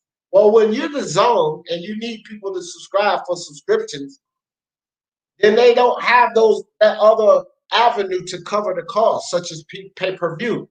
So they can't really afford a Smith or Saunders fight with the money that it would require, because they still got to pay Canelo, if I'm not mistaken, a minimum of $20 million on his $35 million guarantee. They got to give him a minimum of $20 million. Then they're going to have to pay the other guy. And boxing is just not providing that much money. Canelo might be the face of boxing, but even as the face of boxing, he might not pull in enough revenue for them to make money off of it. Ain't nobody in the business to break even. Because you can't pay taxes and employees and shit breaking even. When you break even, you still got to pay them people. Then you come up at the end of the year, what's called a capital loss, my friend. Trust me, I know. I own 3 businesses. So you can't come to a capital loss. There's no breaking even in business. And in business, you have to produce income because you have to pay for expenses. So they can't be coming close to breaking even, fucking with no Callum Smith and BJS, because they don't have pay-per-view to back up the revenue sources that they've lost due to the pandemic. They don't have that. And as Canelo fans, we got to understand that. Morally, but not officially as of now. Well, yeah, morally, but it will be official soon, no punch. Showbiz also has a conversation with WBC, and they confirmed it. But okay, Superb Supreme. Showbiz the adult, and I know you've seen me over there before. I get down with Showbiz the adult, right? Showbiz the adult is a very large channel. I have no problems with Showbiz the adult. 0 problems with it. Okay, I'm not coming after Showbiz the adult. He is not, in my opinion, one of the guys bringing the problem to our community. But one thing about Showbiz is that I don't think Showbiz is as willing as I am to pick a side, fam. To say, no, fuck that. That's bullshit. He's very objective and open-minded, but he kind of makes it easy for the left side and the right side. He makes it easy on the ears for the left side and the right side, whatever that might be, right? Fuck, read my lips, fuck Mauricio Suleiman and the WBC, fam. Right? Mauricio Suleiman and the WBC. And I will read into this. We cannot go with what the WBC says. So if Showbiz does a video interviewing someone from the WBC representing them or whatever, and the WBC says and confirm that this is for Undisputed, they cannot do that. Not if the franchise belt is on the line. Because the other 3 sanctioning bodies have to say, okay, we recognize this. They can't just bring a belt forward and it's automatically recognized because Suleiman says so. They can't do that, fam. It don't work like that. So I don't know who Showbiz interviewed. I didn't catch that video. I'm not sure who he interviewed from the WBC, but the WBC can say what the hell they want until those other sanctioning bodies recognize that belt. It is not for 4-belt Undisputed, fam. And I haven't read anywhere that the IBO, WBA, I mean the IBF, WBO, and WBA have recognized that belt. Until we see that, Superb Supreme, that shit Mauricio Suleiman talking about is, let's call the other belt federations. Yeah, I'm gonna try to reach out and find out some clarity, bro. Because the first one that says no, that's not recognized, then that's all fluff. That's a narrative that's going through the YTBC, and I'm going to work on that next too about this 4-belt Undisputed, because they can't. I know they can't make that determination now. For some reason, if the WBC have gotten word from the other sanctioning bodies, guys, which this could be a case here too. So the WBC first had that belt where it had to be appointed, okay? And you couldn't win it, you couldn't lose it. They could only remove it from you and appoint someone else, but it had to be appointed. But you couldn't go in there and fight that champion and win that belt.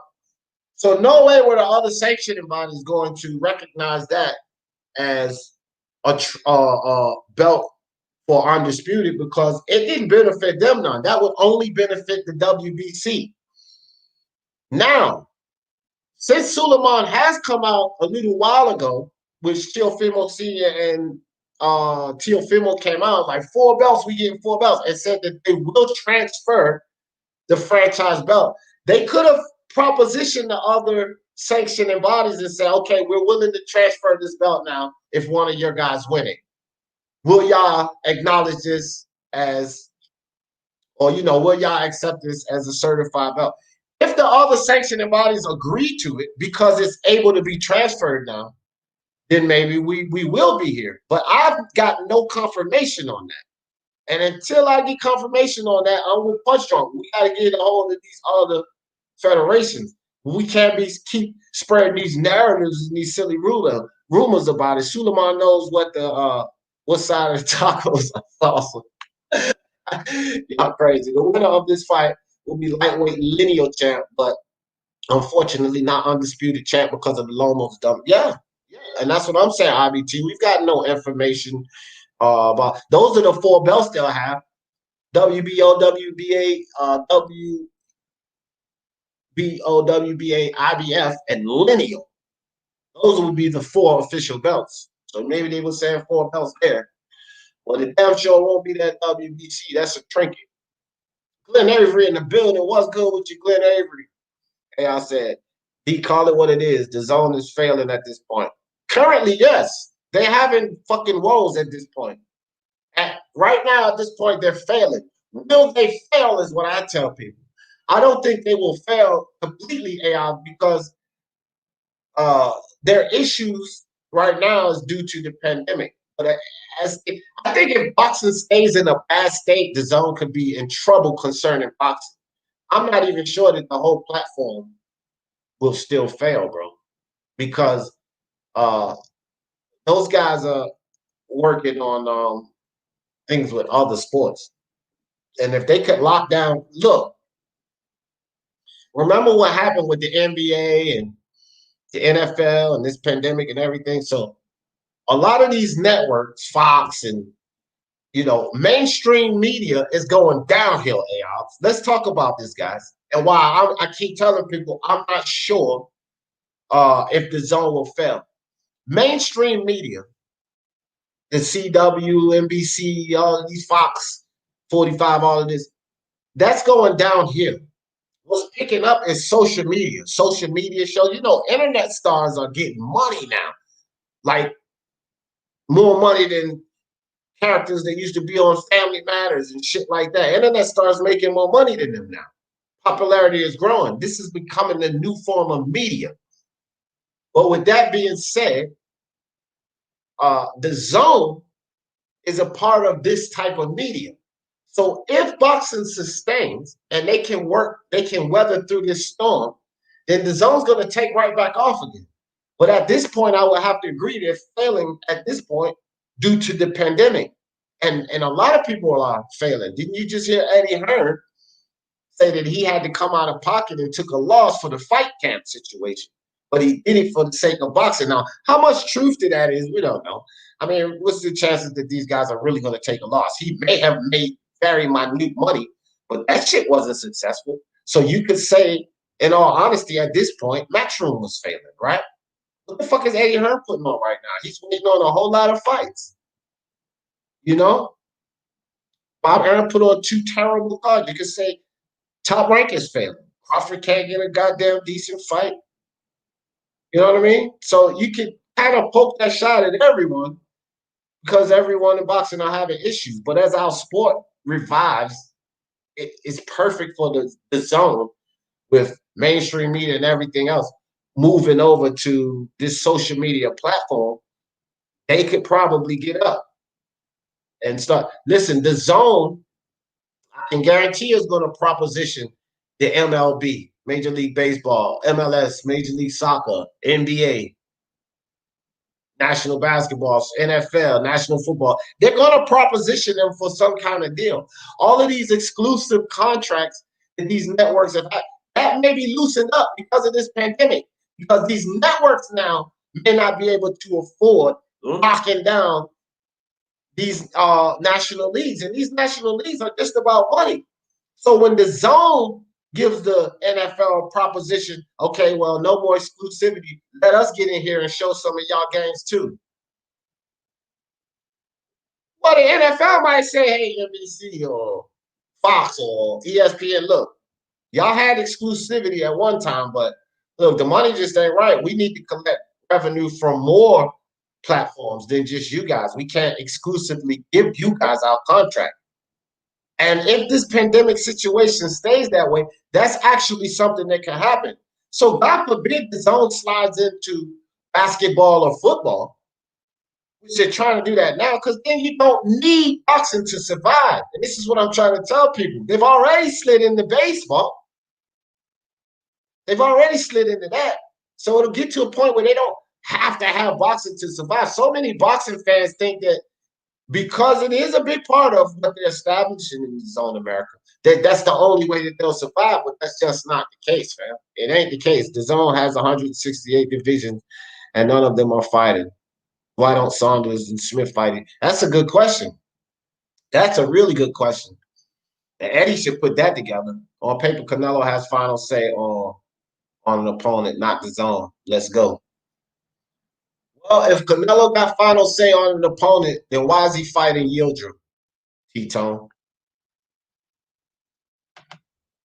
And if Canelo has final say on an opponent and he is deciding to fight Yildirim, T-Tone, then you got to sit there and suck up and eat every shot that somebody takes at Canelo through your own understanding. You can't sit up here and fight people when they take shots at Canelo and sit up here and act like Yildirim's a great fight. So you can say that, but you got to keep the same energy. And when people take charge of Canelo, you got to accept it. Plant is the dude on the internet that acts tough and talks bad, but we all know he ain't about that real life. Plant, well, I don't know, but I know Plant cowered out when he didn't take that. Talking about 75 days was enough. That was pathetic. Hearn is saving all these fighters for Canelo. That's what they want. They don't want to fight each other. Yo, that could be too, prime fighting champion, because those are the money fights. The zone knows if he fights GGG, if he fights Callum Smith, if he fights BJS, they'll make more money off of each one of those fights. If he fight one of them for all of those belts, okay, that's one fight. Now we got to make some more money. So it could be something about that. It could be something with that too. Oh shit, who's that? All right, guys, I'm way behind. Chris Tan, what's good with you? Somebody dropped a super chat. I want to shout you. Mr. IOTBA Boxing Talk, what's good with you, fam? I appreciate you coming through, Mr. IOTBA. Hold up, guys. Hold up. Hey. Damn, where the fuck is it at, bro? I'm way behind on the chat. Okay, there we go. Glenn Avery, my man Glenn said, big up D for putting in work and bringing us 2-3 lives a day, whether it's about boxing or basketball, etc. Keep up the grind, brother. I appreciate you, Glenn. You know I'm coming all day, bro. I appreciate you, dog. Mr. IOTBA, if you're still in the house, man, drop that link again. That's for anybody, too. Damn, I ain't talked to my man, Mr. IOTBA. We've been crossing paths. He up on the late night. And I'm on the, So, all right, let me see. Let me read some of you guys' other comments. I ain't going to put them up. Hello to you, Christian. I appreciate you coming through. What's good? Predictable fight. LTVA, my dog. What up? Canelo versus Andre. Yeah, Canelo versus DGG3. Yeah, we need to see all of them for real, bro. Punch Drunk said 5 belts. WBA, WBC franchise, IBF, WBO, and ring. Yeah, but 4 belts that only matter. And that ring belt ain't giving them 4 belt undisputed. You know what I mean? Mr. LTB, hey, what's up with you, fam? Man, y'all know how I'm coming. Y'all know how I do. It's your boy, Mr. 214, and I'm on that bullshit again. Shout out to my dog, Mr. D. Jefferson of Speak Your Mind Sports Talk. Shout out to everybody in the chat. What's poppin', D? Same old, man. I'm just talking about the Canelo foolishness, and it's just like, the thing is like, I'm a Canelo fan. I know it's a lot of Canelo fans, and what I'm coming at Canelo and some of my fellow fans is about it. We gotta accept this gotta keep the same energy with Canelo here. He cannot be exonerated from everything going on. Like, yeah, it's situations behind him.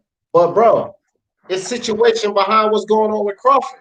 Well, people ain't giving him no fucking pass. You know what I mean? So Canelo gotta face some heat too, bro. We can't keep making all of these excuses about politics and we're getting a fucking Yildirim fight. Well, the same excuses were behind Terrence Crawford about politics, and we're getting a Brook fight. Nobody likes that, but y'all flaming the shit out of Crawford. So Canelo got to get some of that heat too. And then T-Tone says, well, Canelo makes the final decisions on his fight. Well, if that's the truth, even under your ideology, he got to get some heat when we looking at a fucking Yildirim fight. You got to accept that.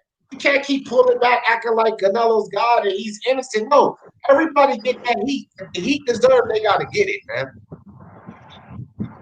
I agree. That's where I'm at with it. I just feel like, everybody, ain't nobody untouchable in this sport of boxing or in this world we live in. And it comes to a point in anything, whether it's boxing, basketball, football, when you got to show up and show out. And when you a big time megastar like Canelo is, he has to be leading the show. Now it's very understandable that Canelo has worked his way into position. I would never disregard that. He worked his way in position, and everything he deserved. But at the end of the day, when you're the lead dog of a sport in boxing, that, in my opinion, that's drowning, you have to show up and show out. You have to make some compromise. You have to compromise. And that's the reason why boxing in this position now. Not just say because of Canelo, but because Canelo one of the fighters who really got fights out there, who really done did something in this boxing. Boxing is on the downhill. Yeah, he part of it, with his situation now. But with all the other young fighters, D. Jefferson, that's why I'm telling people UFC is on the uprise. My dog, Boxing Monster, he hate me saying that. Yeah. He hate me talking about UFC and saying, like, I truly believe the way boxing is going, UFC will topple them in the next 10 years. Think about this, D. Jefferson. Ain't it disrespectful? Man, it ain't even disrespectful. It ain't even disrespectful. PBC gonna do what they want to do. But when you got the most dislikable fighters on the planet in the Charlo brothers, in my opinion, and you put them on the pay-per-view on September the 26th, and then you got UFC put on the pay-per-view September 26th, Israel Adesanya versus Paulo Costa. And I need boxing fans to be serious with themselves. If y'all think that pay-per-view gonna do more than Adesanya and Acosta, y'all crazy. No. It's just the UFC card. I guarantee you that PBC card is fire. It's good, but that UFC card gonna smash it, fam. I'm telling you. Like, I agree with you. Say, but DW, let me ask you this: is the PBC card fire for the casual fans? I think so, because look, I think it's majorly fire for the casual fans because they don't really understand Tank Davis should be fighting no Leo Santa Cruz. They don't understand that. The Charlos, they're popular. You got both of them, the Reverend Tinker, you know what I mean? So for the casual fans that don't understand, like, that's not the best fight in the world. No, I know, but that's what I'm saying. Is that gonna bring the casual fans to watch the fights? Tank will bring some, and those Charlo boys gonna bring some. Charlo's gonna bring some. Are you serious? You think? I mean, I'm asking. You think they're gonna actually? Texas man, Texas people. I mean, they look. I'm gonna tell you something on TV. I get around. I get around. It's a lot of fucking Charlo fans out here, fam. Like, you wouldn't believe it, but like they got people food. That's why we sit up here and we go, well, not Jamel anymore, but Jamal. That's why we sit up here and go in on some of these guys because they got people food. They got people food like a month. You got people out there, Mr. Al TBA, calling Teofimo Lopez whatever they want, but supporting Tank Davis, fam. I don't get Tank Davis, what they call Teofimo. A high job. This kid don't really want to fight no more. He in it for the money. You know what I mean? Tank Davis will whoop his ass, and Tank Davis will get knocked the fuck out by Teofimo Lopez, in my opinion. But there's some Tank Davis fans and PBC lovers that's all over this. They're all over this Tank persona. You know what I mean? I don't think Tank, in my opinion, I don't think Tank beats Devin, Teofimo. And if Shakur had a little more size and power, I think he might get Tank too. Oh, yeah. I don't give a damn if Shakur came up to Shakur beat him at 130 or 135. Yeah. You know what I mean? So, but his fans don't think so, right? They still have this illusion. That's a lot of black fans. Yeah. Fight the power, motherfuckers. You know, Yeah. who only see one way and don't want to be objective and look the other way. Anybody who's seen Tank Davis' last fight against Yodikas Gamboa, that was garbage. Yeah, that Straight. was Look, disgusting. salute to Tank Davis. Salute to him because at the end of the day, it's all about getting the W. But it was garbage. There's no way for a guy who they tout, especially Leonard Ellaby, that Crayola pencil goatee motherfucker. The way he tout Tank Davis is the young best fighter in the world. You know, you heard him say the young best fighter in the world. And for all the publicity, you know, and they supposed to put it behind them because when you got a company and you got a fighter who does got good skills like Tank, you supposed to put everything behind it. But then when he go in there and lay a fucking egg like he did against Yodikas Gamboa, and don't look, I don't know how much power Tank got. I'm honest with you now, DJ. I don't know if his power is all that in his skills. I don't know where his skills at. Because this one thing I said about Tank, and this one thing I'm saying about Earl Spence now too. I don't know if Earl Spence is gonna beat Danny Garcia. Me either. But I only have one question. Reason why I say that, I'm on Tank. I'm gonna go back. I'm gonna go into Earl, but let me talk Tank. You know, if you look at that last fight, you see it was just power punches. You didn't really see no skills, none of that. You didn't see none of that. You didn't see Gervonta Davis display none of that in the ring. What you seen was a guy who was just trying to come forward and knock the guy out. And see, the Gervonta a couple of years before that, you seen the guy who had skills. You seen the guy who was actually coming into the ring, you know, when he first got on the scene. Setting traps. Yeah, all that shit. Working on his fundamentals. Well, I say that his techniques. But as you can see now, D. Jefferson, in the past couple of years, Tank Davis, he always come overweight into training camp. So it ain't no more of him going in there working on his skills and his fundamentals. He's going there to lose weight. And you can see that drop in his skill set, especially in that last fight against Gamboa. And to go back to Earl Spence. Look at Earl Spence, bro. Before Earl Spence fought Sean Porter, I don't care what nobody say. We thought Earl Spence was supposed to beat that dude up bad. But think about it. Earl Spence, a guy who liked to live a party life. You know, a guy who I heard, you know, allegedly, I don't know how true it is, he's still down here drinking. And, you know, them is from credible sources. You know, he's another guy who come in overweight. So instead of going there to work on your techniques and your fundamentals, you going there to lose weight. And it was clear as day against Sean Porter when you barely edged that fight out, Earl. So, you know. Bro, I didn't know about the drinking, but I'll tell you this. If he is still messing around and doing that, like you said, we don't know for sure. But, I again, man, see, my question with Spence is like the chin, man, his punch resistance. Because that man's face slammed into that concrete. And I'm telling people, like, with all of these fighters that have that good, solid chin, eventually in the ring, that chin get cracked. And when that chin get cracked and somebody put him down or put them out, eventually that chin ain't the same after that. Well, Spence's chin might not have got cracked in the ring, but it might have got cracked on that motherfucking concrete out there.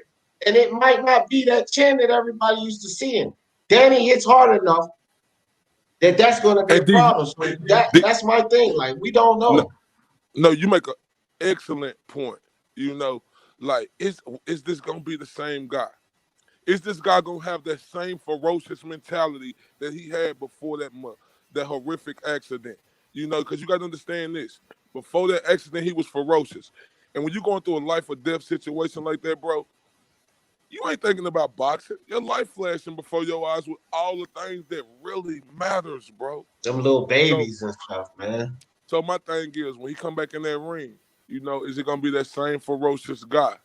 You know, is this guy that arrogant to where he could have came in and he could have took a fight before that, and we wouldn't have knocked him at all for taking him a easier fight to show off his feet wet. But what Earl do? He comes step straight into the ring. That's the problem I have with this fight. Is it a good fight? Absolutely. But I don't like it. And the reason why I don't like it, Earl, if you was able to come back and take on the top echelon welterweight of Danny Garcia, whether what anybody think or not, Danny Garcia is a top welterweight in the world, top echelon welterweight in the world. If you could come back and take on a guy like that who's as dangerous, why couldn't you come back and fight Terrence Crawford?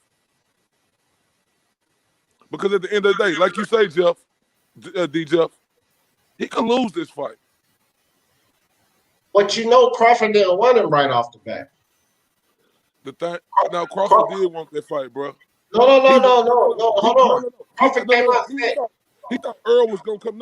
Yeah, you're right. He thought Earl was gonna come back and not take no Danny Garcia. He didn't think Earl was gonna come back and take Danny Garcia. Didn't nobody think that. We thought Earl was gonna come back and take. He said, "I don't want to take Earl when he come back from a wreck, so he won't get his real credit." You know what I'm saying? Right. So everybody was under the assumption that Earl was gonna take, a guy, and we wouldn't have had no rips about that. But when you come back and take Danny Garcia, all that shit out the door. If you could take him, why you didn't take Terrence Crawford? Because look, D. All the big money fights have been fucked up, bro. When was the last time we seen a big money fight, D? Yeah, that's true. But with Crawford, I want to say this about Crawford though, Mr. RTV, because I didn't gave this motherfucker his flame, and I protected him too. But on the Crawford side of it, is two things why, Spence should have fought Crawford already. So I already put the video out, gave him his charge for ducking that fight. He should have fought him already. But in this current time, it's two things with Crawford that fight wouldn't have happened. One, Crawford said he ain't taking no damn pay cut for nothing. So you can count that fight out. And that's totally Crawford, because he said he ain't taking no pay cuts for nothing. That fight ain't happening without no fucking fans, fam. So that's clearly Crawford saying that fight's not going to happen right now. That's number one. Number two, with the whole Spence, Crawford said he would rather see Spence go up against Danny, because when he whoops Spence's ass, he don't want no excuses about if his chin was that. So if Danny beats him, then he wouldn't have to worry about that. But if he beats Danny, then there's no more excuses. So that's the second reason why, Crawford was like, he want to make sure that Spence 100% because he don't want no excuses from his fans saying that, oh, you only beat Spence because this, that, and the third. Well, if Spence goes in there and beats Danny, once he goes to fight Crawford, there ain't no fucking excuses about no car accident or nothing, because you already beat Danny Garcia, right?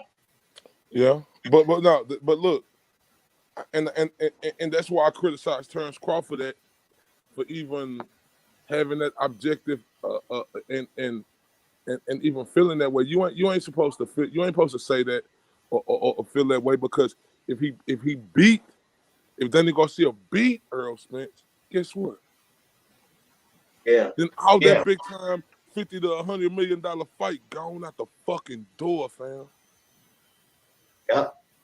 And then you got to start getting on.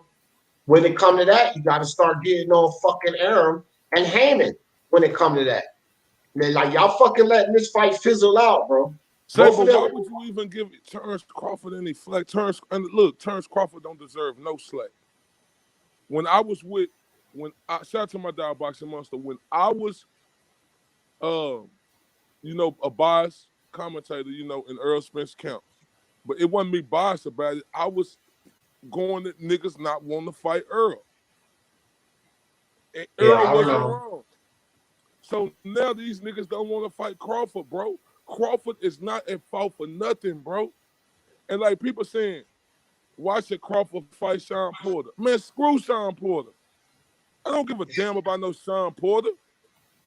Like Terrence Crawford said, when Sean Porter had that belt, he made a choice what he wanted to do. He could have came and fight me then. Was he saying my name then? No. Keith Thurman, you talking about this whistleblower? You talking about a motherfucker who desperate now? I'm glad I'm speaking my sports talk. This is about Keith Thurman. This is what pissed me off with a lot of people. I'm glad I got a chance to speak about Keith Thurman.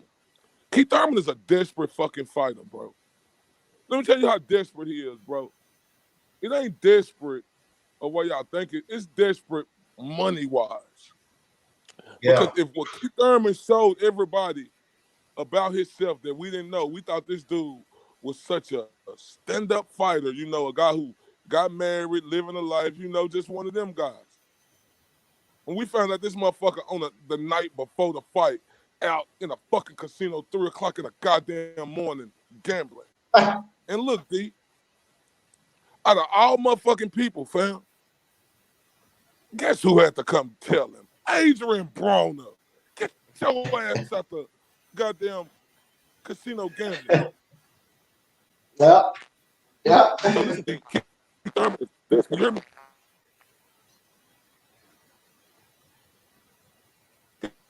You hear me? You cut out a little. Nah, yeah, I'm back. I'm gonna go to the store. Hold on. Who is that on Go here? ahead. That's Yeah, what's me. up? That's No, no. IBT. Yeah, I'm getting ready to go to the store right quick. Yeah, that's IBT. Yes, IBT. Let me change my photo. I didn't realize it was still Hey, what's up, man? Yeah. Say, but look though. Wait, that's IBT? Yeah, what's up? Yeah. Hey, what's up, IBT? How you doing, man? Hey, yo, what's up? What's cracking? What's up? What's up, Raider? What's up? How's it going? What's up, Raider from LA?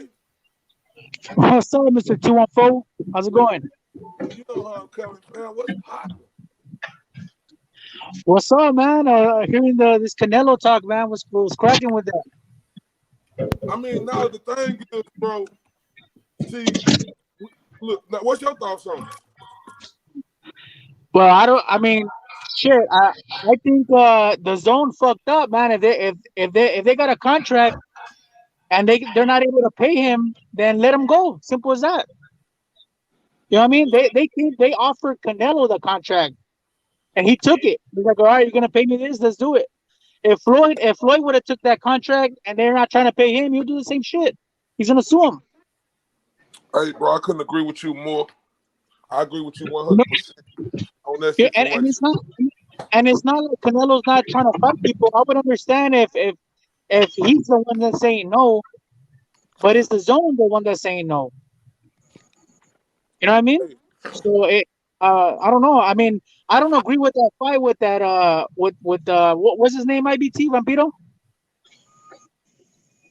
Anvi Yildirim. Yeah, I don't agree with that fight. I mean, I don't like that fight for him because why not? That vacant WBC strap at 168. He wanted to fight, or I don't know if he wanted to fight, or it was mandated, or bro. It was a lot of people who wanted that fight, bro. It's a lot of people who want that fight. Me and Boxing Monster was talking about it. Caleb Plant wanted that fight. And it was other people who want that fight. Yeah, no, I agree. Everybody who doesn't want a shot at a title, you know what I mean? But I set Canelo to a little bit higher standards. I want him to fucking fight champions, you know what I mean? That's what. Look, hold on. Let me piggyback because real quick, Mr. TBA, because Raider, earlier in this show, when I started off this show, that's what I was talking about. Like, see, I'm not with this whole Canelo situation. I'm a fucking Canelo fan.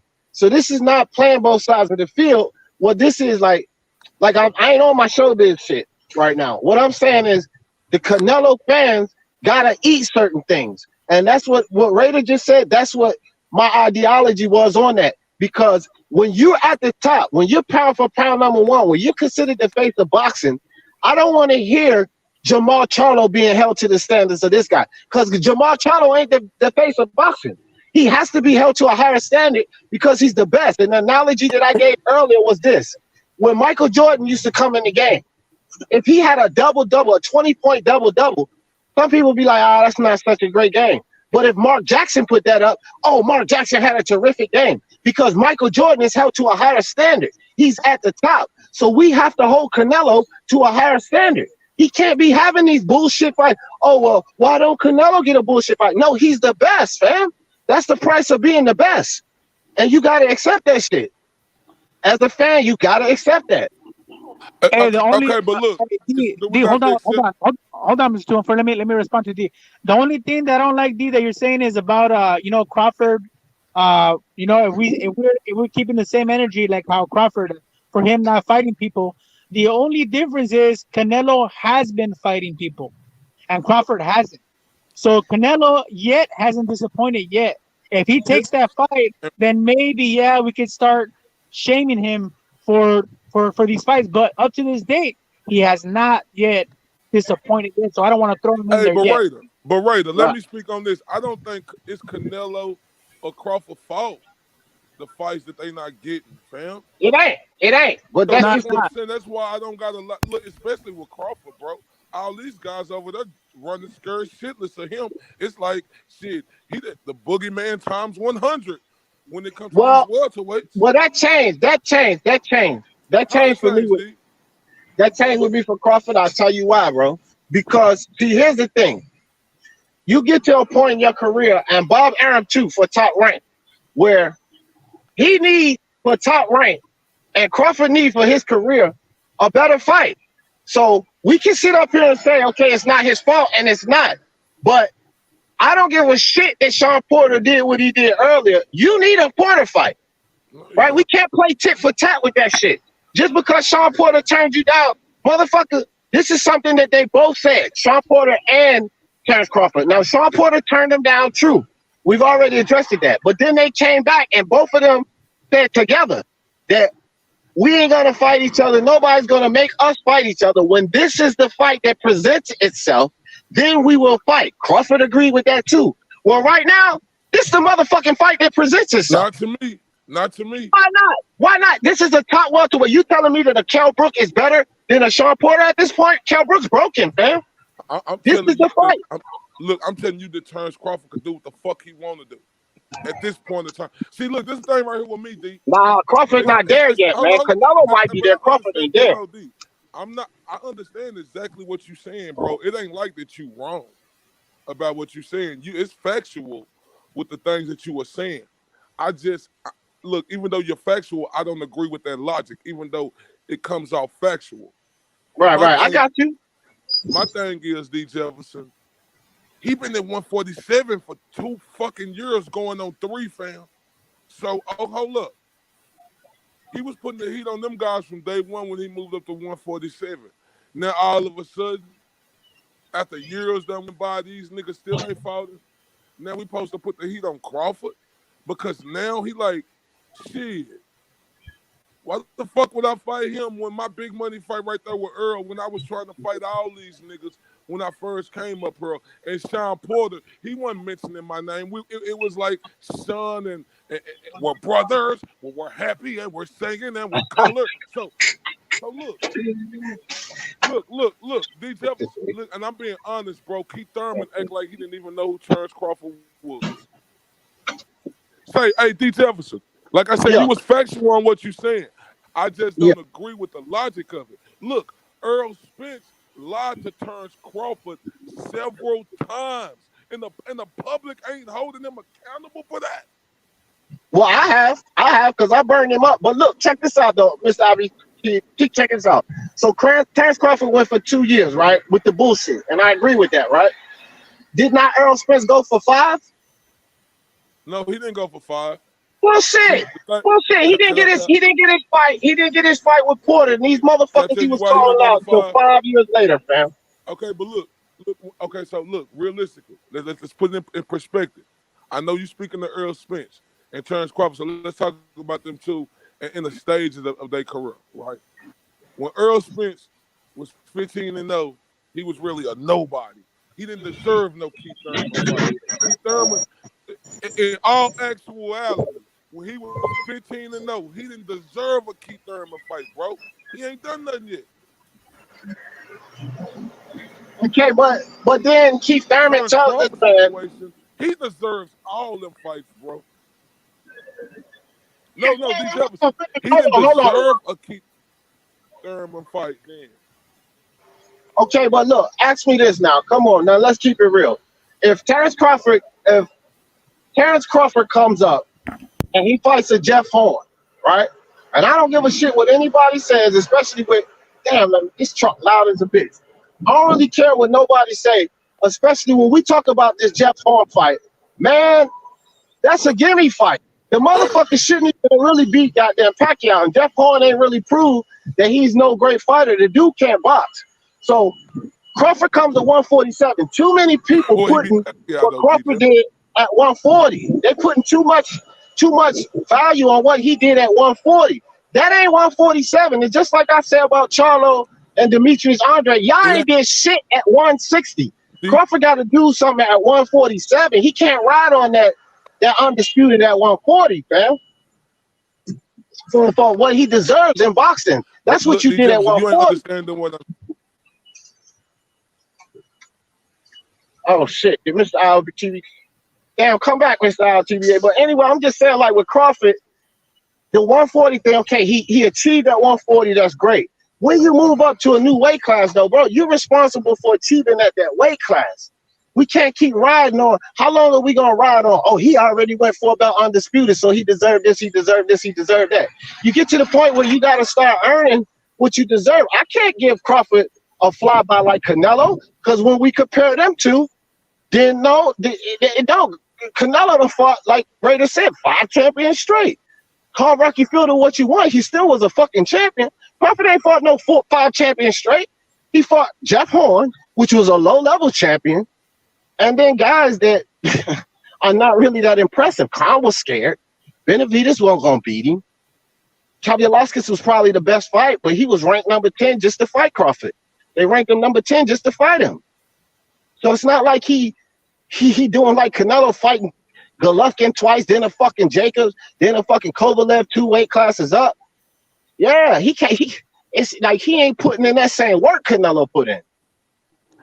Hey D, what I've been hearing some people too, like on the chats, and I don't know, not here or maybe here, I don't know where, but some people saying, oh, why doesn't Canelo take like half of it, the half, the $15-20 million. And they're saying, I would take it. Of course, fucking somebody that makes fucking $50 an hour or whatever is gonna take fucking 15 million. Let those people go to their jobs at $20 an hour and let their boss say, like, hey, we're in COVID, I'm about to pay you $10 an hour. See how you're gonna react. No, you're right. You're right, because I just gave a analogy about that today, and I used my business, like, I was doing painting and everything. And so I would get a contract to paint a Dollar General, right? And say I get a contract to paint a Dollar General for $9,000. Well, if a guy working for me, or he might get 1,100 to paint this shit, and then like him, the next guy might get 1,100. So I got to pay those two guys 2,200, but I'm getting the 9,000. So after the pandemic, if Dollar General comes to me and say, "Oh, well, we only going to give you 5,200," I'm like, hold the fuck up, hell no. Exactly. That's the way it is. And you don't know who else was trying to lure Canelo. What other promoter? You know what I mean? Who else? We don't know who else was trying to lure Canelo too, like ESPN or Fox with these deep pockets as well, trying to be like, hey man, come over here and we'll give you this much. Now he could have gone over there. You know what I mean? Like you're gonna say you're gonna give him this much, and then later be like, nah, I can't give you this much. Fuck, you fucking bounce right away and be like, I'm not gonna stay here. Mr. LTJ, you on? I don't know. I seen 2 of your names. I put both of them, man. I had came a while ago, bro. Oh, my bad.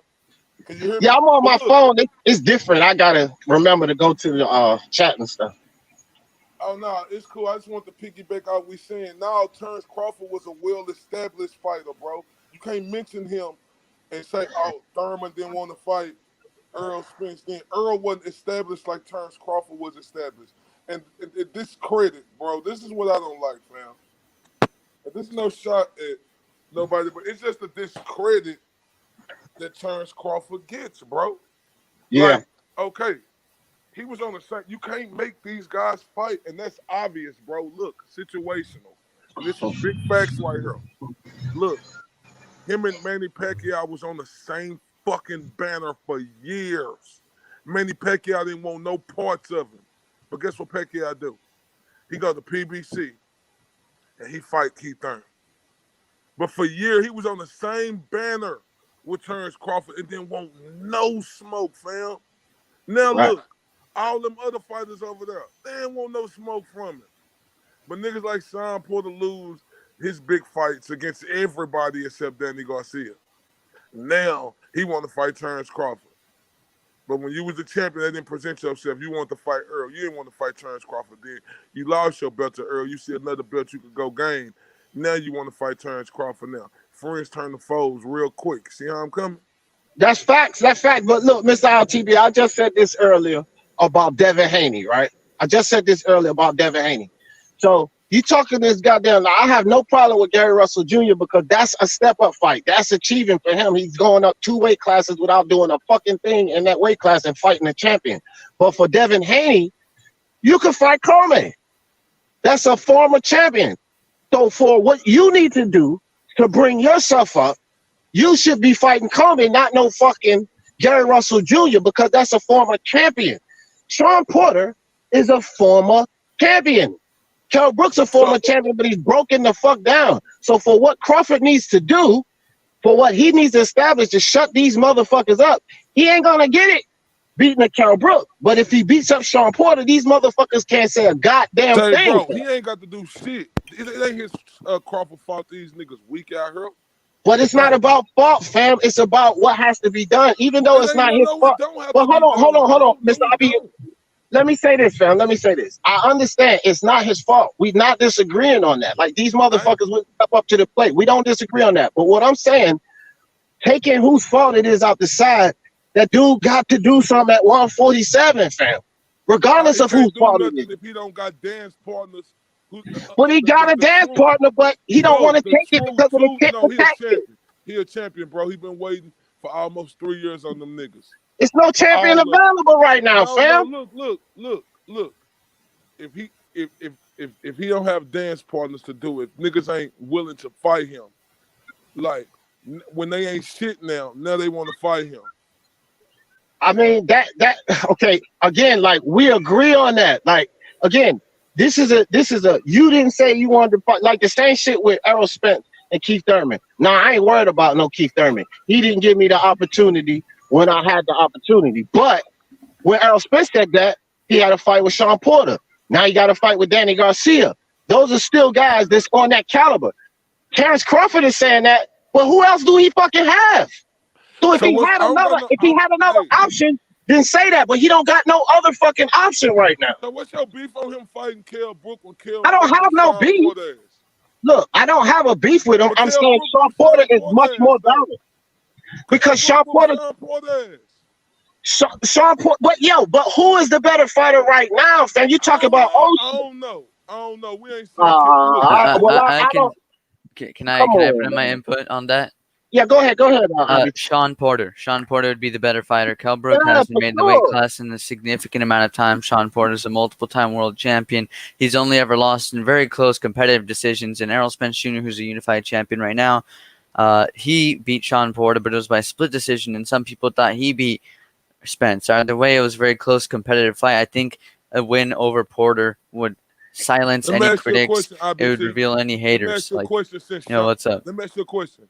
Since Sean Porter is such a better fighter, how many fucking times he done defended his belt and won? Off the top of my head, don't know, but I can tell you what fights he's had. I'm asking you a question. No, you are the mathematician. You are the guy who do all the numbers and do the breakdowns. That's what you're good at, and I got to give you credit for that. So I don't understand how this ain't in your head for a guy as stellar of boxing knowledge as you have, and so stop playing with me. How many? Okay. How many title defenses has Sean Porter had in totality? How many have he won? When he won the belt and he defended his title, how many times he won that belt? How many times he defended it? All right, so he won the IBF versus Diaz, beat Alexander Malinaji, lost to Brook. Fast forward versus Thurman, he loses in the WBA title opportunity. Fast forward to Danny Garcia, beats him for the vacant WBC title. Beats Yorkis Ugas 3 times, I think. Did he beat Ugas? Yeah, he beat Ugas. He defeated Ugas. I know he beat Ugas, but you know. Nah, it's on the book. It's on the books, my nigga. No, I'm talking about, like, I know it's on the book. I said that. I said, did he beat Ugas? But did he beat Ugas? Okay, well, if you say that, did fucking Horn really beat Pacquiao? Because I don't think so. Yeah, exactly. No. So we can't be playing that game of did I think they beat this guy or not? Nah, but I'm saying Jeff though, Horn bro, it and Pacquiao. Okay, all right, so we could do that. But okay, I'm saying though, like Sean Porter ain't just did more than Brook, in my opinion. No, see, that's the thing, Mr. TBA. You can't. Nobody's arguing this. Okay, nobody's arguing that. But if you saying that Sean Porter is not the better fighter. Now, we all accepted Shawn Porter. No, I didn't, D. I said I don't know. I don't know. Well, we know. Well, we got a pretty confident idea that Shawn Porter is the better guy. I can answer that for you. It's Shawn Porter. Okay. Okay. So you also think it's Shawn Porter then? No, I said I don't know. That's what I said. I don't know. Okay. Look, Kell Brooks, he lost to Earl Spence.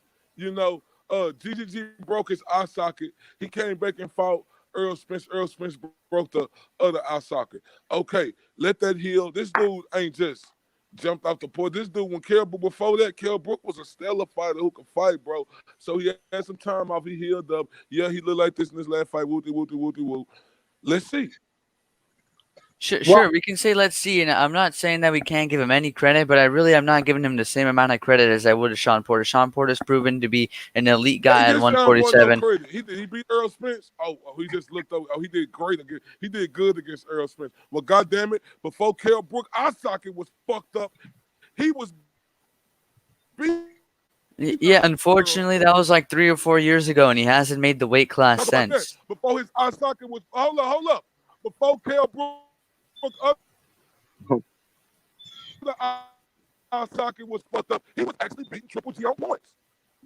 It was a 5-round fight, and like winning on points was 3-2 or 2-3. I didn't think he was winning on points. I had Triple G winning 3-2. It doesn't matter. It was a 5-round fight, and he stopped him. He broke his face. He was never the same after. I say this, okay? Look, Mr. RTBA, when Shawn Porter fought, when Kell Brooks fought Errol Spence about 3 years ago, right? When he fought Errol Spence, we all know that at that time when he fought Errol Spence, before he went to fight GGG, the dude was having problems making weight at 147. Then he goes up to fight GGG, right? He gets fucked up. He has to drain back down to fight Errol Spence. This was 3 years ago. Now he's been fighting at 147. What is the probability? In fact, the fact that he's old, what is the probability of him not having to drain down at 147? So now you're talking about a Terence Crawford fighting a Drain Brook who's been severely damaged by 2 fighters, Spence and GGG, versus fighting a Shawn Porter? Hell no, it's not even close, man, because he's going to drain down to even fight this dude. This is a gimme fight, bro. There's no fucking way Kell Brooks beats Crawford. This is almost a gimme fight. This dude is going to have to drain the fuck down, bro. Like nah, man. I'm just saying, like, look, I just think that this is the time. Like, fuck the tit for tat shit. Yeah, you didn't fight me when I wanted to fight you, but like I said, with Spence and Thurman, Spence ain't had to fight Thurman. Danny Garcia is just as valid as Thurman right now. Shawn Porter had a fucking belt, but Terence Crawford don't have another fighter. If he had another fight in front of him that is valid as Shawn Porter, and he was fighting that guy, I would have nothing to complain about. But Kell Brooks is not going to give Crawford what he needs, especially from these fucking Crawford haters or Spence fanboys. Kell Brooks ain't going to give them that. Kell Brooks, they still going to be bitching. They still going to be bitching. That's not a valid enough fight. He still got to fight somebody. But if he fights Shawn Porter, that's it. Nobody else can say shit else. They can't say shit else. And if he beat Shawn Porter more dominantly than Spence did, I mean, I would say I think you guys can agree that Shawn Porter is Errol Spence's best win, right? Facts. So if he beats him in a more convincing fashion shortly after, especially after he just dominated Formella, so we know he's in top shape still, like I think he'd get massive credit. To me right now, I rank Spence above him. I think Crawford would beat him, but just based off what they've done in the division, I would have to rank Spence above him. But that doesn't take away the fact that I do think that Crawford has a really good chance of beating him. Unfortunately, I'm not losing faith in his ability to beat him or anything like that because he stays in shape. He's a disciplined fighter. He's a technical fighter, good fight IQ, right? Just I can now understand more and more criticism towards him when you find out guys like Shawn Porter and Keith Thurman are attempting to make fights with him at this juncture, and he's rejecting them and instead opting for Kell Brooks after coming off of an Aegis fight, which is a mandatory, so that's fair, or an Amir Khan fight. The Amir Khan fight really was a complete waste of time, and it was on pay-per-view too. It really shouldn't have been. And I bought that too because I was trying to support him, but it wasn't even a good fight, so I regret it now. Hey, Vampiro, what do you think about the DAZN and Canelo shit going on? Dude, it's a complete load of garbage. Like, actually, DAZN looks so terrible and stupid in this whole thing. You have them rejecting a Ring Magazine champion and a sitting world champion and a 2-division champion and a sitting champion and Callum Smith and Billy Joe Saunders, and they're saying they have premier opponents in mind, being 2 UFC fighters, right? And one of them is a retired Oscar de la Hoya, his boss, and the fourth one is Triple G, who's on record already saying he wants to fight his mandatory instead of fighting Canelo. So they've actually frozen him out. You want to criticize Terrence Crawford? You say you understand criticism towards him. Now, the fuck? So now, okay, so hold up. We was mad at Sean Porter and them. Now we with Sean Porter and them, and we mad at Crawford for, you know, having his stance and feeling the way he feels now. Man, get the fuck out of here. I don't really care about what he feels right now. What you mean? And he don't, and guess what? He don't care about what you feel. That's either, fine. Because That's you a great. dude that's on the sideline, bro, not looking at all actual reality. You just try to play the numbers game and say no, he don't. Them motherfucking guys avoided him. Manny fucking Pacquiao in his own goddamn stable avoided him. So Terrence Crawford could do what the fuck he want to do. Yeah, I just disagree is all. D, you're on mute. D, you're on mute. Yeah, I gotta say this. When it comes to Manny Pacquiao, fuck Terrence Crawford. Because in the 147-pound division, if there's anybody that can do what they want, it ain't no fucking Terrence Crawford. It's Manny Pacquiao. This motherfucker is an active fucking legend. He's in. Wait, hold on. what? Let me get this off now, TJ. Let me get this off. Manny Pacquiao is an active fucking legend right now. He will go down as one of the greats right now. So if anybody can do what the fuck they want, if anybody is the fucking cash cow of this division, it's fucking Manny Pacquiao. If he want to fight Mikey, he can fight. He don't have to conform to fucking Terrence Crawford at all. See, that's the thing. Period. I ain't talking about now. I'm talking about then, D. Jefferson. And when I say Manny Pacquiao ain't shit, IBT. What we talking about now? I ain't talking about literally he ain't shit. We know what the fuck he ain't did. But I don't give a fuck about Manny Pacquiao when he ducked this motherfucker who was on his goddamn banner for 5 years. And that was an enormous fucking fight, fam. To me, so we can go and hold on. So we can go and lean on Crawford and his establishment at 140. But Manny Pacquiao, 8 division champ, all the shit he did don't fucking matter. So before Terrence Crawford moved up to 140, he was saying he wanted that Pacquiao fight. I mean, moved up for 140. Even when he was at 140, he was saying he wanted that Pacquiao fight. And then he told everybody he was coming to the welterweight division almost 3 years ago, bro. And you telling me when Terrence Crawford, the undisputed, look, I thought this was, I'm just saying, Terrence Crawford, the undisputed champion, coming from 140, bro. He can't come up. You telling me that's just regular? Coming up to 147? No. I'm not saying that. So what you saying, D? He cashed in, nigga. When he came to 140, his accomplishment.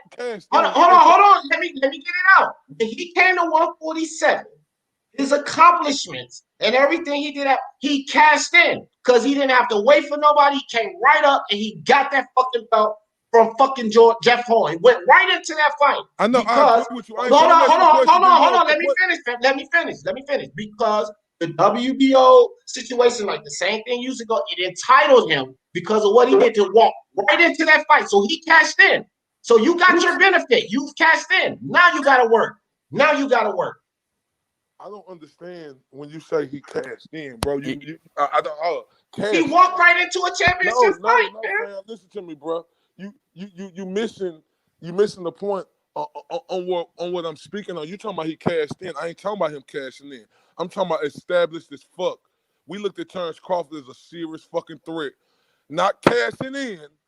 I'm talking about we looked at him as a serious problem moving up and could compete against any one of them 147 pounders as soon as he came up to 147.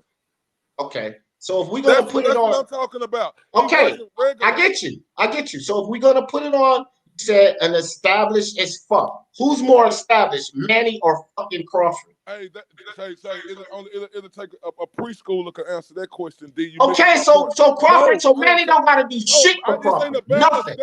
I'm Nothing. I ain't giving Pacquiao no fucking credit. Fuck him. Okay, well that's because you don't want to give him credit. Terrence Crawford, bro. Okay, look, check this out. Every other fighter he fought in history called. Okay, hold on, Mr. RTBA. I'm just gonna go on your ideology. When did he duck Terrence Crawford? When?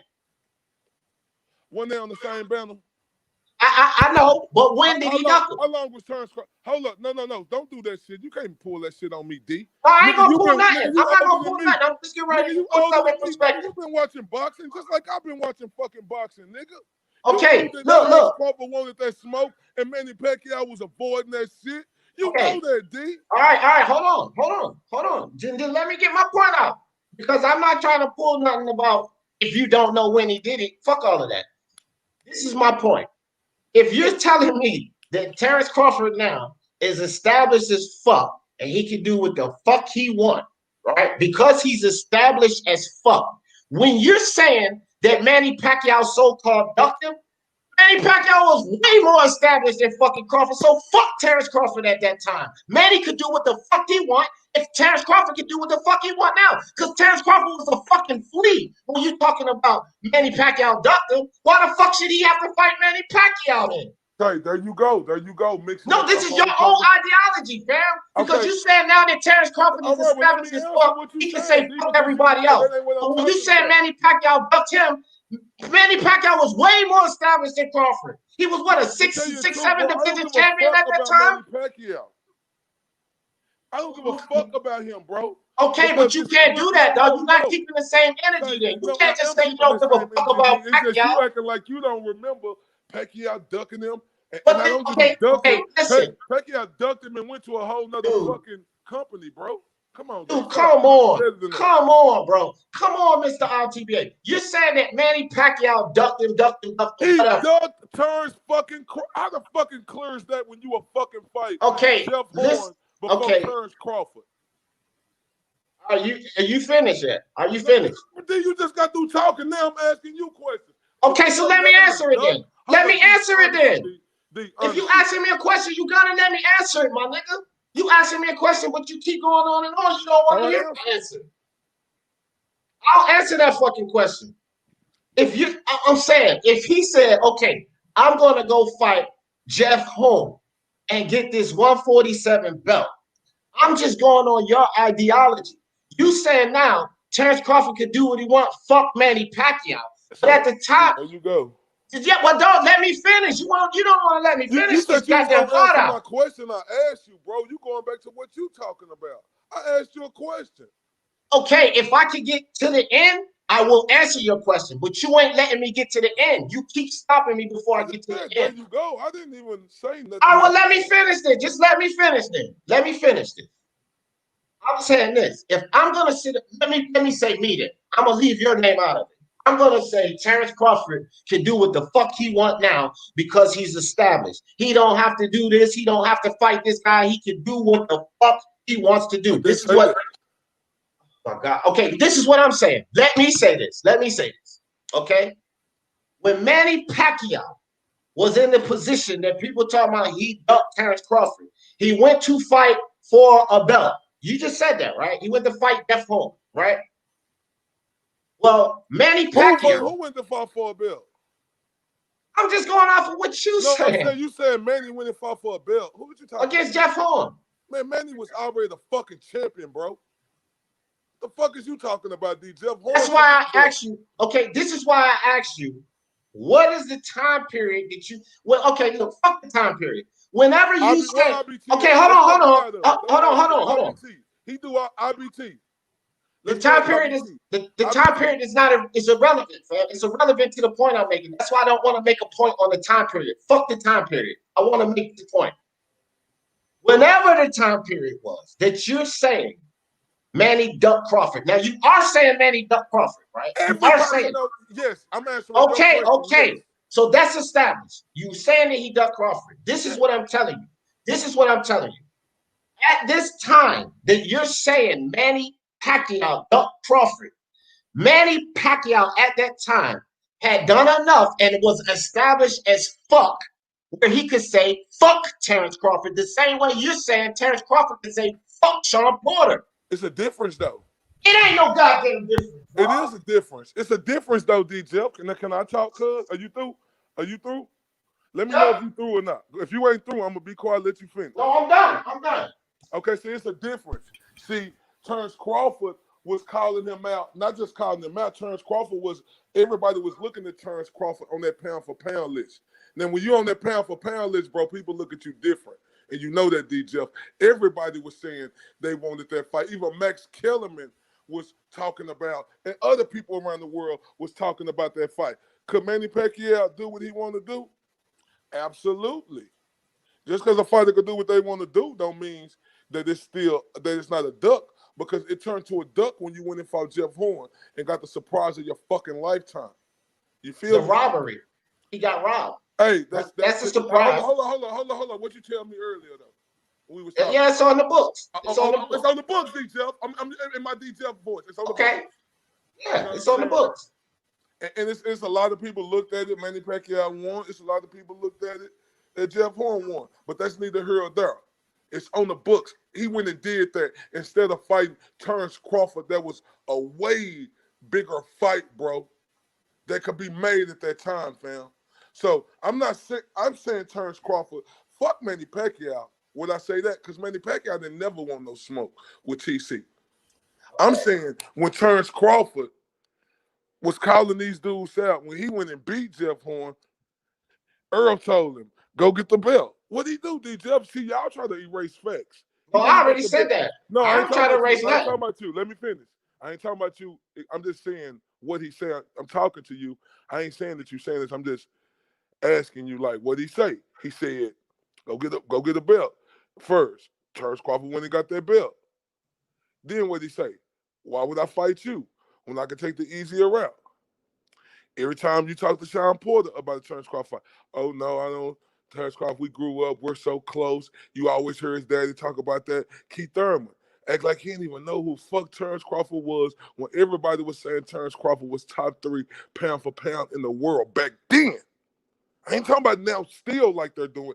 Back then, when you got a guy who established as pound for pound on that list, it's a difference than when you want to fucking talk to me about a Sean Porter who ain't never, ever, or ever will be ever in lifetime mentioned on that pound for pound list like Terrence Crawford was, or dominated a division moving up like Terrence Crawford did. So Terrence Crawford, Pacquiao should have fought Terrence Crawford because that was the bigger fight, no? Look, what I'm saying is, like you said, at that time, Pacquiao, he had a choice. You could take that fight or you could do something different. He did what he did. So at the end of the day, you want to tell the truth, DJ. Then you want to see Terrence Crawford versus Manny Pacquiao? Yeah, of course. Of course. That's what I'm saying. Everybody wanted to see that. He didn't take that fight. So do you call it a duck goose chase or not? Yeah, he ducked, but the argument was never a duck. No, I'm saying he ducked him, bro. That's what the argument was. Okay, but we agreed on that. Okay, so we still talking about the duck. What I'm saying is, bro, you tried to bring Manny Pacquiao name up, saying, well, if Terrence, what about Manny Pacquiao back then? I was just telling you about how, if you talking about, let's talk about Manny Pacquiao back then, how he ducked Terrence Crawford back then, still ducking him now. Right, but I was talking about your ideology. That's what I brought it up because he was an example, and I was talking about mainly your ideology. So even if we go back, and I agree, that was the bigger fight. He ducked him. That's the fight we wanted to see because it was the bigger fight. So we cannot say in 2020 that the bigger fight is not Porter. We cannot say that the bigger fight that everybody wants to see is Porter over fucking Brooks. Over Brooks. That fight. What? I stutter. I don't want to see that fight. Yeah, but you the only one. Everybody wants Porter more than Brooks, fam. You can't do that. Everybody want Porter more than Brooks, man. Everybody, just a couple. Oh my God, that's bullshit. That's bullshit. Do you ask the chat? Ask the chat. Got the film. Hold up, IBT. Stay out of it. Look, DJ, you got to understand the position now, fam. It's a hold on. Ain't it about positioning in life when you put yourself in position, right? Ain't that about when you're moving up in life, you want to position yourself to be in the best position that you could be in, right? That's what Pacquiao was. See, there you go. You What always I'm saying talking is about the same ideology, man. You can't give that ideology to Crawford and then don't want to give it to Pacquiao. You got to keep the same energy with that, man. Can I get that same respect that I give you? All right, I'm going on mute. No, you don't got to go on mute. I don't want you to go. Okay, no, get off mute, DJ. Don't do me like that. No, because I don't want to accidentally cut you off. No, so it's I want okay. you to finish. Go ahead. Like that. Like, I still want to hear you, counter attack. I'm gonna just say what I say. I'm not gonna do all that extra shit, But what I'm saying is, bro, Terrence Crawford got choices. He could fight. You talking about the guys who ain't got no belts? Why can't he pick and choose the guys who ain't got no fucking belts? Since the guys who got belts don't want no smoke with him. So you said we're telling me he can't choose any guy who don't got no belt? Since the guys who got belts don't want to fight him? And don't talk about, Spence ain't been wanting to fight him. Danny Garcia turned down $3 million, bro. Keith Thurman didn't know this nigga existed on planet Earth. So if champions, because this doesn't establish itself enough in this boxing as a champion. If these champions don't want to fight him, why don't Terrence Crawford got the choice of guys who are not champions, who he want to pick and fight? Go ahead, D. Okay, Terrence Crawford has the fucking choice to pick and choose who he wants to fight. I ain't never argue that. What I'm saying is, the fans, maybe not at OTBA, but you are at the low end of the totem pole with this. I'm telling you now. So the fans, well, I can guarantee you, will get 100% in the fucking chat and on the panel that everybody wants Porter versus Crawford way more than they want Brook versus Crawford. Regardless of whether Crawford has that choice or not, this is what the fans want. So only thing I was saying is the ideology of back when Pacquiao ducked Crawford. I agree with that. He ducked him, but the fans wanted Pacquiao Crawford more than Pacquiao going to fight Jeff Horn. So Pacquiao can do what he wants, choose what he wants. Crawford can do what he wants and choose what he wants. But the fans want to see Porter versus Crawford way more than a goddamn broken down Brook. Nobody wants that fight, man. The fans only feel like this now because of quarantine and COVID-19. No, not me. Not me and not nobody else in here. It ain't about no fucking bro, COVID, that's how it man. is. Motherfuckers ain't had. Look, bro, the fucking United States and every other country around the world got fucking shut down. Nobody wasn't putting no pressure on this Sean Porter Terrence Crawford situation until fucking COVID-19, until niggas was sitting in the houses with they women getting on their goddamn nerves, and our minds just going, kids getting on their nerves, still doing what we do, and then we got to get on her, and ain't nothing going on. Come on, bro. So I don't agree with that. Not one bit. So we talking about a fucking Canelo Alvarez, which I ain't trying to hear shit about no Terrence Crawford when it comes to a man fighting 5 champions back to back. So we're talking about a Canelo Alvarez that's still catching the fucking heat about fighting the best, but Terrence Crawford don't supposed to catch that heat. Has he done more than fucking Canelo? No. But he's catching heat, but Canelo catching heat. So why the fuck can't Crawford catch heat? What Are you kidding me right now? Well, hold up. I don't agree to why Canelo or Crawford catching heat, bro. It don't matter. He catching heat, bro. No, it don't fucking matter if you agree or not. It's two sides to everything. One side this way, one side that way. I ain't on the side that way of whoopty whoop, whoopty whoop, whoopty whoop. No, I'm not on that. I'm on that side when a motherfucker done establish themselves and done fought these fights, bro, and done work their way up. That's what I'm on, fam. Well, I can respect that. Well, like, I and can this thing respect right here. that. Look, I can respect that. Hold on. But let me tell you, I put up this live, my friend. So I can respect your point of view. But my point of view is this. I put up this live as a Canelo Alvarez fan, giving him some heat for that. So it's no fucking way, as a Canelo Alvarez fan, that I'm not going to give Crawford the same type of heat. Okay, that's cool. You want me to jump up and click my heels together? No, I'm just saying I'm keeping it consistent. I'm keeping it consistent. Because you letting everybody know I put this up as a Canelo fan. No, I'm just telling you the Hold up, consistency. D, stop interrupting me. You say, because I put this, I put this up as a Canelo fan, giving Canelo heat. So what makes you think I'm not going to give Crawford heat? What the fuck do that got to do? You ain't got to mix the two together. Because say, oh, I'm a Canelo fan, I give him heat. So I'm going to give Crawford heat too because I'm such a Canelo fan. Who gives a fuck? So you telling me I can't announce that I'm keeping the same energy on this? No, I'm saying you trying to I'm just pointing out that I'm keeping the same energy on this. I'm not saying you can't keep the same energy. That's all I'm doing. But the way you pronounce it and present it towards people, it came off. You know what I'm saying? Sideways, bro. Well, let me tell you what I meant by it. Because I'm a Canelo fan. Who gives a fuck, bro? Okay, well, Miss LTBA, you telling me how it came off. Now I'm explaining to you what I meant. I'm just keeping the same energy. So you took it like that, but that ain't how it was coming. I'm coming. Bro, like hold on, bro. Come on, you can't keep doing that. I'm coming saying that I'm keeping the same energy. And you can't get mad at that. You can't. I'm just keeping the same energy, dog. That's all I'm doing. You can't get mad at that, fam. Look, I never got mad at that, DJ. See, that's all I'm doing. No, DJ, stop doing that.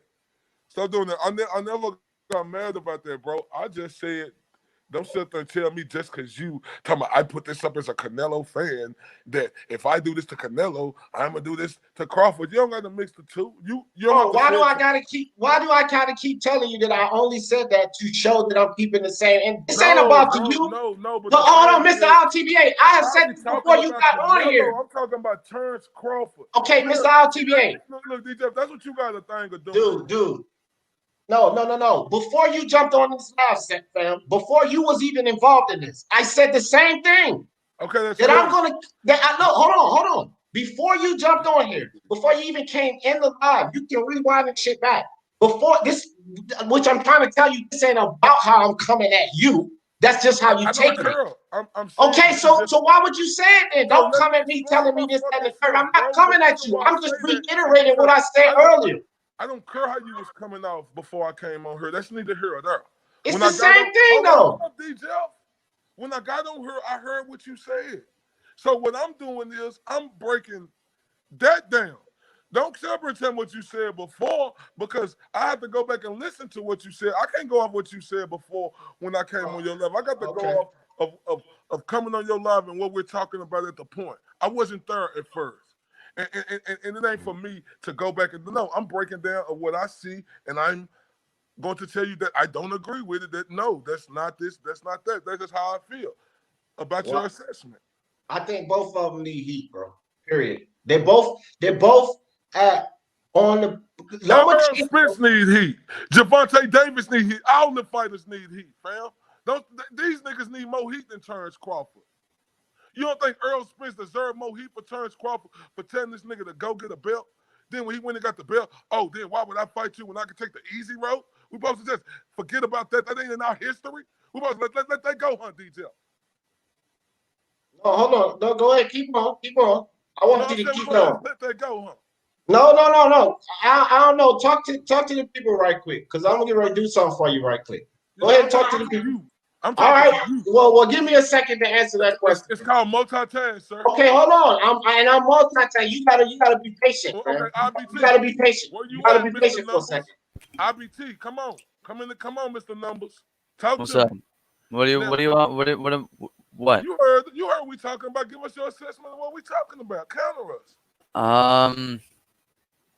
I do think that it's important to make sure that the top guys in the sport, like Terrence Crawford and Canelo Alvarez, do get heat. But I agree with you 100% that I think guys who are more deserving of heat in the respective divisions would be guys like Jamal Charlo, Demetrius Andre for Canelo, or Callum Smith, Billy Joe Saunders, Caleb Plant for Canelo as well, and then Terrence Crawford. I think Keith Thurman and Errol Spence Jr. have shown some you know, they've been inconsistent with what they're saying. First they say go get a belt, he gets a belt. They go, I don't like that belt, or I've got this to do first, and you know, I've got this, and you have to qualify yourself by doing this and making people jump through hoops in order to fight them when they would be your best, the best one on your resume. To me, is very ridiculous. And I'm glad you brought that up. So people should been talking about Canelo, you know, because he wants that origin fight, right? So what about when he gave the offer to Caleb, I mean, not to Caleb Smith, but to Caleb Plant. And Caleb Plant said, I'm not ready. I just went through. Who the fuck you fought, nigga? Who you fought? Yeah, exactly. Vincent Feigenbutz. It's like, come on, dude, really? Like, who you fought, bro? Like, for real, talking about training camp, this Canelo. This a monumental moment that their fighters dream that they could get in the position to have a fight like that, bro, that could change their life, whether they win, lose, or draw. That's game time. That's forever money right there, bro. That fight him. See, why we give Canelo this heat like this or turn? They don't deserve no fucking heat. And I'ma stand on that shit. When they call out all these other fucking fighters, bro. And these niggas they be turning them down and shit. And because them fighters turn them down, then we just supposed to fucking forget about that? Come on, man. Jamal Charlo, Demetrius Andrade, you motherfuckers ain't even got a sustainable name on y'all resume to even open your fucking mouth to try to say, oh, I deserve this fight next. Not only y'all one of the choices who Canelo can make the pick. If one of you niggas would have beat each other, in the big Charlo and Demetrius Andrade, then the winner of that fight will have a strong fucking case for that Canelo fight, fam. Until then, you motherfuckers is just choices in a box that Canelo can pick his hand out of if he want to. Talking about Caleb Plant was the fucking champion. He turned them down. D Jeff, IBT, Raider from LA, everybody from the 214 to wherever y'all went to across the park. Caleb Plant turned down Canelo. But we want to get Canelo this heat. We want to get Crawford this heat because Earl turned him down. Danny Garcia turned him down. All these fights been turning them down. Now they want to fight him since they ain't shit no more. Keith Thurman at the casino, broke, desperate motherfucker. Now he needs the paycheck bad as shit because it turned out he has a fucking gambling problem. Because can't nobody tell me on the biggest night of your fucking life, you're going to be in the casino at 3 o'clock in the fucking morning gambling. He's a desperate fighter now, fam. All of them are desperate. Only one who ain't desperate is Danny Garcia. But Danny Garcia is a fighter who ducked Terrence Crawford. He turned down $3 million. Back to fiction, IBT. Yeah. So the Danny Garcia one, I'm actually I don't know, because to me, if you ask me if you want a shot at a unified champion with pay-per-view upside or a single belt champion with no pay-per-view upside, it just makes sense why you would pick one over the other. Hold up. No, this is before Earl Spence, fam. This is before What's this Earl Spence, fam. No, this is before the Earl Spence fam, and Danny Garcia fight was even signed a long time before that, where he turned the D. Jefferson, no. He back there, the scientist, the mad scientist back there, no. Yeah, but they agreed in principle, and that's really the issue, is that they have everything on their side of the street. No, what I'm saying, They have everything on their side already organized, basically. $3 million. He know that. No, I know what you're talking about. I'm just saying, I think they knew that. Well, first of all, I think it was pretty dumb to think that Spence was just going to beat Porter like it was a foregone conclusion. I didn't think so at all, and it showed in the fight. It was extremely close. But I'm saying, in terms of for Danny Garcia and Errol Spence Jr., it seems like PBC already have this plan for Spence, right? He's already talked about it. The easier side of the street, they call it, right? It's the Porter, Danny Garcia, then probably Keith Thurman, and then maybe he'll fight Crawford, or he might fight Pacquiao. You know what I mean? Like, it seems like Crawford's last on the itinerary. I'm saying Danny Garcia knew, probably no matter who wins, unless Porter knocked him out or something, right? That it was going to be him versus a unified champion. IBT, let me tell you something, fam. Stop all this talking about they got a plan for him now. I was around this guy. You hear me? Every day in training camp with Earl Truth Smith. This is not the same guy. This guy wasn't speaking like this at first. I don't know who this guy is now. This ain't him. This ain't the same ferocious motherfucker who want everybody who was saying that shit, saying, oh, boxing like this, because this is like that. Now he becoming part of the problem because he's starting to act just like he didn't like the way these other guys was acting. Come on now, talk that shit, RBT. Yeah, I agree with that. I think that both him and Thurman changed a little once they got their championship or once they were established as one of the top guys in the division. With Thurman, it was very obvious he had a lot of dog in him. He was kind of fighting a lot of people on his way up. And then as soon as he got his belts, other people started doing the same thing. He started telling them they have to meet a certain prerequisites like Floyd did. I think it kind of gets to their head when they do that. So he started telling people they got to go get belts or they got to go do this. And it ended up backfiring because now those two guys that he was talking down to, now he's crawling to their doorsteps asking for a shot. You know what I mean? RBT, what's the biggest fight in boxing that could be made right now? Biggest fight in boxing, probably AJ versus Fury. All day. Ain't nothing bigger than that. I mean, you don't think Terrence Crawford versus Earl Spence? No, I think that's the third biggest fight in that division. Because Pacquiao versus Spence is bigger, and Pacquiao versus Pacquiao versus Crawford is bigger than those two fights. Pacquiao is the money man at the division, so the top two fights in the welterweight division have to involve him, and then afterwards I would say it's Spence Crawford. Look, I think Earl Spence versus Terrence Crawford is the biggest fight in boxing. The only issue is that Terrence Crawford and Errol Spence Jr.'s pay-per-views, if you combine them, don't equate to what Pacquiao's last pay-per-view did. Now if you consider the overlap of Errol Spence Jr. being made to a pay-per-view star and Manny Pacquiao being an established pay-per-view star, I think that fight would probably do around at least 800,000 buys. No, it'll do more than that. Let me tell you something, RBT. I understand what you're saying, but when it comes to a big time fight like that, you can't put together numbers of what you think they used to did, because that is a major fight that everybody and their mama will want to watch it, and just the coverage around it, the different comments that will be made, bro. This fight is bigger than AJ versus Fury. You think? Nah, let me ask you something. You think more boxing fans from the USA gonna buy AJ versus Fury over Earl Spence versus Terrence Crawford? You didn't ask me in the USA. You said in boxing. No, and I'm talking about in USA and in boxing period, because when it comes to the USA market, it's the biggest. Would y'all say it's the biggest market when it comes to boxing? Yeah, the gap is narrowing. Yeah, IOTBA, I'm gonna tell you right now, bro. No fight in fucking boxing is bigger than that 4-belt undisputed heavyweight fight. And I don't really give a fuck which two heavyweight. That's the biggest fight. That's the biggest fight in boxing, period. The heavyweight division by far is the biggest division. This is why Dillian White can make on a whim way more money than a fucking Crawford, fam. A Dillian White can make way more money than a Crawford. The heavyweight division is the most popular division, dog. No fucking way is Spence versus Crawford bigger than AJ versus Fury. No way. Numbers-wise, pay-per-view sales.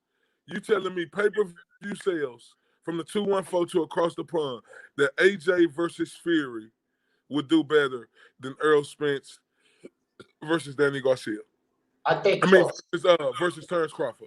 Yeah, I think close, and then I think not only would that be close. I can't wait to see. Hopefully, Earl get past this fight. All right, bro, hold on. Let me get my ass off. I don't think not only would it be close in the U.S., but then when you start talking worldwide, they would fucking leave that shit so far behind, it would be ridiculous. That's what would happen. It would be close in the U.S., but then when you start looking worldwide, they leave that shit so far behind, because Spence and Crawford ain't gonna do shit worldwide compared to what AJ and Fury will. It won't fucking be close, man. Not even close. Hey, I hate to cut in like this. This is a great conversation everyone's having, but D, in the chat, Johnny Boy keeps blocking me. I can't even talk about boxing. Like I want to make this quick, but you know, it's getting really annoying because I love the channel. You know, I've been supporting for a while. D, I've been listening. I got you, dog. I got you, fam. I got you. Thank you, man. L Dog, this how you came on here to say you don't got no assessment. Look. Let me say this right quick. Hold on for a second. Donnie boy, I hope you don't get mad, bro. But I asked you 100 times to stop fucking timing out people. So I removed the wrench, fam, because I can't keep going to people crying to me, Donnie boy, that you fucking timing them out, dog. Like, you're doing a lot of this shit. So everybody else, understand this shit and take this shit as an example. Stop fucking timing people out in my motherfucking chat if they don't say something racist. I don't give a flying fuck what they say to you, because anybody can come on here and say what the fuck they want to say to D-Def, and I do not remove them. I do not time them out. I laugh about it. So if it's my goddamn channel and I can laugh about people talking shit about me, I cannot be timing people out. And Donnie boy, it's like fucking 50 times a day. Donnie boy, time me out. Donnie boy, time me out. Donnie boy, and I keep begging you to stop timing people out. So you have no more wrench now. You cannot time nobody out. And if anybody else in this motherfucking chat with a wrench, time somebody out, and they didn't say nothing racist, unless your name is Boxing Monster, I'm removing your fucking wrench. I said this before. Boxing Monster is the only motherfucker in this chat who has 100% immunity. Don't fucking remove nobody from my fucking lives, man. This ain't the fucking LDBC. And there is a mute button for all of you motherfuckers that have wrenches. Yeah, Boxing Monster popping like that because he got immunity on my shit. Yeah, he popping like that. Hey, I appreciate that, D. I'm gonna let you guys continue to cook, and I'm gonna go in the chat, man. Much love. All right, that's what's up. Hold on, let me get this off, man. Let me get this fucking shit off. Because I want everybody to know that I don't give a fuck if you get mad at me and never come back again. Because I'm asking you guys to stop fucking removing people. I don't like that element. BFTB pussy ass be doing that bullshit. And let the sharks eat. Ain't no fucking sharks eating in here, fam. It ain't like that. People can say whatever the fuck they want. It's called Speak Your Mind Sports Talk. Speak your mind is the key. If you don't like it, as a moderator or even somebody else in the chat, stop being fucking kindergartners. Go on their name, push the fucking mute. Guess what? You'll never see their comments again. But just because they say you're a dumb son of a bitch and your mom's a whore does not give you the reason to just get them out of my chat. I time them out, I kick them out, none of that. Because if they say my mom's a whore, I'm going to laugh at it and keep it moving, because words don't mean shit to me. So y'all cannot be timing people out because you don't fucking like them, because you don't get along with them on the other channel. So from here on out, first time, first example, if you fucking time somebody out, I'm removing your wrench. You're going to be great. And don't fucking come crying to me about, D, let me get my wrench back. No, fuck that. I don't have that type of chat here. Stop fucking doing that shit. Okay? And for all of you people who keep getting timed out, let me tell you guys this too. If you don't look at the fucking name and tell me who timed you out, tough fucking titty. Because I'm not going to be searching through this fucking chat to see who timed you out. If you got timed out and you don't fucking like it, tell me who the fuck timed you out. God damn, y'all like fucking kids with this shit, bro. Come on, let's get back to this boxing shit, man. Yeah, go ahead. Let me continue wiping the dust off with my dog D Jeff, IBT, and Raider from LA. Cause y'all see, I get D Jefferson stuttering when I be on his ass when we talk that boxing shit. I make that boy stutter. That's my dog though. That's why I say scientist. Say D Jefferson, mad scientist. He always whipping new shit up, boy. The mad scientist D Jeff. Hey, let me ask Vampiro a question. Vampiro. Who the fuck is Vampiro? Yeah, what's up? Since you're an archaeologist, why is it? Who the fuck is Vampiro? Since you're an archaeologist, why is it when Crawford moves up to 147, he says, Spence, hey, let's fight. Spence says, nah, man, you need a belt first. All right, I'll be back. Go get the belt. Comes back. All right, let's fight. Oh, nah, I'm on the Kmart Paisley camp plan. I'm going to get out. You know what I mean? Why? I gotta do my laundry. I gotta fold the clothes. I gotta do the dishes.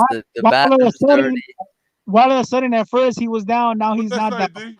It's a Vic somebody timed out by Johnny Boy. See, like dog, and I can see the fucking comments, man. This is my whole problem.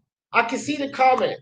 The comment is not, look, D, Hey, D. Why is this guy Johnny Boy D, blocking? D, Hold you on, don't, hold on, D, hold on. hold on. You don't gotta explain yourself. My boy, this is your channel. You do Okay, whatever. look, dog, don't do that. Let me talk.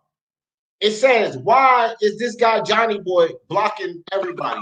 Dog, that's not a racist comment, fam.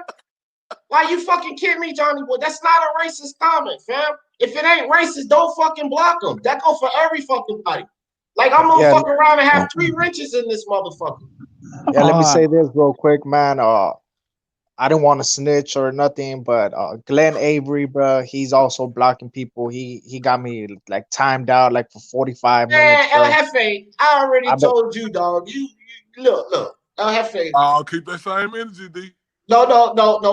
I'm keeping the same bro. energy. Like I've been a participant of this channel since it started, bro. Yeah, El Jefe. I feel like I'm getting disrespected. Okay, hold on, Mr. LTBA. Listen up to this one, Mr. LTBA. And I'm gonna put the rooster. I'm gonna put the rooster up on full screen. El Jefe. Hold on, LTBA. Hold on. El Jefe. And I'm gonna tell this to you. You, sir, and you know this, have disrespected D. Jefferson more than anybody on this fucking channel, fam. You know you have. And I have never timed you out. You had 2 renters on 2 different fucking accounts, fam. And I've already went over this with you before. Nigga, you got a lot of catching up to do. So eat some of the dirt, and then I will give you your wrench back. I already promised you that. But you got to eat a lot of dirt, nigga. You got to. El Jefe is soft, though. I feel you on that, DJ. Nah, bro. LTBA, shut your bitch ass up, bro. Look, there you go. There you go. Shut your Come on with bitch that. ass up. Don't Let's start talk this that boxing, bro. Don't Let's talk start this that boxing, shit, bro. man. Don't start that shit. Hey, D. Hey, D. No, what I was telling you is you ain't gotta show nobody anything, man. You can fucking block or do whatever you want. You don't gotta do no explanations here. Yeah, I know. I know. I'm just trying to keep it fair, fam, because like Donnie Boy's my Man, team. life ain't fair. Fuck that shit, man. Yeah. Hey, Glenn Avery's a piece of shit, bro. Fuck Glenn Avery, bro. I'm gonna fuck him up whenever I see him, bro. Real talk, man. Piece of shit. Hold the fuck up. Nah, he going. Hold on real quick. Did this nigga D. Jefferson talking about he trying to be fair? Nigga, it ain't fucking fair for Terrence Crawford, niggas. How the fuck? Fuck Crawford. Because Crawford is with Top Rank. This ain't Top Rank. This ain't Top Rank. This Speak Your Mind Sports Talk. Top Rank ain't one of the most established boxing platforms of all time. Hey man, Bob Arum's a snake. D. Jefferson ain't. Terrence Crawford signed with a snake. If you come subscribe here, you ain't signing no snake. That's Terrence Crawford's fault. Hey, I'll tell you this much about the only thing I like. The only thing I can say about Crawford is I like Crawford. I like that fool a lot. He's good, but the only thing is he hasn't fought anybody, and actions speak louder than words, man. That's all I gotta say. That's why I give Tank Davis fucking flame.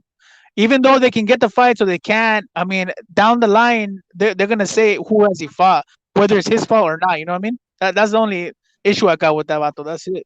Hey, I'm saying, shout out to 8 OBZ. You know what I'm saying? I be seeing him a lot. Say, yeah, I am. I'm fucking with my boy D. Jeff. I like fucking with D. Jeff, boy. A-Ops is the man, bro. A-Ops be fucking with me all the time, too. All the time. I just want to give him a shout out. But yeah, man, me and D. Jeff, we go at it, bro.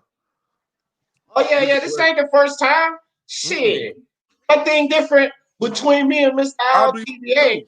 I like going at it with IBT too because he the numbers dude. This motherfucker know all the numbers and shit. Like I try to show him, motherfucker, I'm just as equipped as you. Let's go. But I told look, he's an archaeologist. Bro, I ain't gonna lie. It's the LTBA. I told IBT, I said, look, fuck that. I ain't looking up shit when he on my panel. I said, IBT, fuck that. The analytics guru out this like when I get back to my radio station, I got to have IBT on my show. Hell yeah, bro. Good. I know. Hey, the man with that shit. Like he the type of motherfucker who I could do like a show with, like at my real radio station, who I could, bring him on there, and do like talk some shit with him because IBT is a motherfucker, boy. Yeah. Yeah, no doubt, bro. Like, again, I appreciate all you guys, man. We need wrenches on our channels, fam. As we grow, like, Speaking My Sports Talk ain't gonna be 1,300 deep the whole time, fam. Like, we gonna grow 5,000, 10,000. And then when we get there, 50, 60 wrenches ain't gonna be shit. And it's gonna be people all in the chat, so I'm gonna need y'all to fucking get them out. But y'all gotta be responsible. I can't be timing motherfuckers out because you don't like them. If you don't like them, put them on mute. Then you won't see nothing that they say. It won't come through your feed. But that don't mean time them out on my fucking channel, because then that's that LGBT shit, man. And I don't want that here. If they don't say something racist, that's my rule. If it's not something racist, you can't time them out. Like, come on See, with a that lot of dumb shit. niggas getting their feelings too, though, bro. Like, I ain't gonna lie. I just seen that comment you said about Glenn Avery. I like Glenn Avery, but he's another dude who getting his feelings, bro. Like, I'm sick Yeah, I of mean, these they niggas. do, man. Yep, I'm I sick of agree with these that. niggas getting it. If you niggas gonna get in y'all feelings, nigga, don't get on here and talk that shit, bro. This ain't the place to get in your feelings, nigga, cause a nigga who you don't like. Niggas be getting over talking about, oh, he said this to me. Well, what the fuck you said to him? Right. I don't give a fuck about what nobody. That's why I No, bro, always say, Mr. ILTBA, I don't give a fuck. And like niggas who be on here and complain stuff, they always act like they the hardest and toughest. No, you niggas is coming off as soft to me, fam. Straight up. It's just words, bro. Like I always say, are we in fucking kindergarten here? It's just words. Y'all mean to tell me that you gotta react to everything somebody say to you? Like, bro, we not in fucking elementary school. Like, bro, How the fuck can I sit up here and laugh at motherfuckers saying shit to me? Look, but y'all gotta respond and time people out. That don't make sense. Jeff, El Jefe is really I really fuck with El Jefe. Me too. Me too. But look, I'm saying, so I don't, man, it ain't no soft shit. We go at each other. That's just that, nigga could go at talk shit to each other. That's just playful. These niggas be getting sensitive and emotional and shit. Like the nigga Glenn, bro. Like, I fuck with him, bro, but the nigga he gets soft and emotional so fucking quick. But this nigga, like, he could be going at a nigga. I be laughing like a motherfucker, but then he get mad or something when a nigga laugh at somebody saying back to him. I'm like, come on, bro.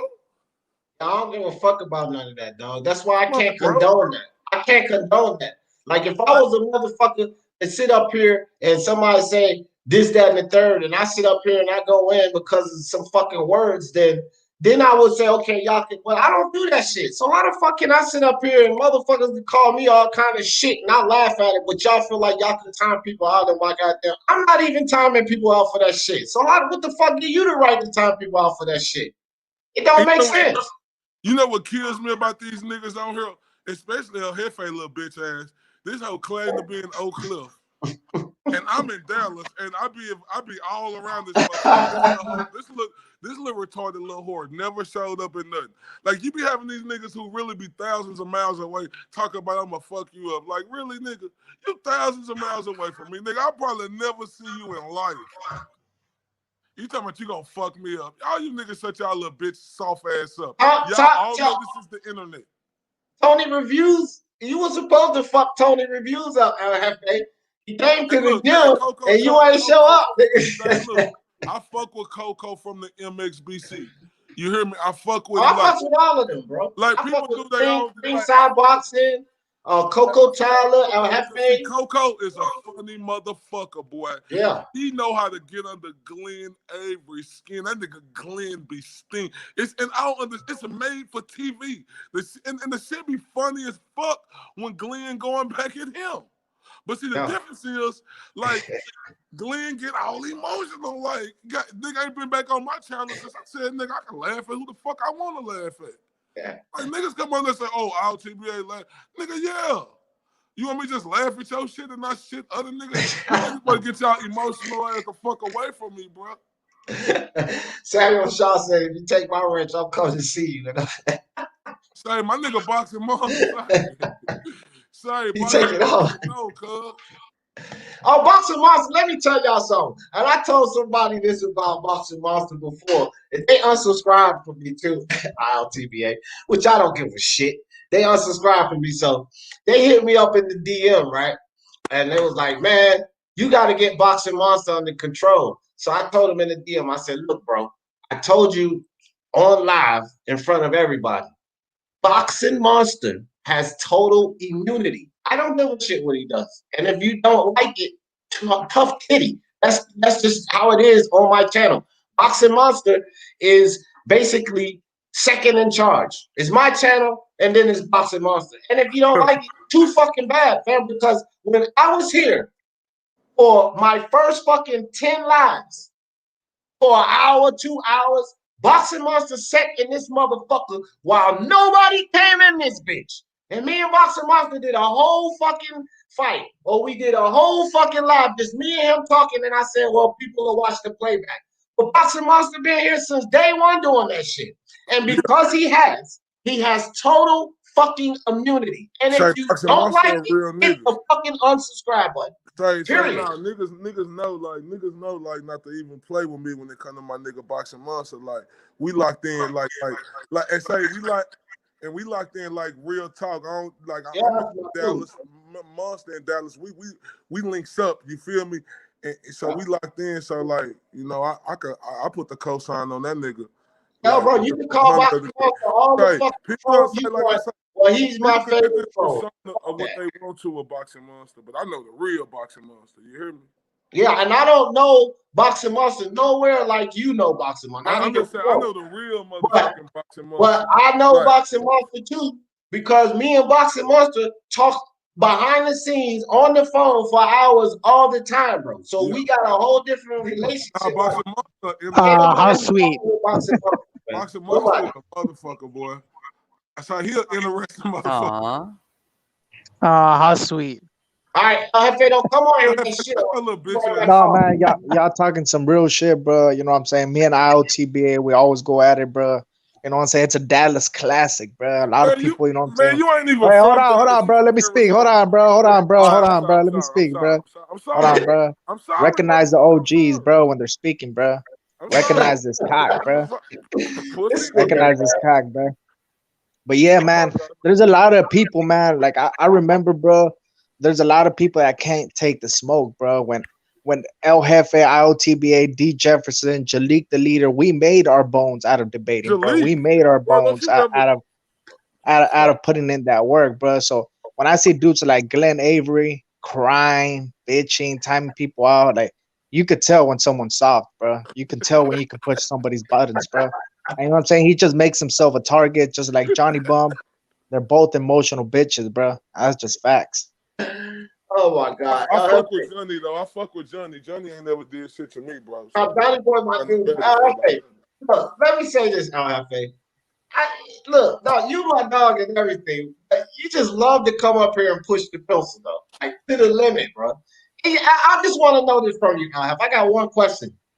You don't even give a shit when I kick you off, do you? Tell the truth. Nah, bro. I gotta. At first, I was pissed off, bro. I felt disrespected, but now it's part of the game, bro. I knew it, dog. I fucking knew it.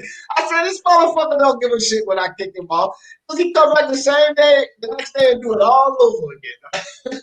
Nah, bro. Just sometimes I feel like I'm under attack, bro, and I gotta respond, bro. Hey, DJ, you know that ain't really my son, though. I really what he is today. Yeah, we shaping more. We all raised this dude in the game, man. You ain't bullshit. We all had our part of this. He was green as grass when he came. We done prepared this motherfucking dog. Look. That's why I say I know El Jefe ain't no soft ass nigga. I know how to get under his skin because he know he can't fuck with me in a debate. But these other niggas can't take El. Man, Coco Tyler is a funny mother. Bring Coco on. Coco, where you at?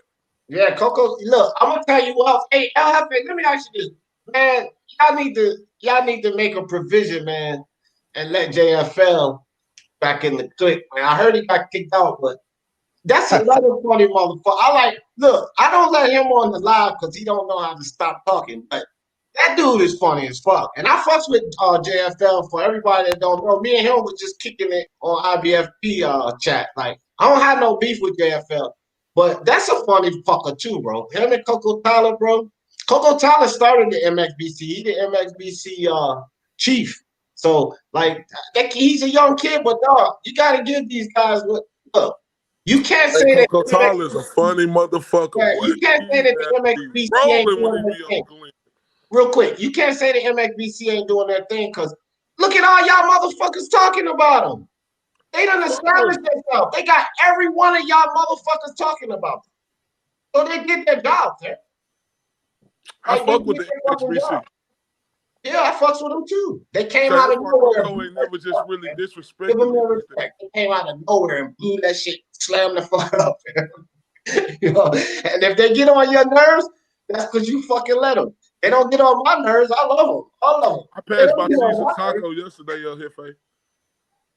The what, bro? I passed by Caesar's Tacos yesterday. That's what's up. Yeah, man. What I color was is the actually building, at Rudy's motherfucker? Chickens, bro. What I color is was the at Rudy's building? Chicken. What color is the building? A Caesar's Taco. Yeah, bro. There's 3 different buildings, bro.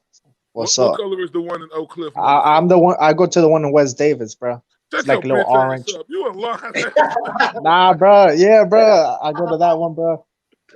I go to the one in West Davis, 1583 West Davis, I don't man. even know. Oak Watch Cliff. your monster. Is it 3 Caesar Tacos, monster? Yo, Yeah, bro. Monster. It's 3. Oh shit, I'm buying some boxing time. I didn't even see you slide in here. What's up, my dog? Yeah, shout out to Unbiased. Where the fuck Unbiased been? I ain't seen that nigga in a minute. Oh, Unbiased he on the hiatus. He got to take care of some VI, but that's my nigga right there, motherfucker. Yeah, man. The niggas MXBC, bro. We're gonna start a series, D Jefferson, man, and we want to interview personalities, bro, of the YTBC, man. We're trying to get Jalik the leader, and hopefully we could get you next, bro. You know what I'm saying? The OGs of this YTBC, I'll bro. come over there, bro. Y'all can interview me, man. But look, I'm telling you now, dog, because y'all have to, you know how I am. So I'm just warning you. I'm gonna come over there. Y'all can do the interview and all, but I'm not for no foolishness, dog. I'm gonna just back out and leave. Okay. So the interview is fine, but I'm not I'm not getting into all of that shit. Y'all can egg me on. It ain't gonna work. But I ain't gonna do all of that shit that Glenn and all of them dudes do with y'all, fam. That shit ain't. They know El Jefe know. That's why I get under El Jefe skin, bro. I get under his skin, bro. Say the one nigga who I ain't got under their skin, I kind of do though, but he don't just come at me, Coco. Coco, no, he can't get under my skin at all. Yeah, Nobody can get under my skin. It's hard to get under my skin because I'm gonna laugh at you. Boy, I always get under. Boy, D Jefferson, that first debate we had, boy, I had, boy, stop it. Don't say it's hard. I'm gonna tell you. I remember that shit too. I'm gonna tell you what it was. TBA. It wasn't really you. It was just no. Look, I'm gonna tell you why I got heated because I did get heated that time. It wasn't really the fact that you was getting. It was because Jalik was involved in that, and this nigga, you was saying some good shit, right? You was saying some good, but Jalik was saying the dumbest shit. But it was almost like Jalik is involved in the shit you was saying was saving this motherfucker, dog. You was saving his ass at every fucking angle. And I'm like, God damn it, that shit frustrated the hell out of me. Because this nigga was saying some dumb shit. Hey, man, excuses is for assholes. Oh, man. That goddamn Jalik, man. Oh, boy, I used to body his ass. No, you used to have that D Jeff. You used to body the fuck. Nah, it's fake news, bro. Hell no. D Jeff. Nah, I ain't gonna lie. That's probably some of your worst bodies right there against the league, boy. Hey, man, I used to put some on that boy, dog. Jalik, man, I thought Jalik was young when I first met him. I thought he was like 23, 24. Man, I told you that nigga was like 45. That nigga Jalik old as motherfucker. Look, Jalik grew his fucking shit out one time. I said, this motherfucker got more grades than I got. He ain't no motherfucker. Like he 50, Jalik about 50 years. Why you think that motherfucker be doing all them eclectics and mountain climbing and shit? Only old ass niggas. That nigga Jalik about 40 years old, man. I thought that nigga do yoga and shit. What type of nigga does that? A Delaware nigga. Jalik, man. Jalik, where the fuck is Jalik, man? He ain't did shit here lately, man. He's hiding in the shadows. He's in the mountains. I gotta go because I gotta get ready for this basketball game. Shit, I ain't. Hey, what basketball game, D? Clippers. Let me see right quick. We doing the And I gave Jalik the worst body. I ran that nigga out for you too. I ain't gonna lie. Y'all could put my body. Y'all could go back and look at it on the UGC channel. My body against Jalik. I gave that nigga the worst. And see, Jalik, nobody didn't know me, and this nigga thought that our TBA was something to be played with. I fucked him over. I took confidence out that boy. Yeah. Shit, we doing the man, what the fuck is wrong with this goddamn shit? You doing that with that other dude you doing with DJ? Yeah, Louis Sports Network. You doing I'm it on saying his I'm trying channel to or see. yours? We doing the Lakers and the Rockets on both. It's gonna be His on both. channel or yours? Both of them. We're gonna be on both channels. So you finna go Hey live in D, about like 2 hours? hey, Yeah, let me get a quick drop, bro. Let me say this, man. yeah. We Get will. make this your closing thoughts, because I'm getting ready to Yeah, close man. out. Great show, great debate, man. As always, man. I'll have to be listening, bro. I'll be peeping the game, bro. I see IOTBA. I see his debate style. See how he debates, man. But that shit don't move an OG like me, man. If he wants smoke, he knows where to find smoke. You know what I'm saying, bro? But today on today's show, bro, we will be exposing Glenn Avery and Johnny Boy as being emotionals on the When show, you going man. live, El Jefe? Hold on, In let him. about like 10 minutes, bro. All right. It's a El Jefe MXBC. We the realest in the game. Shout out to D Jefferson, Speaking Mind Sports, and shout out to the almighty MXBC. We out of here, bro. Shout out to the MXBC, man. Raymond, give me some closing thoughts, dog. Nah, yeah, good fucking fire show today you had, man. You know what I mean, my boy? It's all good. Appreciate it, dog. Shout out to the archaeologist Vampiro, you know, and No doubt. and everybody in the chat, man. Peace out, man. I'll catch you guys on the next one. Appreciate you, dog. Appreciate it. IBT, motherfucking star player. Give me some closing thoughts, man. Nah, man, good live. Shout outs to everyone that was on the panel. LTB Aviator from LA. Of course, D Jeff. Yeah, I'm out. Peace. Peace, man. Appreciate you. TBA, hold on, dog, because I'm gonna let you close this motherfucker out, but I'm gonna give my final thoughts. Listen here, man. Here's my thoughts on this. Just on Canelo Alvarez, all the other stuff we talked about. Good shit, man. Appreciate TBA coming through, bringing that motherfucking fire like you always do. But Canelo, listen here, man. Yildirim, even though you're getting that belt, it's just unacceptable, fam. It may be what we have to deal with, but I ain't gonna fucking support or ride that shit. It's a bullshit fight. I know that you have all of this shit going on behind you with the politics, but you're the best in boxing. You're the face of boxing. I got you as my number one pound for pound. I hold you to the highest level, so I'm holding you accountable for the highest shit. And that's just how I feel about Canelo Alvarez. But my man TBA, get ready to close this shit out. So I'll say this before you get on. For the love of sports, let's talk about it. Man, shout out to everybody, man, who joined this broadcast, Speaking Mind Sports Talk. As y'all can see, my dog D Jefferson, Mr. D Jefferson, you know what I'm saying, one of the OGs, you know, like real talk in the game, you know, because he owes in a lot of us. He got a lot of wisdom that he display on us every day. He show us his talents and his charisma and just the way he do things on a daily basis on how his talent done grow. I just appreciate everything that he do, and I just everybody who talk boxing, especially the people who was on this panel today who actually debated and talked that shit. IBT, that dude is awesome. Raider from LA, awesome. El Jefe, asshole, but you know, that dude right there, he awesome too in his own way. Shout out to the chat. You know, shout out to D Jeff. He finna, y'all make sure y'all come back in 2 hours to do One that. hour, 1 hour, 7 o'clock. We're gonna be on. 1 hour. The Raiders versus the fucking Lakers Rockets and the versus Rockets. the Rockets versus the Lakers. I'm gonna make sure I be tuned in for that. I'm definitely finna go to the MXBC channel and be with the bullshit over there. But yes, DJ, we need to do this more often, man. I wanna do a little thing with you, bro. Like on her. Yeah, you got my number, dog. Hit me up on the home. You got me. Yeah, we gonna make it happen. But yeah, bro, I appreciate you. And plus, I really want to get on. Yeah, I want to do something else, which is the same thing I did with DT3. Bet all day. You know I'm always rocking with you, dog. Always.